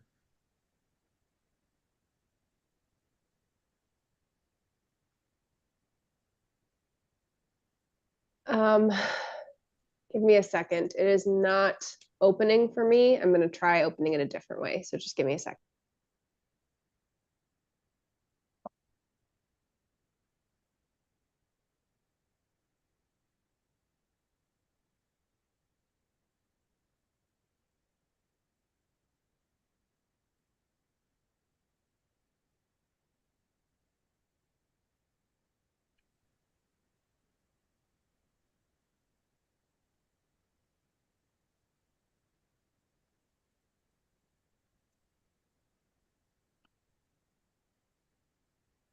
Okay, thank you.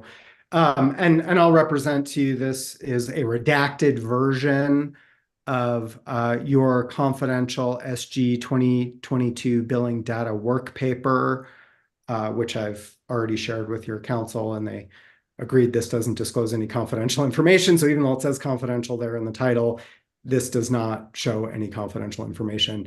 You agreed that this is your work paper that you used to derive the bill impacts, right? Yes, and I used the work paper to derive, that full range of bill impacts from the company's proposal to COSA-SIA's original proposal before the correction. Because of it being a large file with a lot of calculations, I would basically run one rate, copy out the bill impacts to a table, run the next rate. So I don't remember offhand what the final rate that was saved there, but this file was used to calculate the bill impacts of COSA-SIA's original proposal. I just don't know what the current version of it is showing. Okay. So you would agree with me that the bill impacts based on COSA-SIA's revised testimony would be less than what's in this work paper, correct? It would be less than the version of this work paper when I had COSA-SIA's rate option as the rate being analyzed. Again, I don't know what these calculations represent, if it's that final farthest to the right column of COSA-SIA's original proposal, or if it's somewhere in the middle. I don't know what version or what rate is active in that version. Can we zoom in, please, a little bit and look at the top right corner of this document?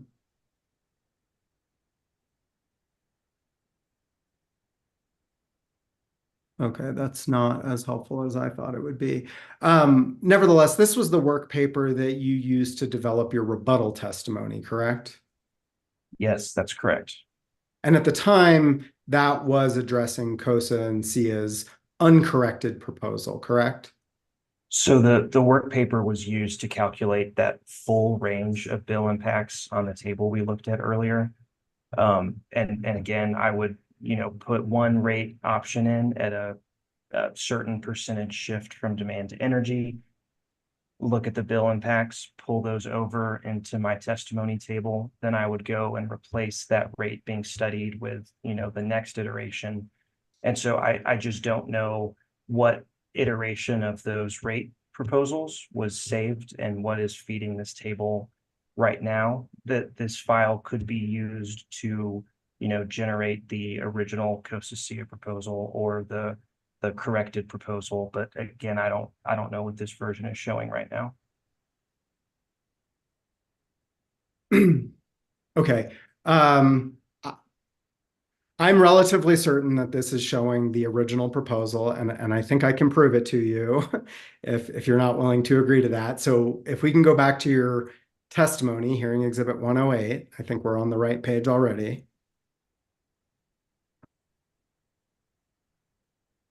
This says that approximately 15,000 or roughly 35% of Schedule SG customers would see their base rates fluctuate by more than 10%. You have that number in your head, 15,000? 15,000 for less than or equal to 10%. Okay.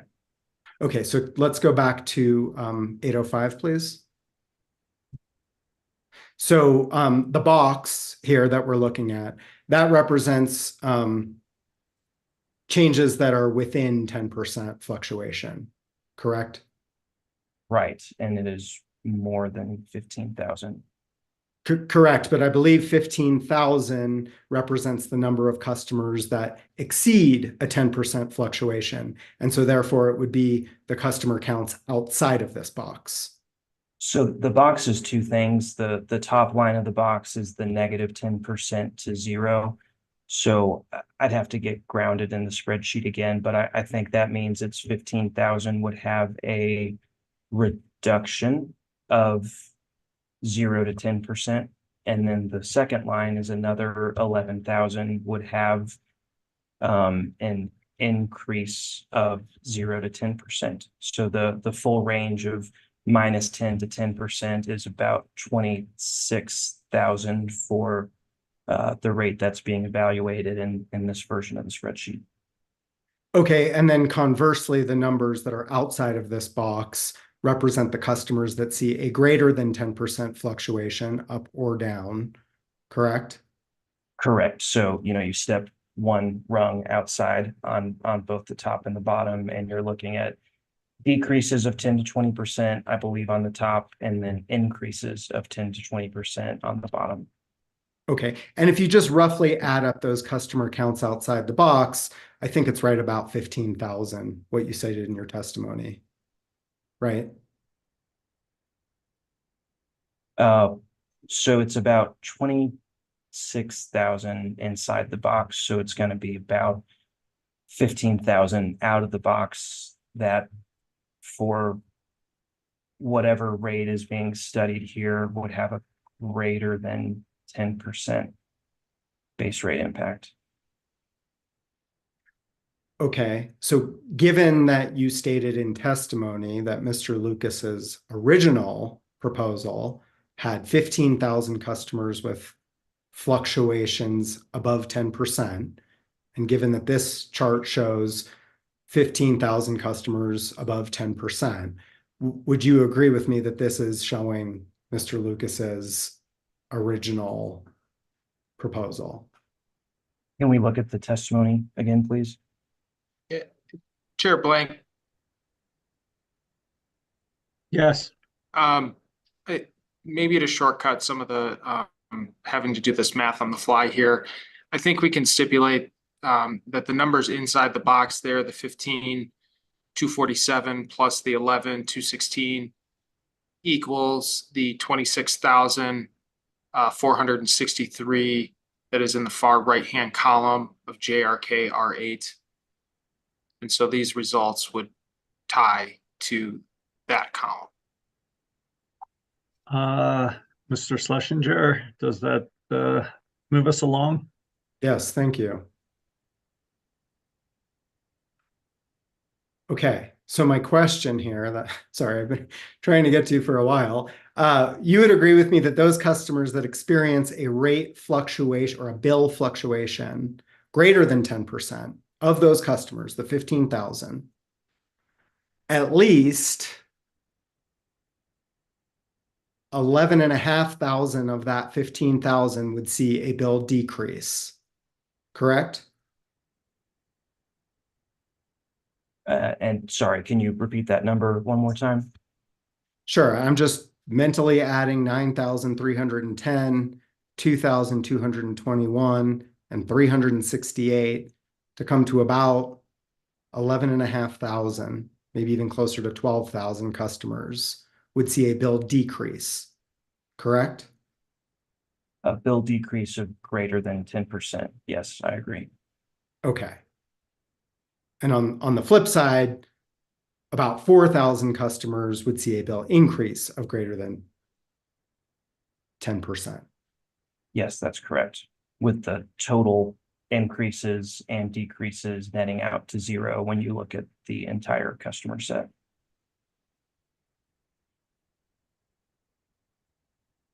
And if we could scroll down here just a little bit. There we go. This shows the total dollar shift here and the total number of customers that experience a lower bill or a higher bill. So removing the 10% limitation, most customers under Mr. Lucas's original proposal would see a lower bill, almost 27,000 compared to 15,000. Correct? Yes, that's correct. Okay. And for those customers that see a lower bill, that fluctuation would be a welcome change for them, correct? One would assume, yes. Can we scroll up to the top here for a second? And a little bit to the left. Thank you. Do you recall, I know it's not labeled here in this redacted version, but do you recall what that 0.6% represents?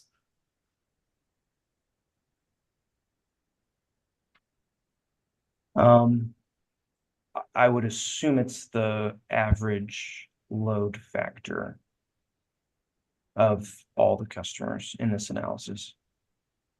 Okay, I interpreted it to mean that the company's overall revenues from the SG or from the CNI secondary class would increase by 0.6%. Does that sound right to you? That could be it. Let me look for a minute.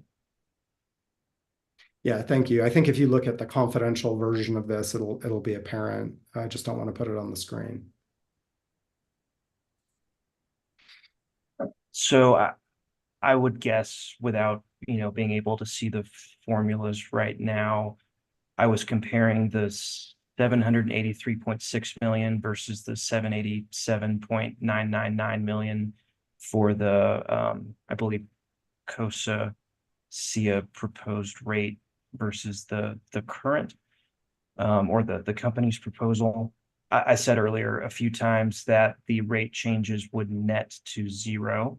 And that's true if you were looking, or if we were looking at the test year billing determinants, weather normalized, adjusted, whatever we used for the rate design. Since this is raw billing data and it's, I think, a little bit different in time period, that's why we have some difference in the total revenues collected by the company's proposed rate versus COSA SIA's. It looks like that difference is 4 million. I think I was just calculating that as a percentage of either the 783 or 788 million to show that the difference there was minimal and acceptable given the difference in the billing determinants. Okay, so you do agree that the 0.6% here represents a revenue increase to the company? It does when looking at the specific billing determinants used in this analysis. I believe, looking at the test year weather normalized billing determinants for 2022, there shouldn't be any revenue increase. This should be a revenue neutral adjustment as long as it's applied to the 2022 test year billing determinants. Okay, fair enough. Mr. Chairman, I'd like to move for the admission of hearing exhibit 805. Any objection? No objection. So moved. Thank you.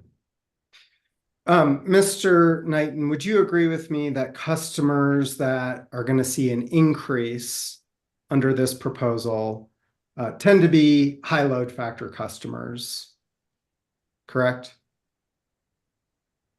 Yes, that's correct.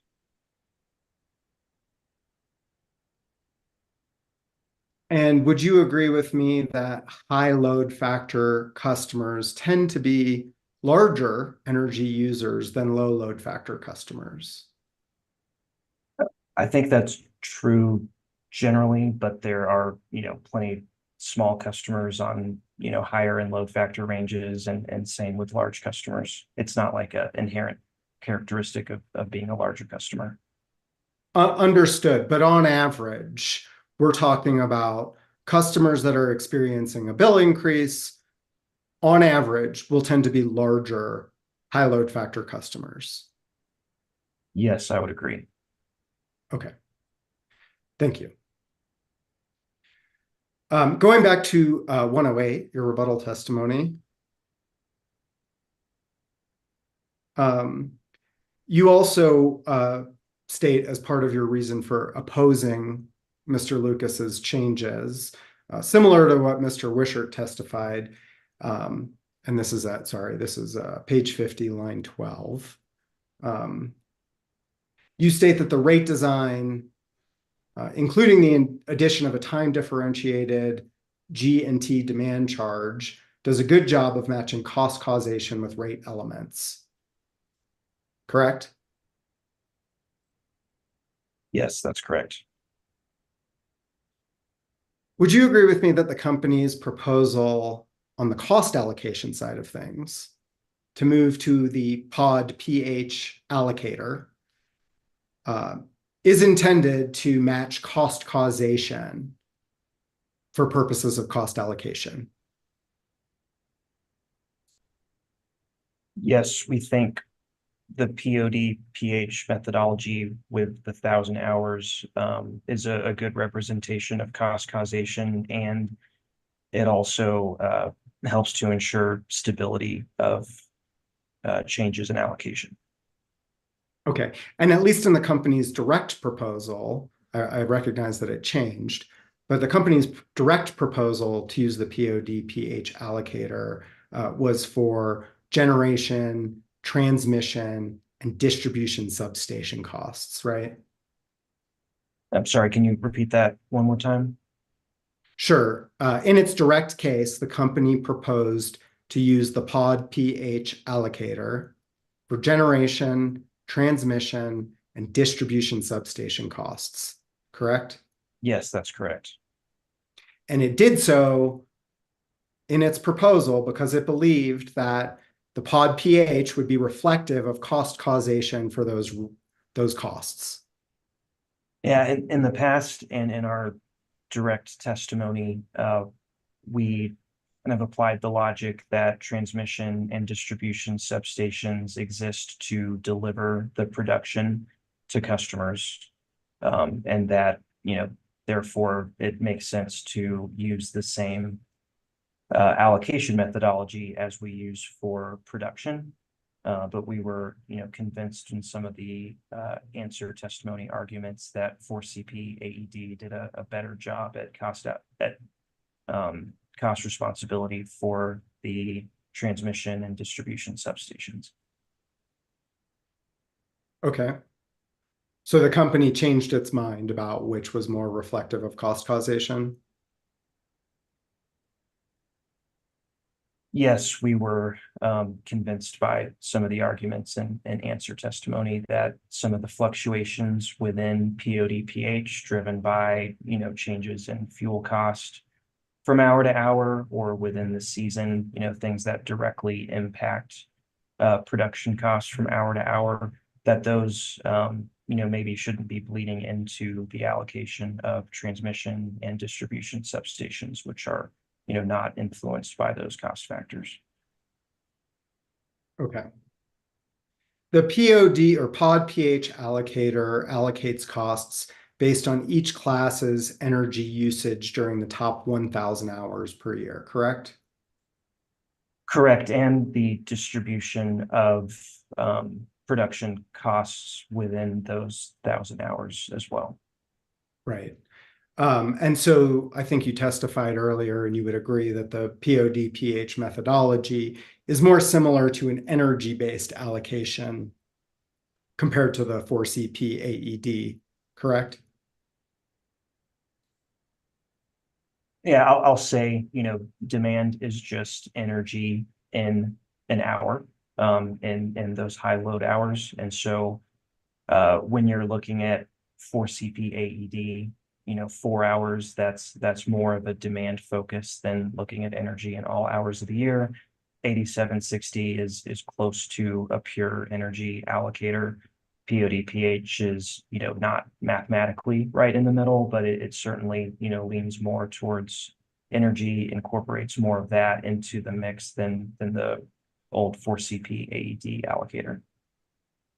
Right. So to state it another way, the 4CP the 4CP AED allocator is more influenced by coincident peak demand in only 4 hours of the year. Correct? The 4CP AED allocator is more influenced by coincident peak than POD/PH. Yes, that's correct. Okay. Mr. Schlesinger, we're 75 minutes in, so if you can start wrapping up, that'd be greatly appreciated. Okay, Mr. Chairman, as I mentioned earlier, I'm not going to cross Mr. Klingeman, and I can reduce my cross-examination of Mr. Bieber down to 15 minutes. So I would like to apply those times to finish my cross-examination of Mr. Knighton, if that's okay. Yep, keep going. Thank you. I think that buys me another hour. Well, another 45 minutes from now. Another 45 minutes. Understood. Mr. Knighton, one of the company's criticisms of the 4CP AED allocator is that it puts too much emphasis on just a few hours of the year, correct? Yes, that's correct. Does the SG demand charge that's currently proposed, including the time differentiated aspect, does that put a lot of emphasis on only one 15-minute period in the month? It's assessed based on one 15-minute period in the month. That's correct. And I believe we said earlier, it's 1 out of 320, correct? That sounds correct. And a customer's individual peak, that could be just a little bit higher than their next highest peak, or it could be a lot higher than their next highest peak, right?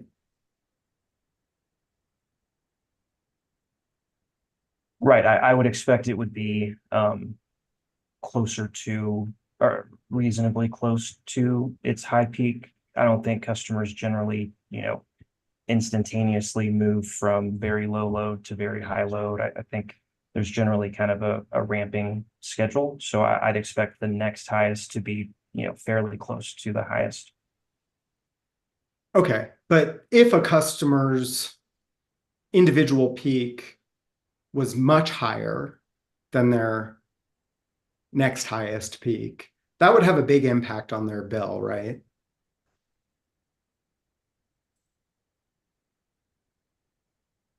If we're talking two customers with the same max demand and different, next to max demands, there wouldn't be a huge difference because we're recovering a lot of those base rate charges or base rate costs through the demand charge, which would be identical for both customers in your example.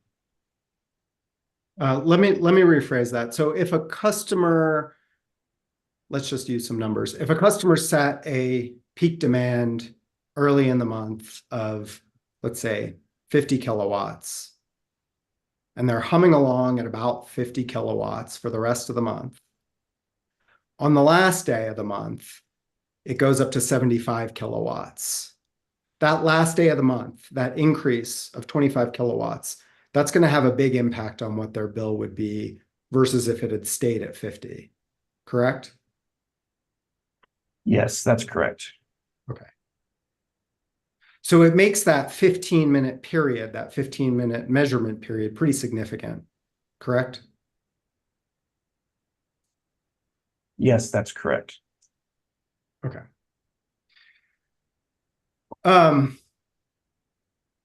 We can actually, can we move to 103?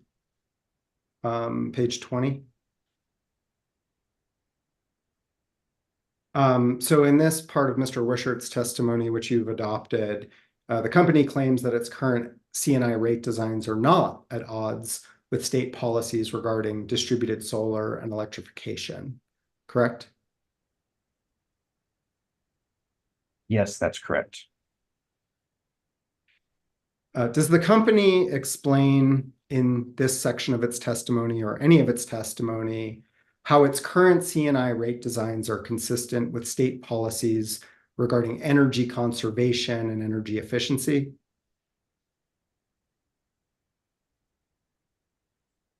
Not that I recall. I think the focus more recently has been on electrification and, clean heat proposals. I think the focus is more on that in policy making than it is right now on energy efficiency and reductions in energy usage.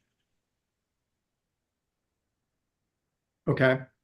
Are you familiar at all with any of the state statutes or state policies regarding energy efficiency? Not in detail. Okay, fair enough. I'll move on.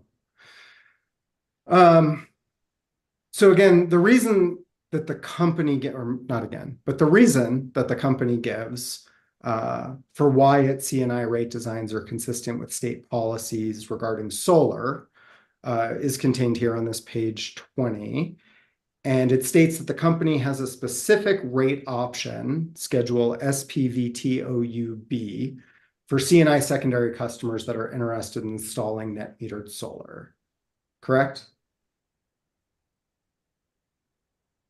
Yes, that's correct.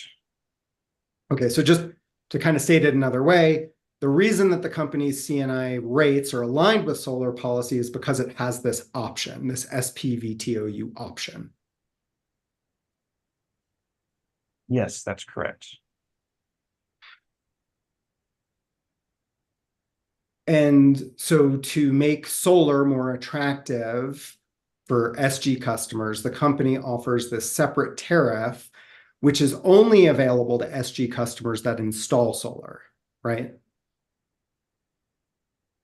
SPVTOU is only available for customers who install solar. That's correct. It's not the only alternative rate that C&I secondary customers have. And again, there's a large portion of them who are 50 kW or lower that are able to switch over to Schedule C and get a rate that's very volumetric, energy intensive.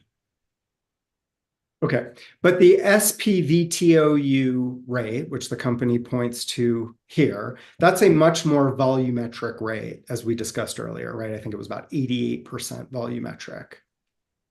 I don't recall the percentages of SPVTOU, but it certainly has lower demand charges and higher energy charges than Schedule SG. Okay. And that's the reason why it's more attractive for customers that want to install solar, right?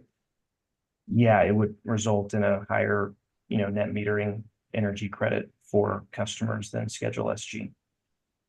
Okay. And it's also true that solar reduces a customer's energy needs that they take from the grid, correct? Correct.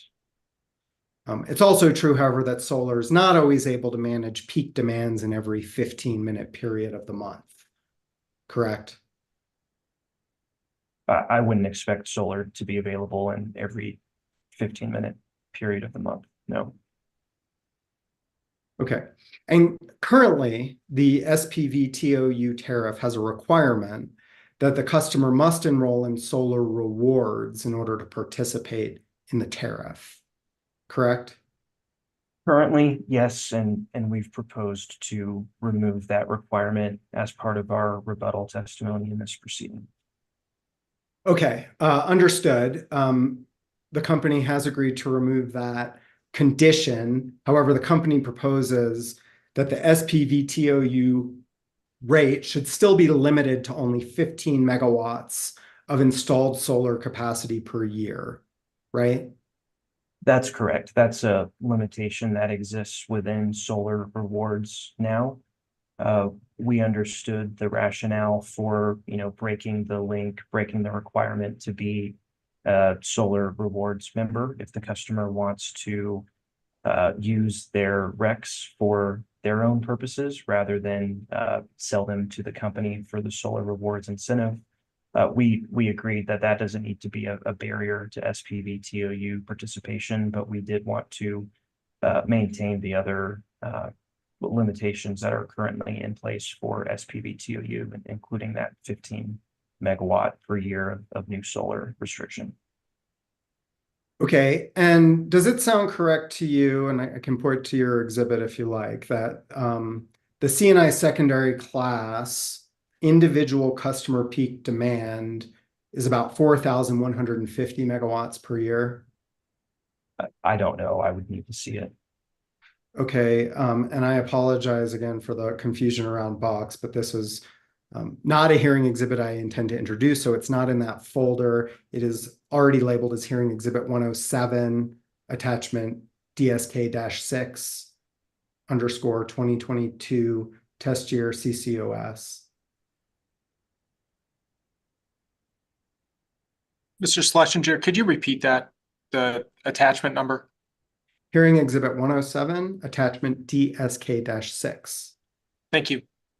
Oh. And I'm going to run into an issue here where I don't have the tab lined up with the PDF page number. So let me skip this rather than suffering through that. Would you agree with me that 15 megawatts represents a small fraction of the total SG or CNI secondary class demand? Yes, I would. Okay.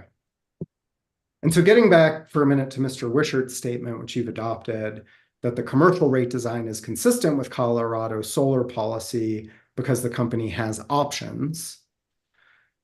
Isn't it true that as a general principle, the company does not support customers having an overabundance of rate options that facilitates self-selection? So the company's not, categorically or necessarily opposed to rate options. I think they can help with customer satisfaction. They can be designed to drive specific policy outcomes. But I don't think a situation where all customers can self-select between, say, an energy intensive or a demand intensive rate would be good policy. I think it would result in customers choosing the rate that's best for them, which might save some money near term, but then create revenue deficiencies for the company, possibly trigger new rate cases, result in rate increases to recover those savings. I don't think it's a win-win solution for customers to have that ability to self-select into their ideal rate structure. So is that why the company proposes to maintain this 15 megawatt limit? We're proposing to, maintain the 15 megawatt limit that's already there. I think one of the considerations, other than, continuing the policy that's already been set through, I believe it would have been one of the renewable energy standard plan or res plan proceedings that would have set that. But in addition to, maintaining that cap that's already in place, we're concerned with, revenue impacts to other customers. If there was a large shift of customers into that SPV TOU rate, it could likely raise rates for other customers. And I'd like to get to that settlement agreement in a moment, but would you, if the company proposes to maintain the 15 megawatt cap, is it your position that the SPV TOU tariff supports the broad adoption of solar by SG customers? It's an option for SPV or for CNI secondary customers to receive higher net metering credits. I agree it's limited to 15 megawatts per year. Which you agreed earlier is a small fraction of the total SG demand, correct? Per year it is. I'm not aware that cap has been reached in prior years. Okay. You mentioned a settlement in proceeding 23AL-0243E, which is the company's most recent res plan, correct? Yes, I believe the 15 megawatts ties to a recent res plan. I don't know the specific proceeding number. Okay. Can we pull that up? That is in box in the hearing exhibits folder marked as hearing exhibit 807.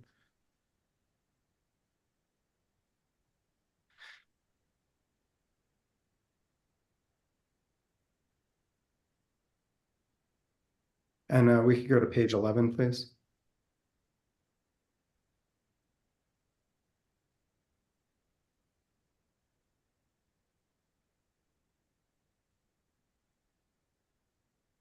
And if you could scroll down a little bit to capacity levels there. Paragraph 19 states that the settling parties agree that the maximum capacity of the solar award CNI program will be 15 megawatts AC per year for 22, 23, 24, and 25. Is that what you're referring to? Yes, that's correct. Okay. And this provision setting the maximum capacity for the solar award CNI program, that refers to the program that offers incentives through the form of a performance-based incentive, correct?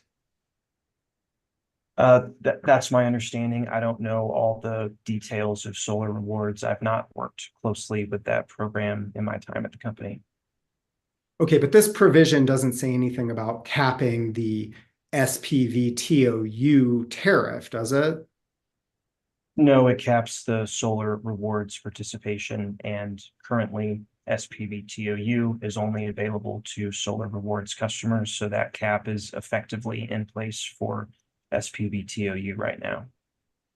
Okay, do you know if the settling parties had anything in this settlement agreement with regard to the SPVTOU tariff? I don't know. I didn't work on this proceeding at all. Okay.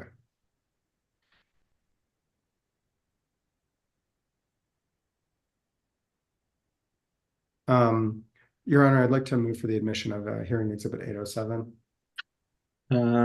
Any objection, Mr. Zomer? No. So moved.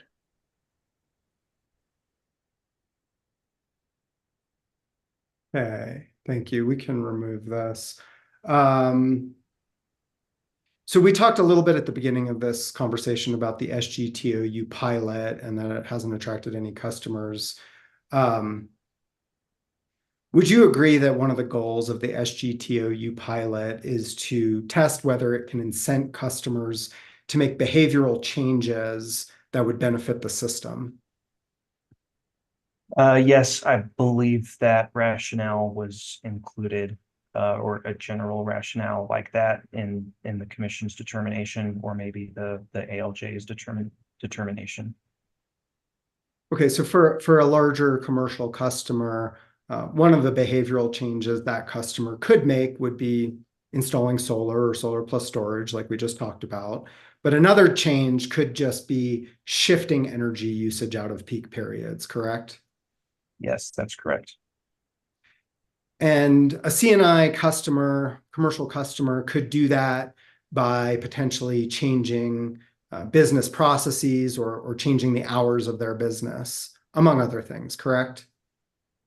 Yeah, that sounds correct.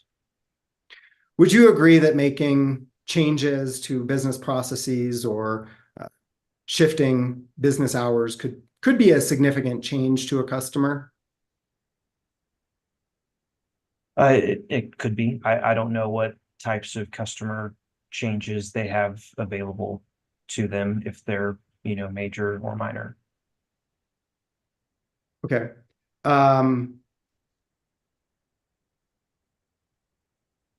And we talked before that the company's SGTOU tariff states, well, I don't know if we read it, but the tariff states that in the fourth quarter of 2024, the company will file an advice letter containing an evaluation of the SGTOU pilot, along with a request to continue, amend, or terminate the pilot. That's your understanding? I know we have that obligation. I don't recall if it's memorialized in the tariff language or not. Okay, fair enough. But it is possible that in that 2024 filing, this pilot could go away if the company proposes to terminate it and the commission accepts that.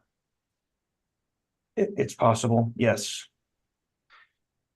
Do you agree that customers might be reluctant to make big investments in their business processes or business hours if they know that this SGTOU pilot is potentially going to go away in a year or two? Yeah, I'd agree. There's no guarantee that rate structure will be there for the long term. Okay, thank you. Okay. I have one more topic I want to talk about. I have a number of questions here. You and Mr. Markley already discussed this, and I realized that he already admitted this exhibit, the call center training, but I'd actually like to bring up what I've marked as hearing exhibit 108. Oh, I'm sorry, 808. It's similar, but I did something a little different in the way that I formatted this, just to be clear. I included the presenter notes to that PowerPoint, and I do want to reference those. So I'm going to actually use my version, 808. Yeah, sorry, give me just a second. It's similar to the other one. It's not letting me open it. So I've got to do my back workaround way to get it open. 1 second. Okay, that's fine. I actually have a background question that I can ask while you're working on that. So, well, it refers to your rebuttal testimony, which is 108 at 44. So maybe if we could toggle that really quick. 44. And this has to do with the the company's education of customers with regard to rate options. And you state here at line 3 that Schedule SG customers that contact the company are informed how moving from Schedule SG to Schedule C or CTOU would impact their bills, correct? Yes, that's correct. Okay, and then if we toggle back over to 808 now, and scrolling down to Part C, this discovery request references that section of your testimony that we just read and asks, to the extent that those communications that you described are made orally, please provide training materials or talking points provided to call center employees or account managers or other customer service representatives on how to explain to customers the bill impacts of moving from Schedule SG to CTOU. And if you scroll down to the answer there at C, you responded here that the Business Solutions Center provides these annual rate analysis refresher trainings to all commercial representatives that covers how and when to perform such an analysis for a customer, and then you provide the attachment. Correct? Yes, that's correct. Okay, so this training that we're about to look at is specific to customer service representatives and account managers that deal with commercial customers, right? That's my understanding, yes. Okay.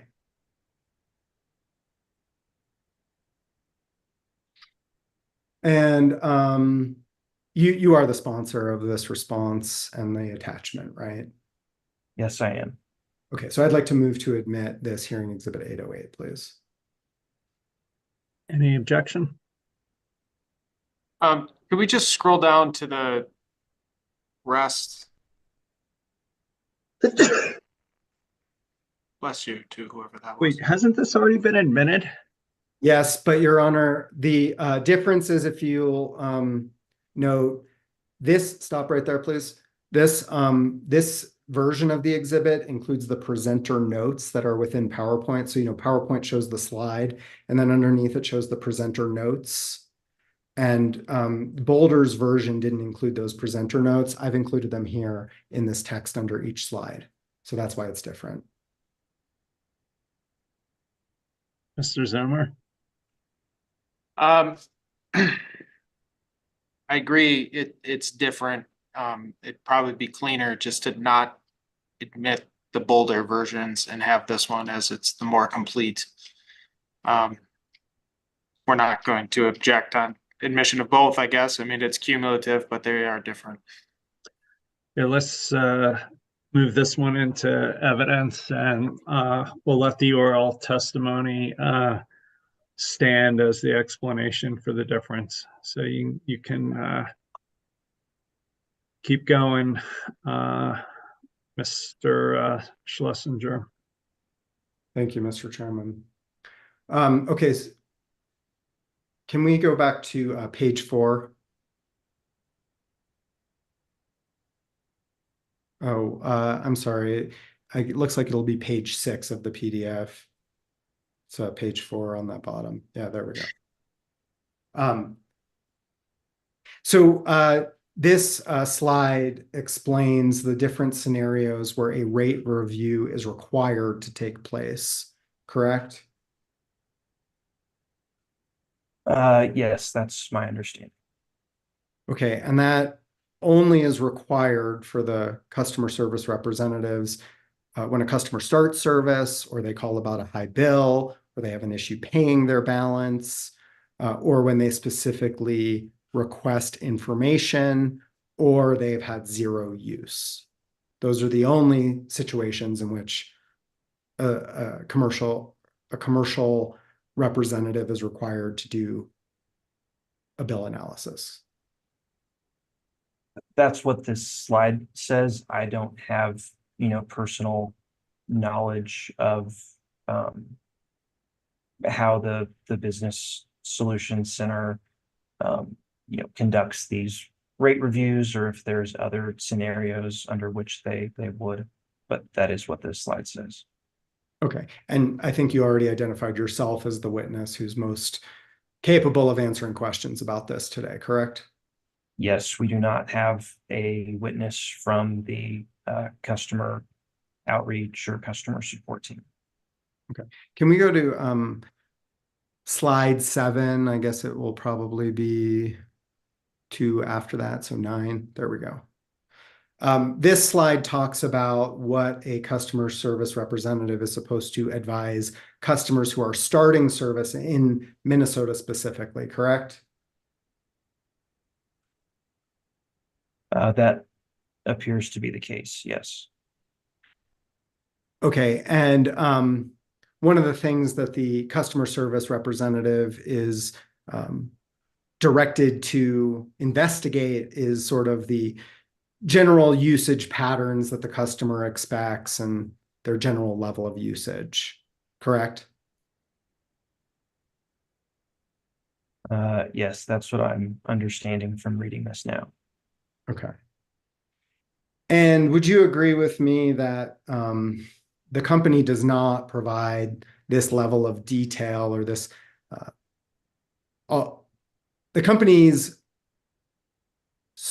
customer service representatives are not instructed to go through this level of detail in other jurisdictions outside of Minnesota? I don't know. I'm not familiar with our operations in Minnesota or in the other jurisdictions outside of Colorado.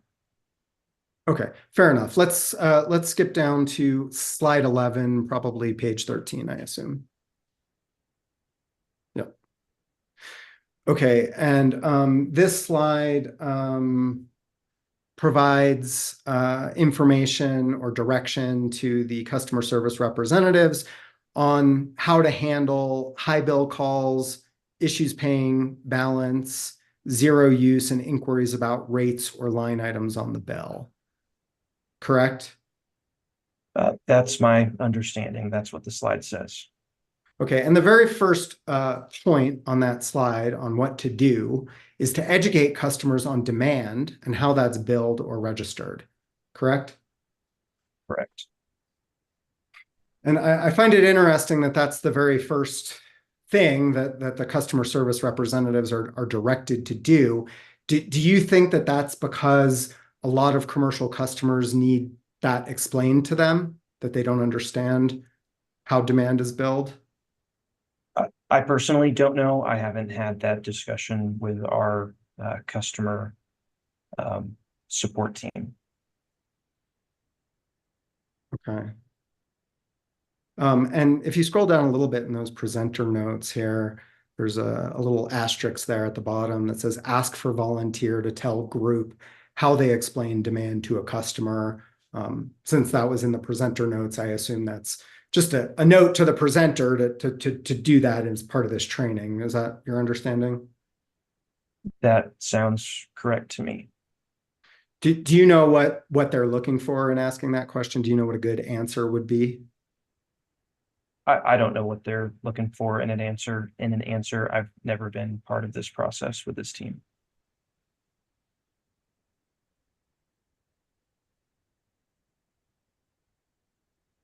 Okay, sorry, can you scroll up a little bit?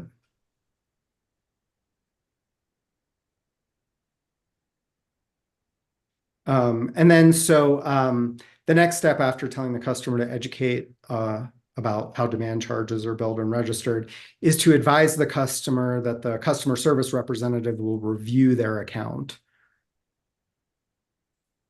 Yes, that's correct. Thank you. But below that, in the asterisks in the slide, it says avoid advising a customer that you're looking for a cheaper rate because they might already be on the rate that benefits them.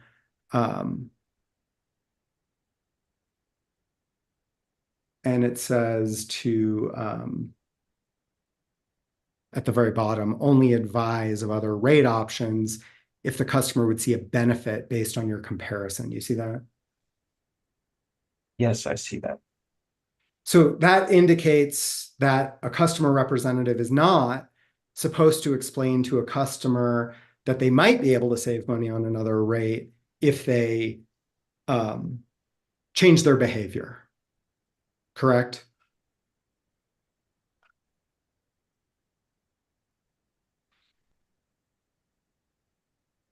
I believe the other slide, they talked about if the customer was expecting changes in behavior. So that may be part of what the customer representative is considering when doing this rate option review. I don't know how that factors into these discussions. I've not been part of them.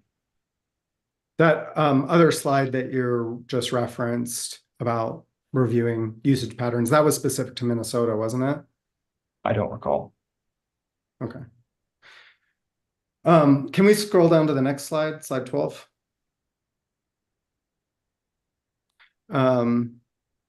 This presents a scenario in Wisconsin. Jane calls in regarding a high bill that she received. What would you advise the customer before proceeding with a rate review? And then after the review, you find that she does qualify and may benefit on a different rate. What would you advise that customer, excuse me? And if we scroll down for just a touch there, in the presenter notes, it indicates that there are certain answers to her question that would not be appropriate. You see that? I do. And one of those answers that the company says is not appropriate is you may save money on a different rate.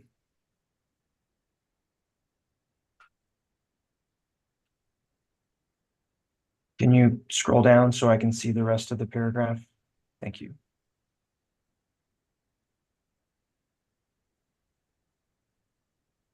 That's what it says. Okay, so this seems to indicate that the customer service representative is not supposed to advise the customer that they might save money on a different rate if they were to change their usage patterns, for example. Correct?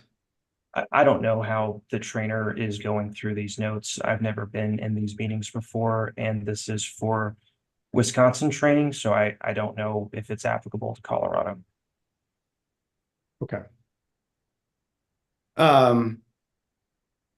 The very last line here under the presenter notes states that one way to advise the customer is that based on their past consumption, it appears that they could save money on a different rate. You see that? I do. So this would indicate that they're only supposed to advise that customer of the potential to save money on a different rate based on past consumption, not expected future consumption. That's what this says, but again, the other slide indicated, some interest in change patterns for another state. I'm not sure how they train this for Colorado or what exactly they communicate on those calls with customers. Okay, thank you. Can we scroll down to 18? And this is my last question. You already actually spoke with Mr. Markley about a customer's need to call back if they want to change their rate. Do you know how many customers call back after they've been advised that they might save money on another rate? I don't know, no. Okay. Thank you. Appreciate your indulgence, Mr. Chairman. I have no further questions for this witness. And like I mentioned earlier, I will waive Mr. Knighton and significantly shorten with Mr. Bieber. Really appreciate it. Ms. Weisenthal, can you keep going or do you need a break?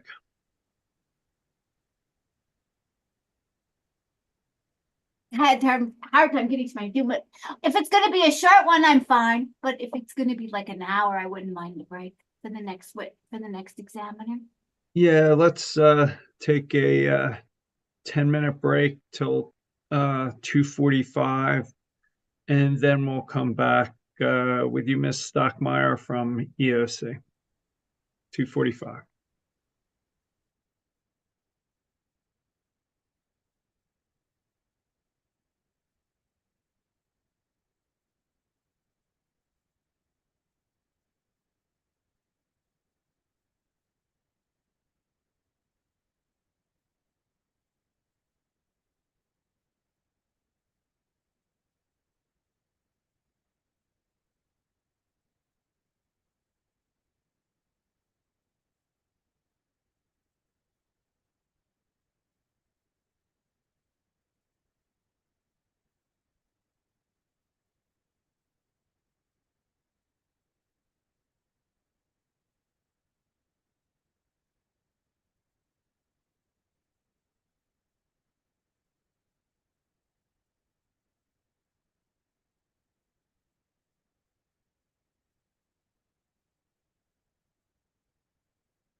All right, Ms. Stockmeyer with 270 minutes across. If you can be more efficient anywhere, we'd greatly appreciate it. So you're up.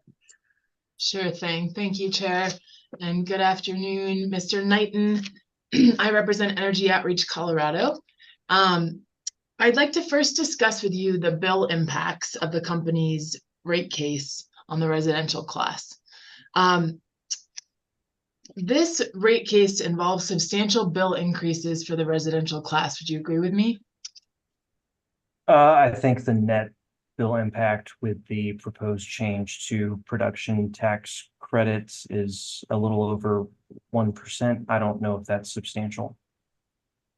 Okay. Well, it'd be helpful to understand that. So, in your direct case, and you've adopted the direct testimony of Steve Wishart, correct? That's correct. So if we could pull up his hearing exhibit 103 at page 44. At his table SWWD8, he initially showed a bill increase for the residential class of 9.6%, going from 86.94 to a proposed bill of 95.31. Do you see that? I do. So this is the comparison. Yeah, thank you. I'll ask the next question.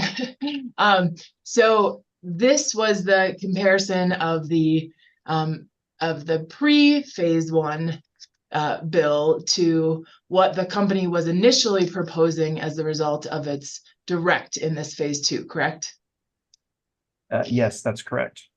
And so I understand that the phase one modified the revenue requirement midway through this proceeding, and it ultimately was decreased, right? The ultimate phase one increase was lower than what was originally proposed and reflected in this table. That's correct. Right. As part of the phase one, though, am I correct that the part of the decrease to base rates was because costs that were for the DSMCA, or excuse me, for DSM programs were shifted from base rates to the DSMCA? Yes, I believe now all of the DSM costs are recovered through the DSMCA. In the past, a portion was recovered through base rates. And I think this $95 would have included some of those DSM costs. So the DSMCA is still collected from residential customers, right? Yes, that's right. So in the company's rebuttal, the company's also proposed to increase the proportion of base rates that the residential class covers, right? And subject to check, would you agree that it's going from 44.6% in your direct to 45.2%? What numbers are we talking about specifically? The class portion of recovery. Okay, for residential, those numbers sound right, subject to check. Okay. And in your rebuttal, though, you only show a bill increase of 1.3%. And if we could go to your hearing exhibit 108, page 11, in your table on this, if we could scroll down a little bit, thanks, shows again just a 1.3% monthly change, right? Yes, that's right. And this is comparing the rate that's currently in place after the phase one to what's being proposed in the phase two, correct? Yes, that's correct. Okay. And the phase one included the collection of rates for customers in a GRSA and a GRSA-E, right?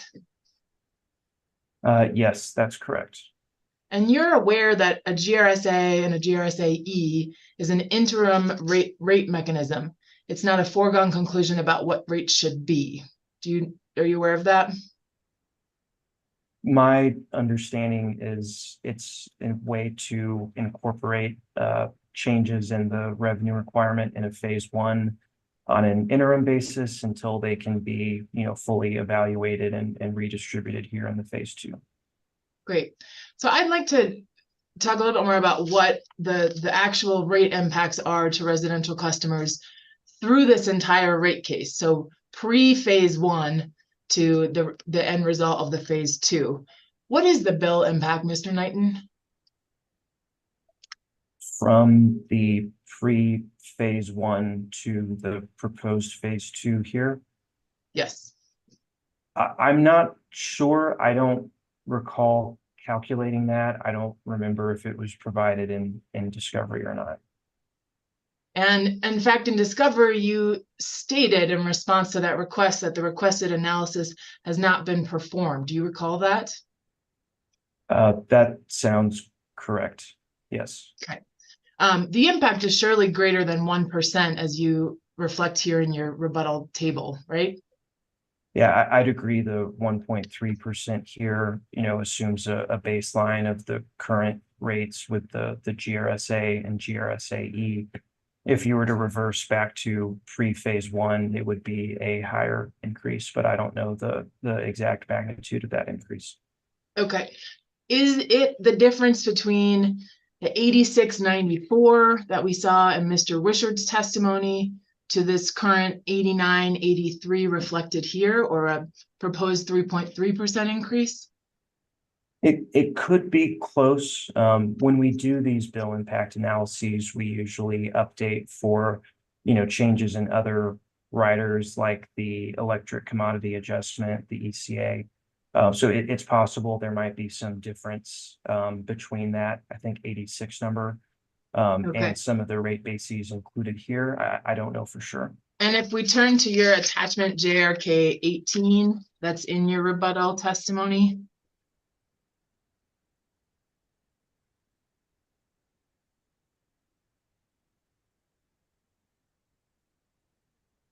Thanks.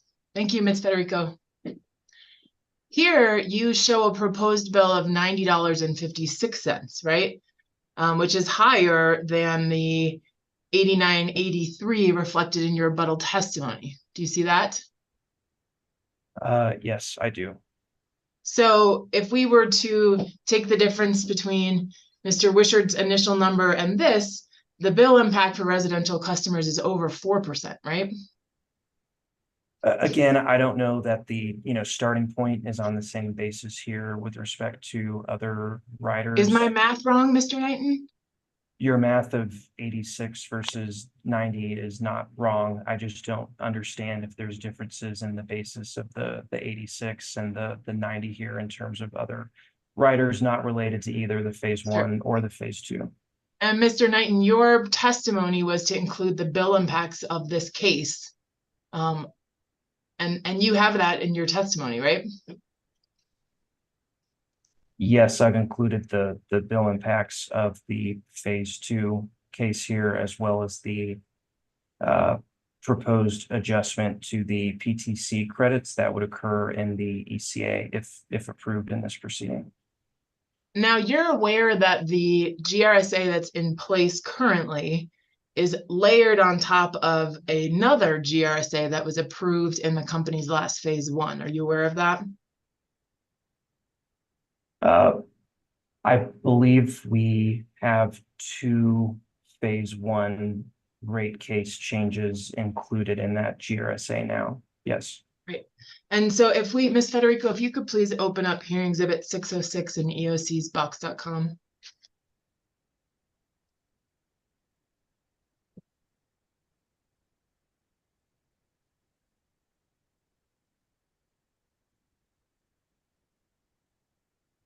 And Chair, I would like to move for admission of this decision, which is kept in the commission's records on the basis of administrative notice.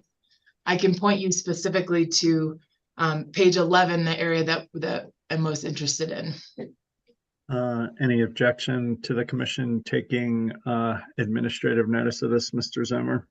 I don't think this needs to be admitted into evidence. It's a source of law. No, we just take administrative notice of it. I understand that, but then is it a formal exhibit in the record? Yes. I don't think it's quite necessary. You don't have to include cases in the record, but I don't object to it if the chair wants to admit it. I take administrative notice of this.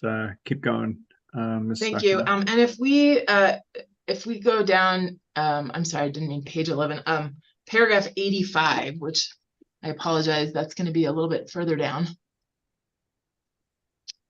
Sorry about that.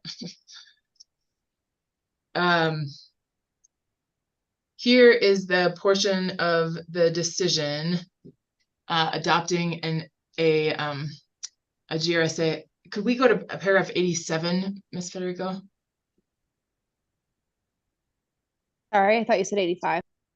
Yes, I'm sorry. I had my site wrong. I apologize. Hold on one second. No, I'm sorry. 35. It was page 11, paragraph 35. Just briefly, the GRSA that was approved in the last phase one ended up with an average bill increase to the residential class of $5.24 a month. Do you see that? Or 6.44%? Yes, I see that. Okay, and no phase two proceeding has confirmed that this 6.5% increase to the residential class was appropriate under rate design or cost allocation, has it? No, this is the first phase two that is doing a full class cost of service analysis to allocate the costs included in the GRSA that we're looking at here. Okay, thank you.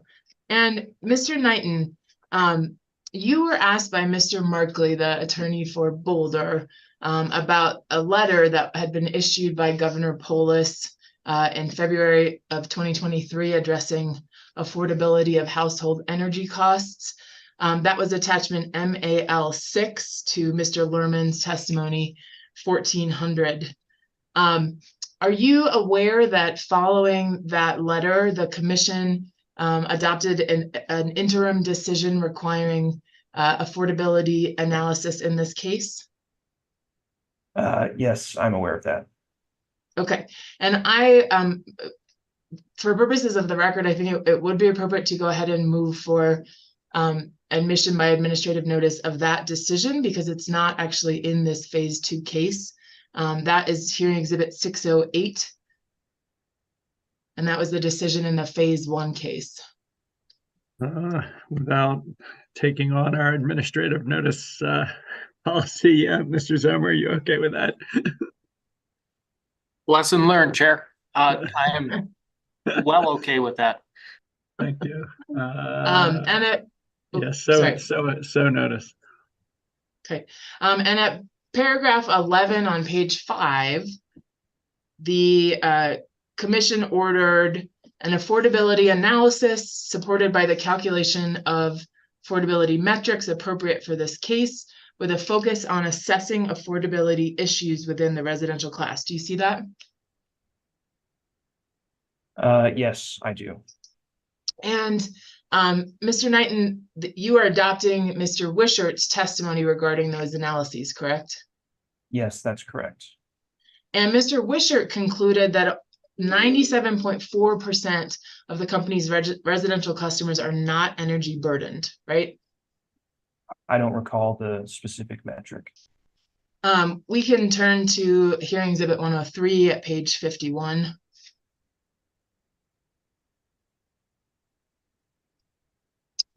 So again, the initial analysis showed that approximately 1.25 million households were not energy burdened. Do you see that? Yes, I do. And he concluded that only 0.4%, or roughly 5,000, were energy burdened. Out of the, am I correct that out of a total of 1.3 million customers? Yes, that's what this table shows. Okay. And the company has not provided any analysis in this proceeding to rebut the analysis presented by EOC witness Mr. Nussbaumer that there are more likely closer to 144,000 customers that are energy burdened in your service territory. Right, we didn't include any analysis to rebut that. It's my understanding that type of analysis is subject to kind of stakeholder consideration, and I believe it's called the Energy and Security Working Group. So I believe that will continue to develop in that working group. Okay, thank you. EOC's position is that putting less of the revenue requirement in the fixed monthly service and facilities charge and more in the volumetric energy charge increases bill affordability by increasing customers' ability to save on their energy bill. Are you aware of that? I'm aware of that position, yes. Okay, so let's turn back to attachment MAL 6, Governor Polis's letter. Can you remind me what that was attached to, like the number? Is it 1,400? 1,400, yes. Thank you.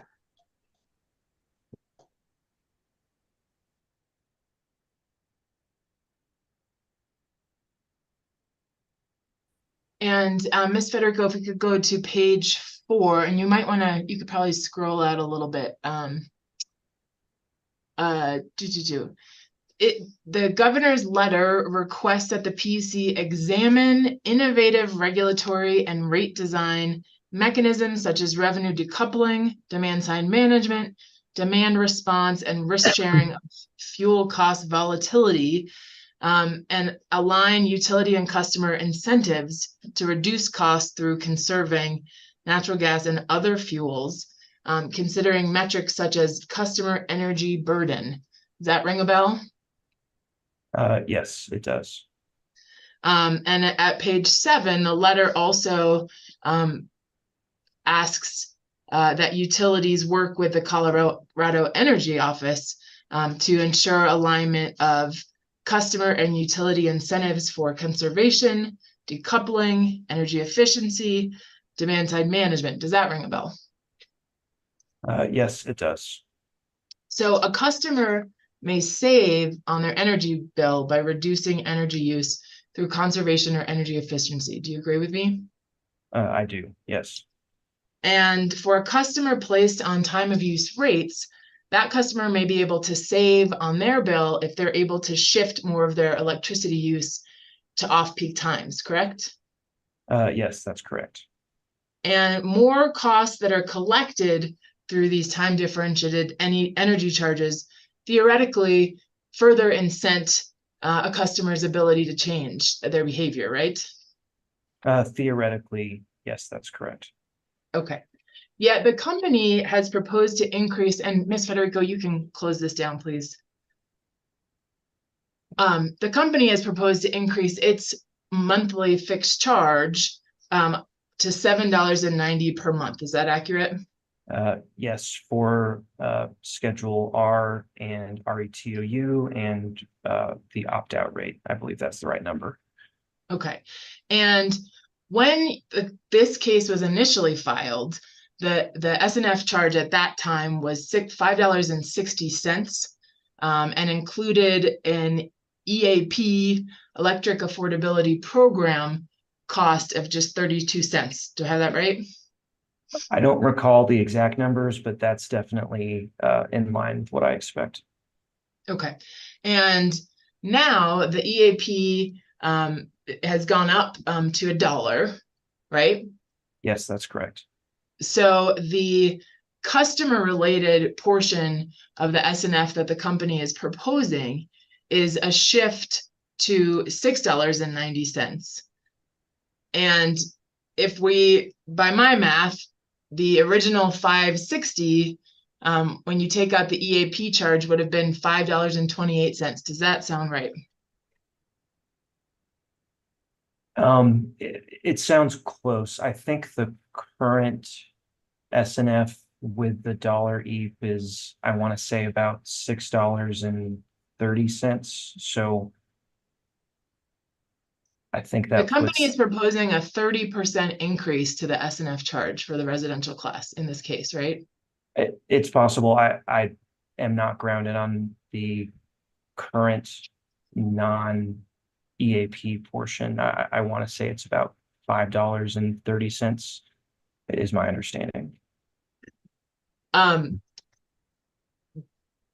you aware that Mr. EOC witness, Mr. Bennett has testified that in addition to bill affordability, a higher SNF charge disproportionately impacts income qualified customers because they generally tend to use less electricity? I'm aware of that testimony. I'll say, our data shows something different, that our users of EAP typically have higher than average usage. So, and I just want to clear that up a little bit. EOC witness Eric Nussbaumer presented an analysis of the company's residential customer bills and determined that the average annual usage is significantly lower for customers living in census blocks with median incomes at 80% or below of Colorado median income, right? Do you recall his analysis? I do generally. I don't recall the specific numbers. And we can turn just briefly, Ms. Federico, to hearing exhibit 603, page 14.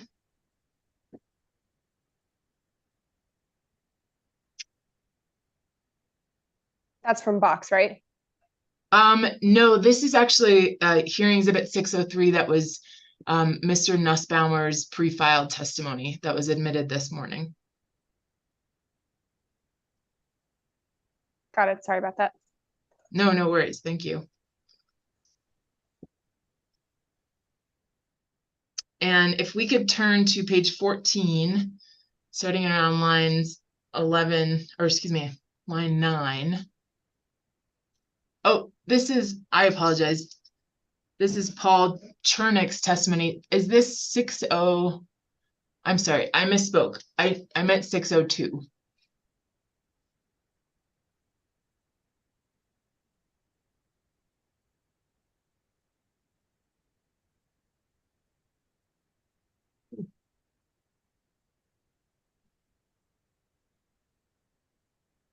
And he, starting at line 9, Am I on the right page? I thought you said page 11, but maybe I misheard. no, that was right, but I apologize. I wrote down the wrong page. Anyways, I can cite to this in my brief, so I don't need to go through it, but Mr. Knighton, you are aware that Mr. Nussbaumer found that customers living in census blocks with median incomes at 80% or below had statistically lower usage than customers living in higher income census blocks. Are you generally aware of that? Generally, yes. Okay. And in rebuttal, you testified that the company did not perform a detailed audit of the analyses or methodology. Do you recall that? I do. That's correct. So you have no basis to assert that Mr. Nussbaumer's numbers are incorrect or erroneous, right? That's correct. I'll say, there's assumptions there to make an estimate, and I'm not here disputing how that estimate was made. I think thank you. But you are critical of the fact that he provided an estimate as opposed to an actual calculation based on actual customer data. That was your criticism? Yeah, and I'm not trying to be critical. I guess my point is, I think we're all trying to get our arms around this issue. I think the working group we referenced earlier is going to be very, helpful in getting there. And so I think, we all have a lot to do to find the best data source and get on the same page about what this metric should look like. And to be clear, Mr. Wishart, whose testimony you adopted initially in his energy burden analysis, he used estimates. He used data regarding median household income by census block to perform the analysis that the commission required, didn't he? Yes, that's correct. So using census level data is not per se unreasonable, given the lack of specific information about customers' usage, right? No, it's not. I was just contrasting it with our EAP meter data. Right. And let's go ahead and briefly turn to that. If we turn to hearing exhibit 103, Mr. Wishart's testimony at page 56, starting at line 5. Here Mr. Wishart states that the company is not going to have a separate rate for income qualified customers. And he goes on to show on page 57 and conclude that the aggregate load pattern of customers enrolled in EAP is not significantly different than the load pattern of the broader residential class. This is what you're referring to, right, Mr. Knighton, in terms of your analysis? Correct, that it's not, significantly different, and on average, the EAP use is a little bit higher than the non-EAP use. Okay, and this analysis was limited to 10,000 EAP customers, right? Not all customers that are taking service on EAP. That's correct, right? I believe it was just those with advanced meters, so that may be the reason for the restriction, but I don't recall the exact numbers. I think, and there's a discovery response that's already in the record that shows the company responding that it was only for 10,000 EAP customers. Do you have any reason to believe that wasn't an accurate discovery response? No, I believe it was accurate. Okay, and that's out of, again, over 1.3 million customers. That your data set is 10,000 out of 1.3 million. What's the 1.3 million total residential? Right. Okay, yes. Yep. And you're aware, are you not, that the EAP program is intended to hold participating customers to an affordable bill? I don't know all the details of the mechanics. I know generally it's bill assistance for customers who need that assistance. Okay, and somebody who's getting assistance might have a very different price signal than an income qualified customer who is struggling to pay their bill every month without assistance, right? I don't understand the question. Can you ask again? It's quite possible that a customer receiving energy assistance and thus held to an affordable bill might have less incentive to save on their bill by reducing electricity usage. That sounds reasonable. Yes. Okay. And at your rebuttal, I think you suggest instead that the company prefers to design rates based on costs and use other tools and income qualified programs to help those in need. I certainly appreciate that, but Mr. Knighton, the company doesn't disagree that there are significantly more income qualified customers in your service territory than there are customers who receive income assistance. So Yes, I think I don't think it's a yes or no question. I think the company is still getting a handle, with the working group around the number of energy burdened customers. I agree that those currently, I think, receiving EAP are a small proportion of the total customer base, but I don't have the basis to say that only a small fraction of those who need it are currently receiving assistance. If we could turn, Ms. Federico, to hearing exhibit 609 in EOC's box.com, please.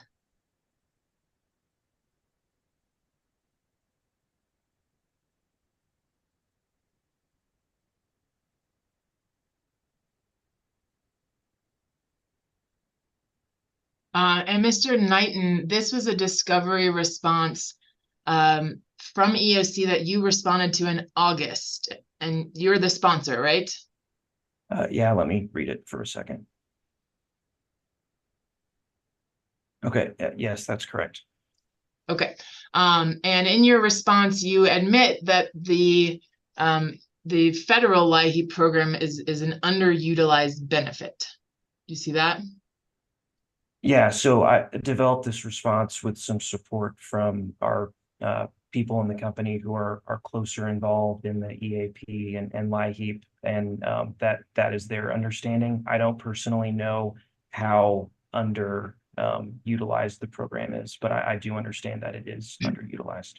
Okay, thank you. And I would move for the admission of hearing exhibit 803, or excuse me, 609. Any objection? No objection. So moved.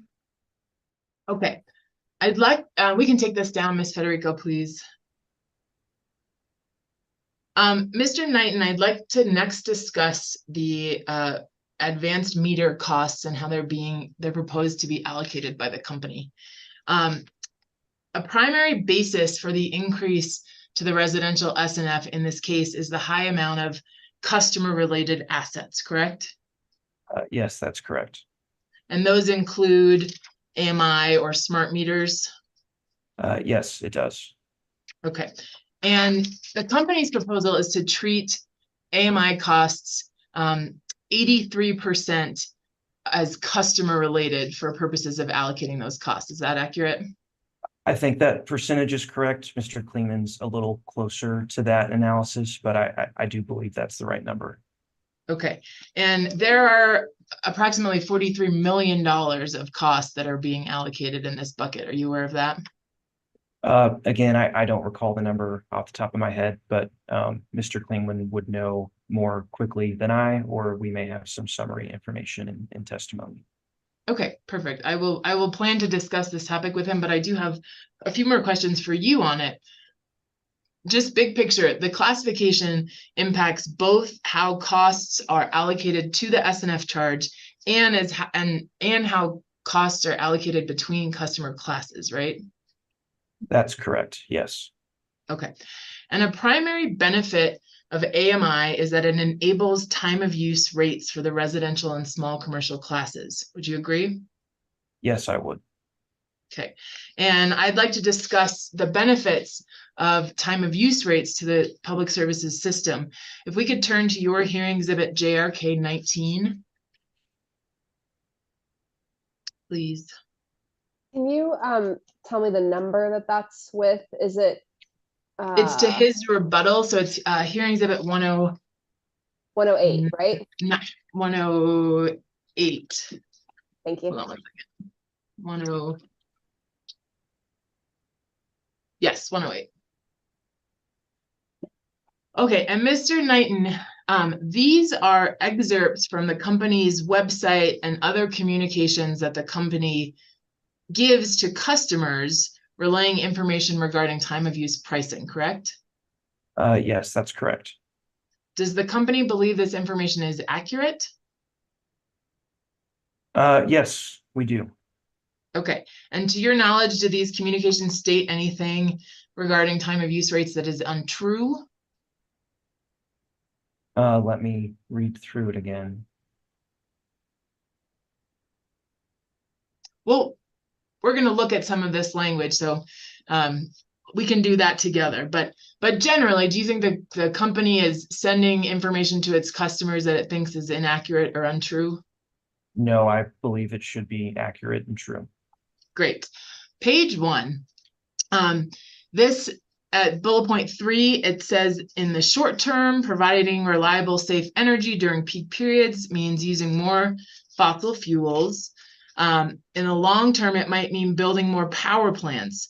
Goes on to talk about how reducing peak demand for electricity by shifting your usage to off-peak means lower costs and a contribution to cleaner future.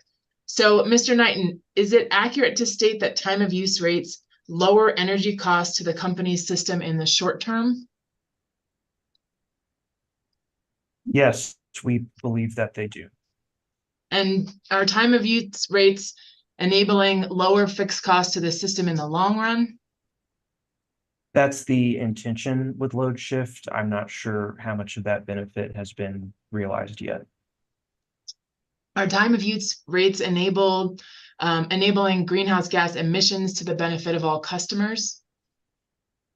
I think you mean greenhouse gas reductions. Excuse me. Yes, greenhouse Okay. gas emissions. Yeah, I think that's part of the intention. Okay. And on page 3, you discuss some more of the benefits of time of use rates. And at these bullet points, the first one is you'll have more control over your bill. So that is a benefit that's specific to an individual customer, right? Correct. Yes. But next you go on to say they'll help use more renewable and you'll help avoid the need to build new power plants. Would you agree that these are both system-wide benefits? Yes, I would. Okay. Mr. Knighton, the vast majority of customers who have received AMI to date have stayed on schedule RETOU, correct? Yeah, I believe the opt-out percentage has been very low. Okay, so time of use rates, or excuse me, the deployment of AMI meters to the residential class is creating a number of system benefits for all customers, correct? That's correct, although I believe the other classes will be contributing some benefits from AMI meter use as well. Thank you. I understand that Mr. Klingeman is probably the witness to talk a little bit more in depth about Mr. Chernick's alternative proposal on AMI class allocation. Is that correct? Yes, that's correct. Okay, I will take that up with him. Last, I would like to briefly discuss with you the probability of dispatch, POD class allocation. In rebuttal, the company proposes to stick with its modified probability of dispatch method for generation, but move to 4CP for transmission and distribution substations, right? To 4CP AED. Yes, that's correct. Excuse me. Yes.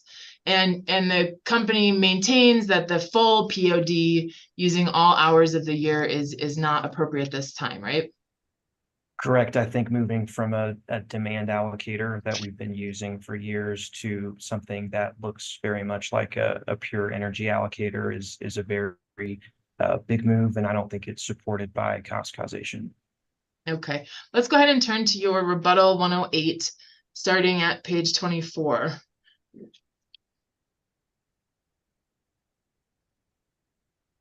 And or 24. Yep, great. So at line 4, you do state that the POD improves upon the 4CP AED's over-reliance on 4 hours. But you go on to talk about the other problems. So the first is what you brought up, that it's fundamentally indistinguishable from a 100% energy allocator. And you go on to cite to Mr. Lucas's testimony.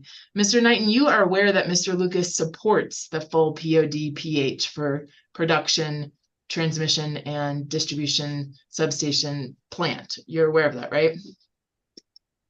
I believe that's their position as of cross-answered testimony. I can't remember what the citation here was. I think to answer testimony, this may have been their position.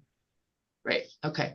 And Mr. Klingeman describes in his testimony what the POD methodology does.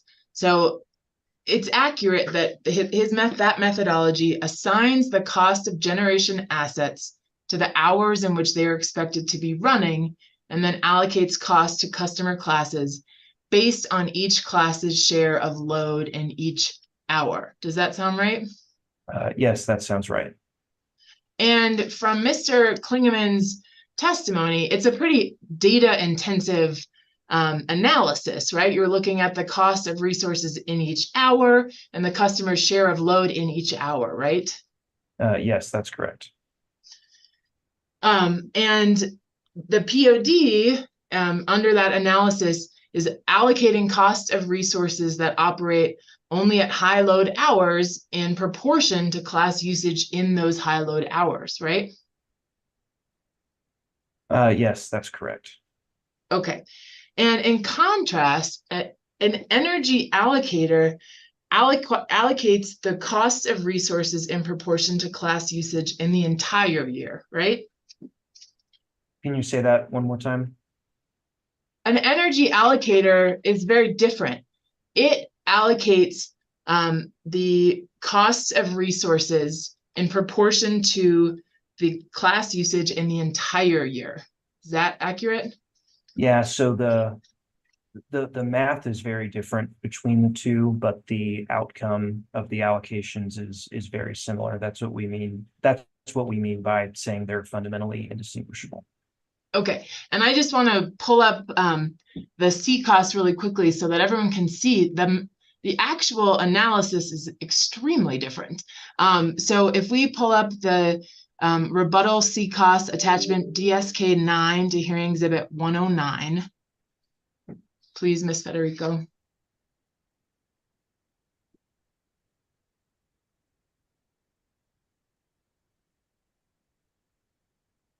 And if we go to page 10,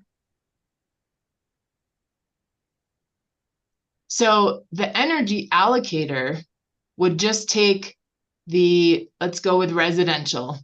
Now, I had to look this up online. This number at line, column 2, line 1, that is 10,000 gigawatt hours, also called terawatt hours. Would you agree with that? Let me think about it for a second. Those are kilowatt hours, so 10 million megawatt hours, 10,000 gigawatt hours. That sounds correct. Okay, we'll go with 10,000 gigawatt hours. So the residential class, its adjusted annual energy usage is 10,000 gigawatt hours out of the total 30,000 gigawatt hours. So would you agree that an energy allocator would simply take the first number divided by the second number? That's my understanding, subject to Mr. Klingman signing off. He's a little closer to these calculations than I have been. Okay. And again, this is just clearly not how the PH or how EOC's preferred POD is actually calculated, is it? Correct. The math behind the two methodologies is very different, even if the outcome of POD 8760 versus pure energy is very similar. Okay.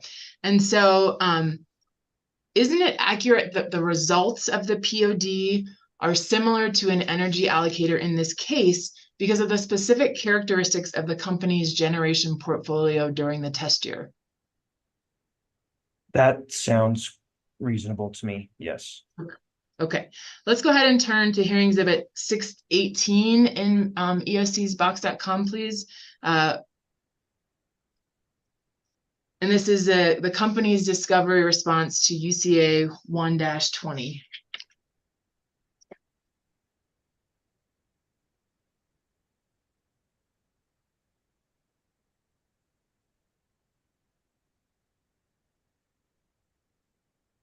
Thank you.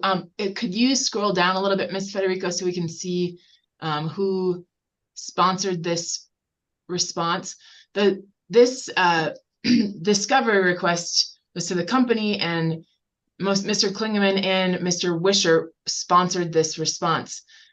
You have adopted the testimony of Mr. Wishart, right? So you're the person to ask about this? I think correct. I've adopted his testimony. Depending on the issue, it may be more appropriate for Mr. Klingman. Okay, let's give it a try.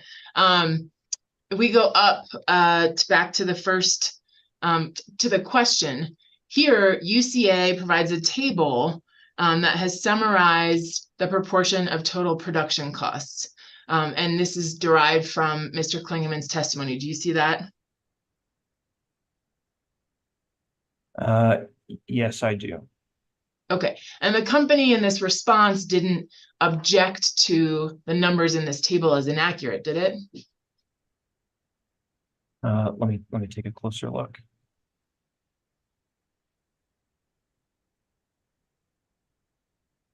Can you scroll down to our response and possibly objections?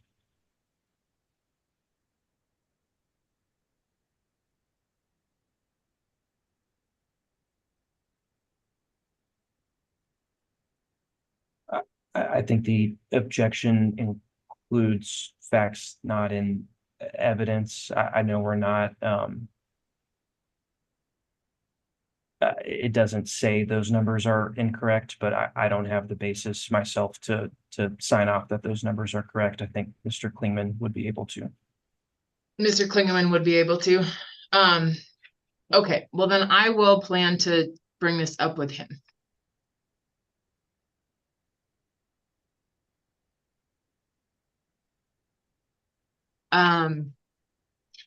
Let's go back to your rebuttal then, hearing exhibit 108, where we left off in terms of your concerns about the POD methodology. We talked about the 100% energy allocator. The larger problem, however, is that it would cause a significant rebalancing of class cost responsibilities and associated rate impacts, right? Yes, that's right. Okay. The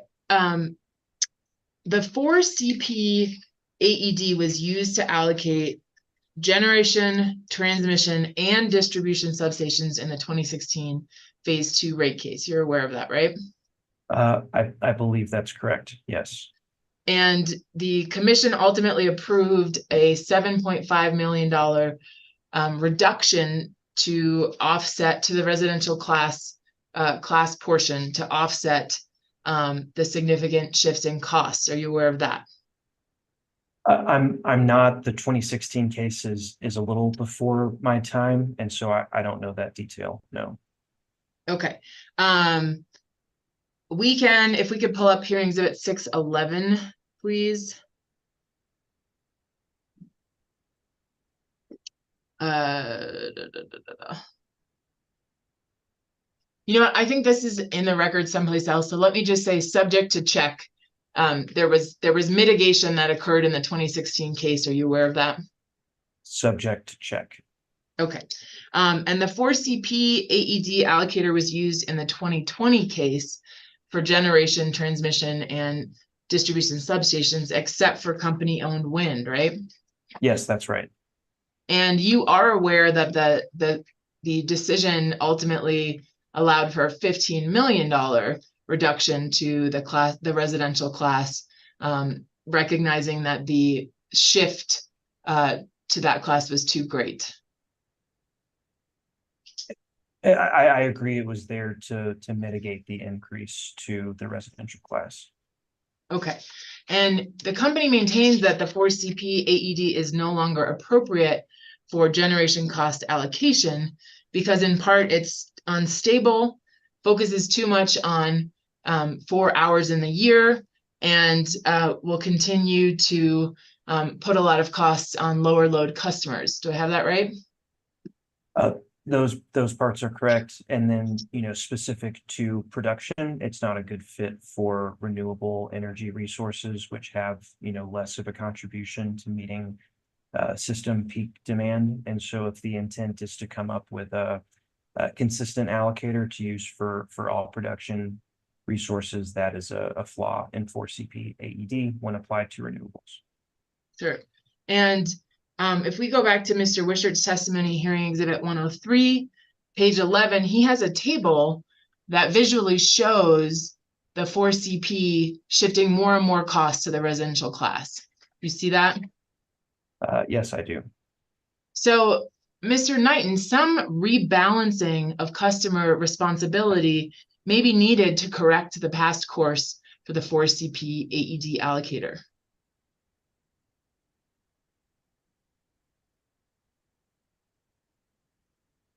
Are you asking if I agree? Sure. Do you?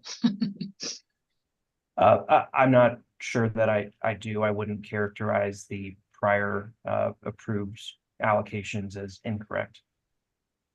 Okay. And the commission, if it decides to go with the full POD methodology and has concerns about any cost shifts to other classes, just as it has done in the past, it can use mitigation to temper those impacts, right? Yeah, that's certainly something the commission could do. From a policy perspective, though, I would urge against going for, something that approaches a full energy allocator for these resources, I think there needs to be more of a balance in considering demand consistent with how resource planning of the system is done.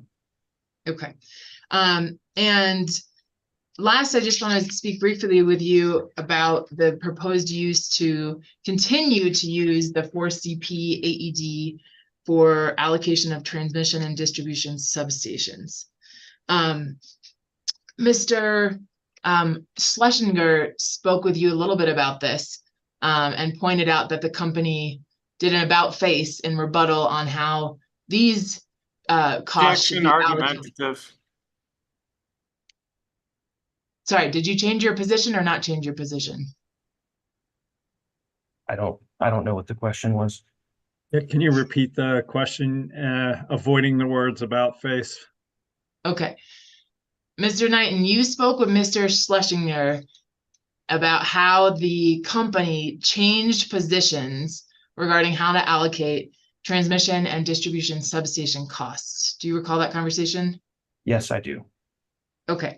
And the company does not have any studies that specifically show that the 4CP hours align with the time of peak demand for distribution substations or transmission facilities, do you? I don't believe there's anything in this proceeding.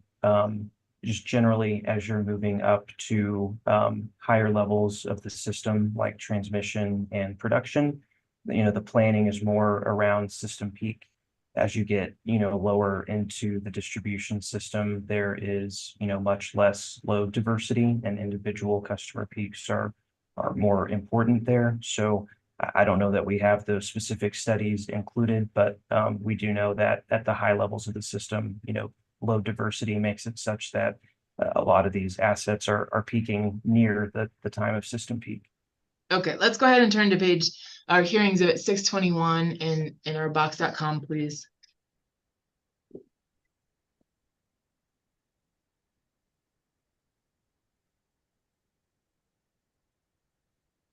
And Mr. Knighton, this was a discovery request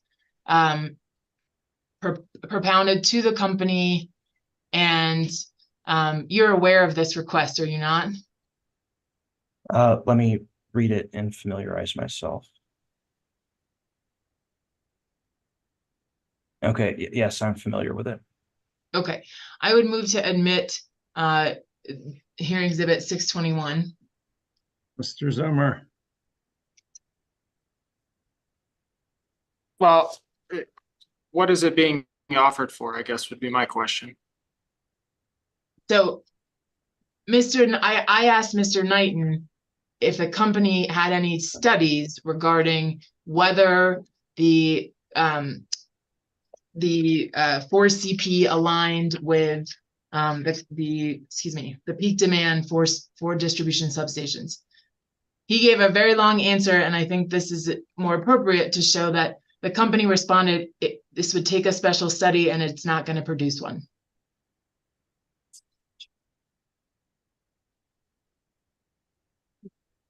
Well, Mr. Knighton answered the question. So if this is just there to supplement that, it's cumulative. Mr. Knighton also isn't identified as the response to the witness to this. Mr. Knighton, I can ask again this. The company doesn't have any studies that show that the 4CP aligns with when the peak demands on its distribution substations occur, does it? I'll object to that as asked and answered. I think I'll overrule the objection. You can answer it, Mr. Knighton. Yeah, so my answer hasn't changed. We don't have the, specific kind of detailed study included in this proceeding. But, generally at the higher levels of the system, generation, production, transmission, there's a lot of load diversity on the system. And so those, the cost for those assets is generally driven by, something more like system peak. As you dive deeper into the system to, distribution, there's a lot less load response or load diversity as you start cutting off other customers that are on other transmission lines, other circuits. That, system peak is less of a factor there in cost causation. Individual Mr. customers Knighton, are. respectfully, you'll have an opportunity for redirect. I would just like to get through the rest of my questions. Okay. Thanks. A large portion of the cost of transmission lines is due to the length of those lines. Isn't that right? Can you repeat the question? Wouldn't you agree that a large portion of the amount of money the company spends on transmission lines is due to how long they are? That sounds reasonable. I've never been involved in transmission planning myself, but that sounds correct. Okay, and many of the company's transmission lines are carrying generation from remote locations to more centralized locations of customer load, right? We're getting kind of outside my area of expertise. I know there's certainly, some transmission lines that do that. Would you agree with me that some of the costs of transmission and distribution substations are due to other factors besides demand, peak demand? I think peak demand is the key driver for transmission, that the system has to be built to deliver power at the highest peak time of the year. And to where load is located, right?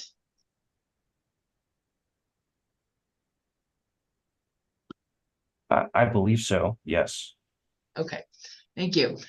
Just to kind of clarify, the transmission and distribution substation costs are significant. Subject to check, we're talking about $265 million in transmission assets, $89 million in distribution substations. Does that sound right? Subject to check, yes. And the company's proposal to go back to a 4CPAD has 45.67% of transmission costs going to the residential class, as opposed to 42.31% for the POD methodology. Does that sound correct? I don't recall the numbers, but that sounds in line with what I'd expect. And closer to 48% for the distribution substations.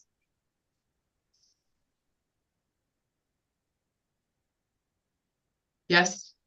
Subject to check? Yes, subject to check. Okay. You do note in your rebuttal at page 26, hearing exhibit 108, that other views have been presented in this proceeding, and that it could be reasonable for the commission to maintain the existing practice of aligning transmission and distribution substation allocation with generation, right? That's your testimony? Yeah, I mean, no allocation method is, 100% the, perfect and only way to go. I think that would be another reasonable outcome if that method was POD/PH. I think, full POD would be too energy intensive for those assets. Okay. But the company is open to allocating those based on the POD/PH method, which is what Mr. Chernick proposed in his testimony, correct? I'll say we're open to, or I would understand if the commission made the determination to allocate those assets and production on POD/PH. I don't recall Mr. Chernick's specific proposal. Okay. Well, thank you very much. I appreciate your time. I have no further questions. Thank you, Ms. Stockmeyer. We're up to sweep. You think you can do this in 15 or 20 minutes, or you think you're going to need the full half hour, Mr. Hyatt? I think 20 or 25 minutes is realistic. We can do our best for 20. I don't know if 4 p.m. is an absolute hard stop or maybe a few minutes. We'll see. I think Mr. Plant, Commissioner Plant, you may have a little flexibility there. Yeah, I mean, it's a meeting with staff at 4. I think we could probably move it to 4:05, 4:10, something like that. All right, why don't we start, Mr. Hyatt, and we'll see where we get, and if we have to finish up tomorrow, we can. Sounds good. So good afternoon, Mr. Knight. My name is Michael Hyatt. I'll be asking questions today on behalf of the Southwest Energy Efficiency Project. I know you've had a lot of questions already about rate options. I have more questions for you about rate options, but these questions are going to be about residential customer rate options, not commercial. So if we could start, please, by pulling up here at Exhibit 101, which is Mr. Knighton's direct testimony.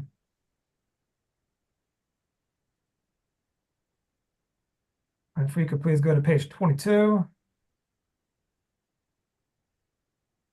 Here on line 14, Mr. Knighton, can you see, just for context, that this is a section of your testimony where you discuss the overall policies and factors that inform the company's rate design proposals in this case? Do you see that? Yes, I do. And if we scroll down to the next page, which is page 23, at the top of this page, here you generally discuss the various rate options that are available to customers. Is that correct? I believe the focus is some recent changes in rate options that are available. I don't think it's meant to be a broad discussion of all rate options that are available. Okay. And if we scroll down to the next page, page 24, I'd like to focus on the question and answer at the top of this page regarding whether these various rate options are a problem in the company's view. So Mr. Knight, could you please just quickly review your answer here on lines 2 to 6 and let me know when you're done?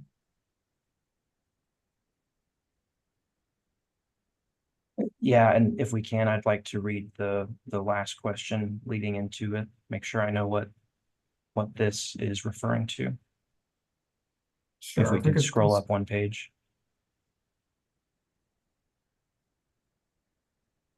Okay, thank you. I'm good. Did you? Okay. So isn't your answer here to the question of whether these rate options are problems essentially, no, they're not necessarily a problem, and there are 2 reasons for that?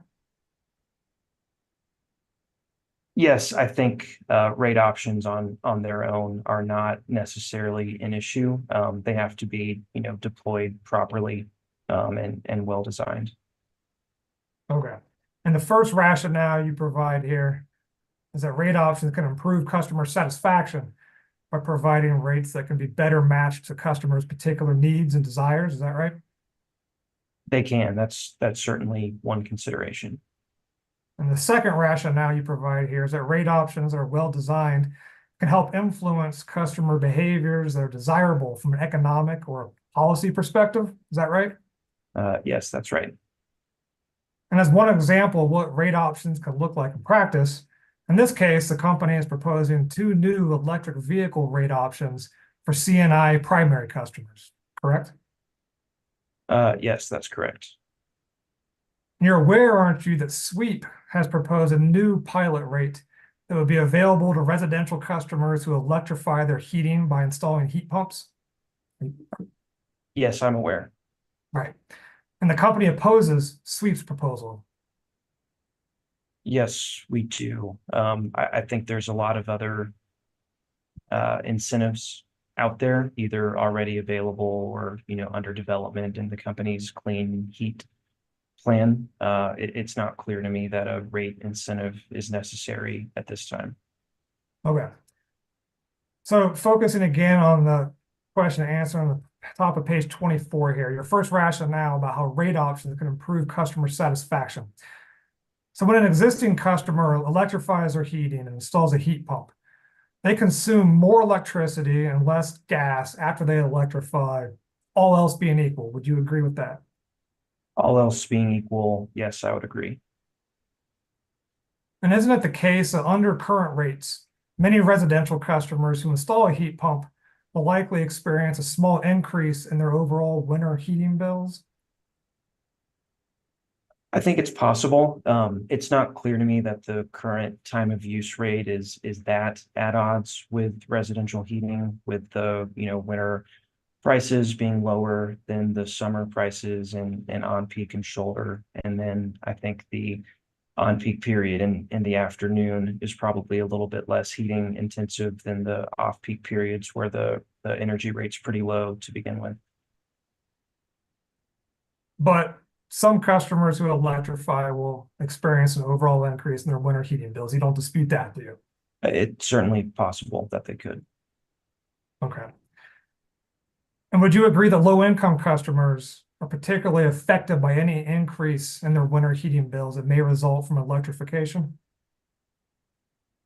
I guess I don't know if they're more prone to increases. They're probably more affected by increases. So if the company were to implement a rate option that helps avoid or mitigate an increase in winter heating bills if a customer electrifies their heating, that rate option might improve that customer's experience and better match their needs, wouldn't it? I think it would. It may also result in shifting costs to, other customers who aren't taking advantage of that rate, and they could be, lower income and harmed by that decision as well. Okay, and we'll get to that here in a few minutes. If we could now focus on the second rationale you provide here at the top of page 24 about how rates can incentivize desirable customer behaviors. And Mr. Knighton, are you just generally aware of the fact that beneficial electrification is one of the components of the state's strategy for decarbonizing buildings? Yes, I am. So if the company were to implement a well-designed electric heating rate option for customers who install a heat pump, that rate option also could help influence and incentivize customer behavior that is desirable from a policy perspective, couldn't it? It could. I just don't know that it's necessary to make that behavior happen.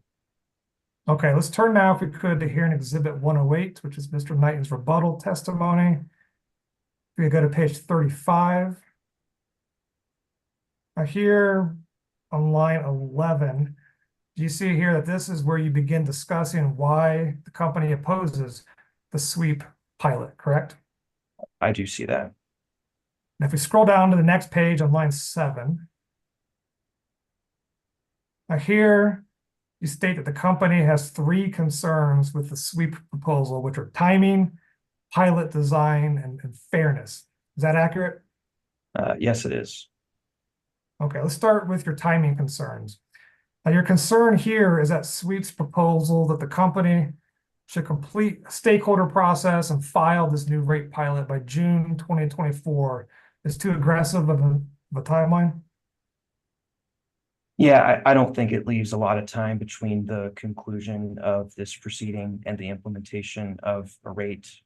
We would want more time to understand kind of the landscape of other incentives that are available, how much kind of rate incentive might be necessary on top of that.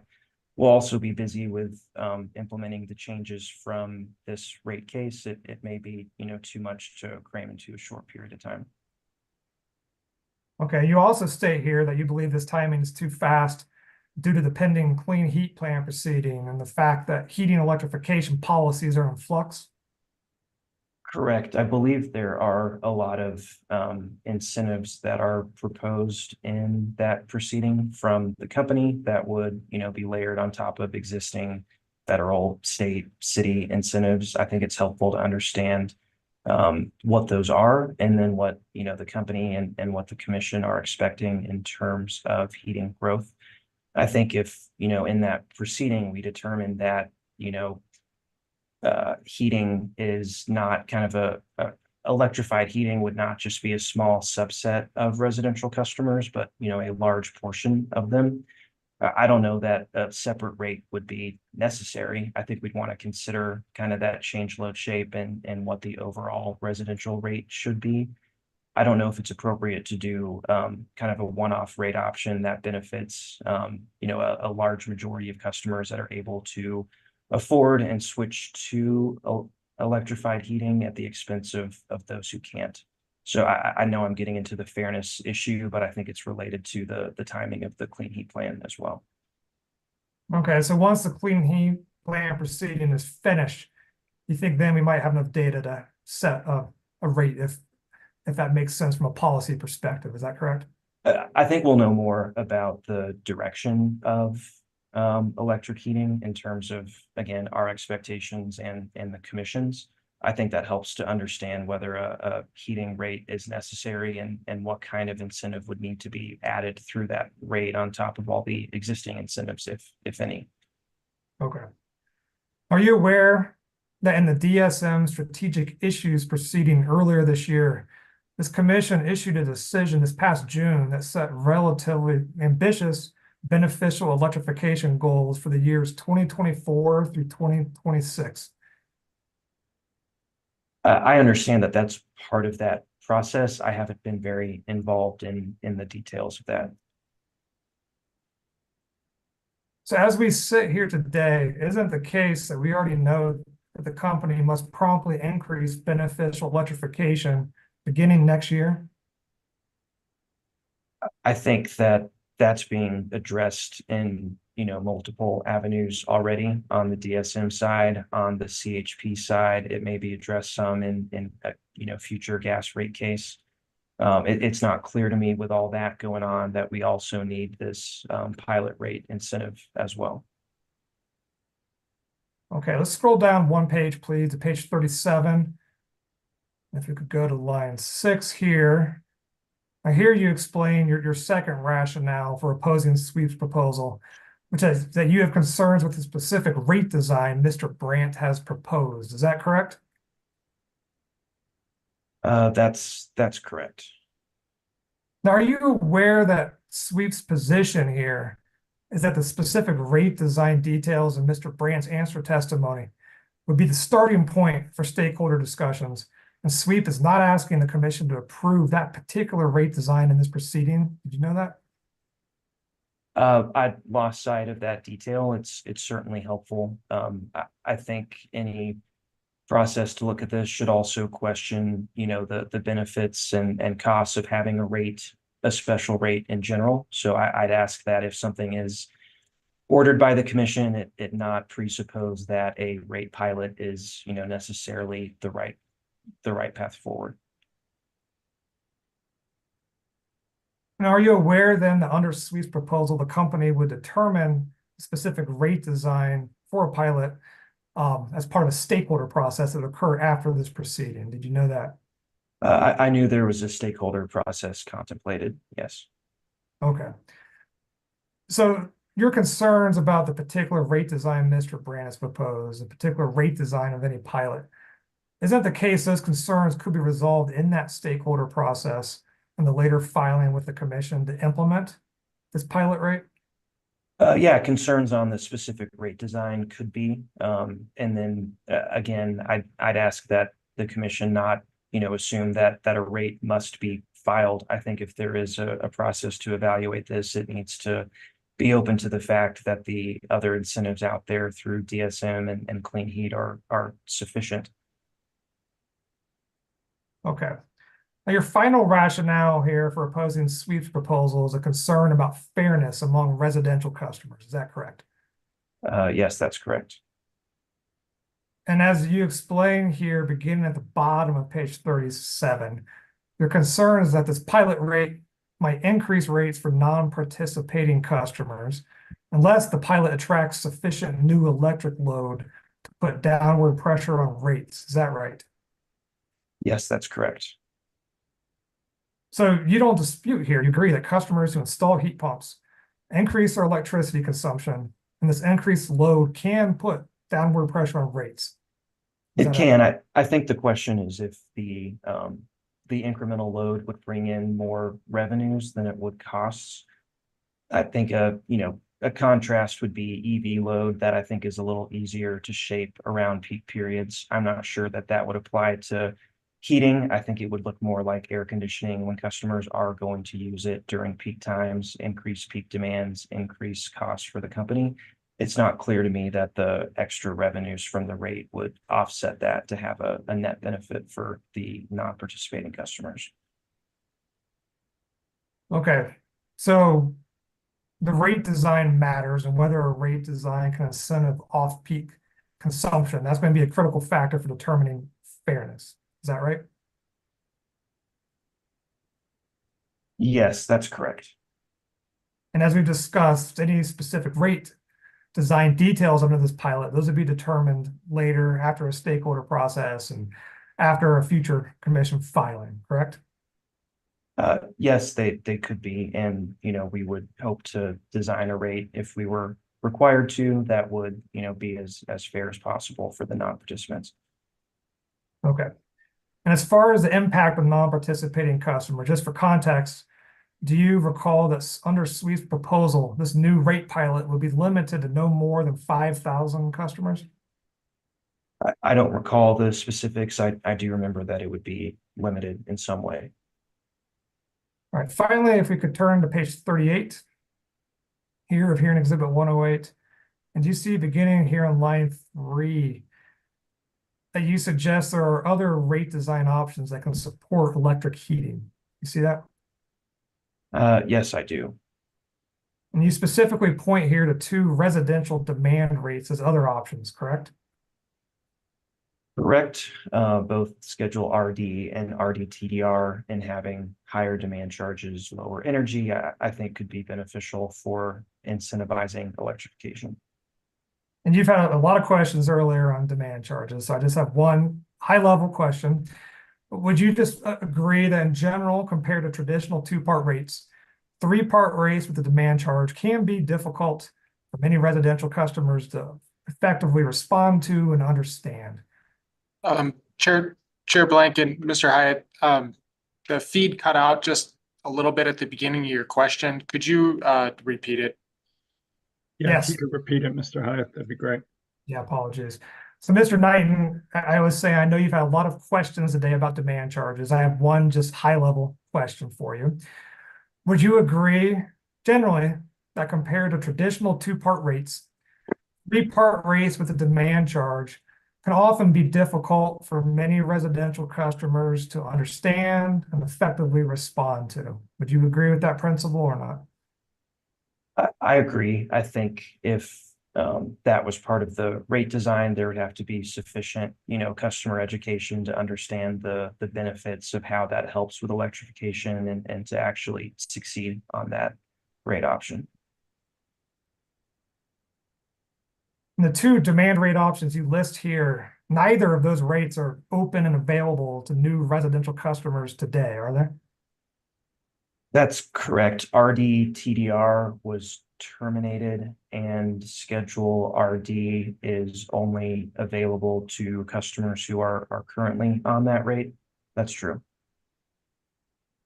So if an existing customer today installs a heat pump to electrify their heating, they will have no rate options available to them other than the standard RETOU and the RU, the opt-out rates that are applicable to all residential customers. Is that correct?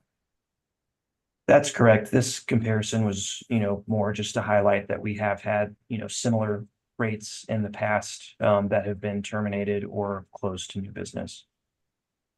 And the company's position here is that it's too early to even begin the process of developing a rate option that would facilitate beneficial electrification. Is that accurate?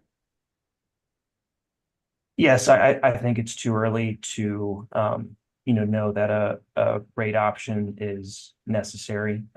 Again, we want to see what happens with the clean heat plan and kind of the direction that this is taking in the future. Thank you, Mr. Knight. I have no further questions. Thank you, Mr. Hyatt. I think Mr. Schlesinger, the marked exhibits have been taken care of. I got a note from Commission Counsel. So any other matters before we recess for the night? Ms. Federico. I was just going to let you know they haven't been taken care of yet, but Mr. Schlesinger is going to take care of them tomorrow morning, is my understanding. Okay. So I was actually just sending an email to Miss Harper about this. There were 2 things that I didn't mark as hearing exhibits, which I asked Ms. Federico to pull up. One of which was a commission decision, and the other of which was actually hearing exhibit 102, an attachment to hearing exhibit 102, which I believe has already been marked and admitted. into the record. So happy to do that and re-upload them. I just want to be clear about what we're talking about because neither were moved into the record, and I didn't intend to personally move either. Yeah. I think we still need them marked as exhibits if for potential appeal. So if you can just work with legalists, with counsel to get them what they need, that'd be great. Understood. Thanks. Mr. Zemmer, anything else for tonight? No, are we starting at 9 o'clock tomorrow with UCA? No, 9 o'clock with WRA, and then UCA is what's my checklist. Sorry, thank you. Maybe Thursday, we'll see if we want to start earlier or go later. But unless there's anything else, we'll recess for the evening. Thanks all. See everybody at 9 a.m. tomorrow. Thank you, Chair Blake. Thanks. Thank you.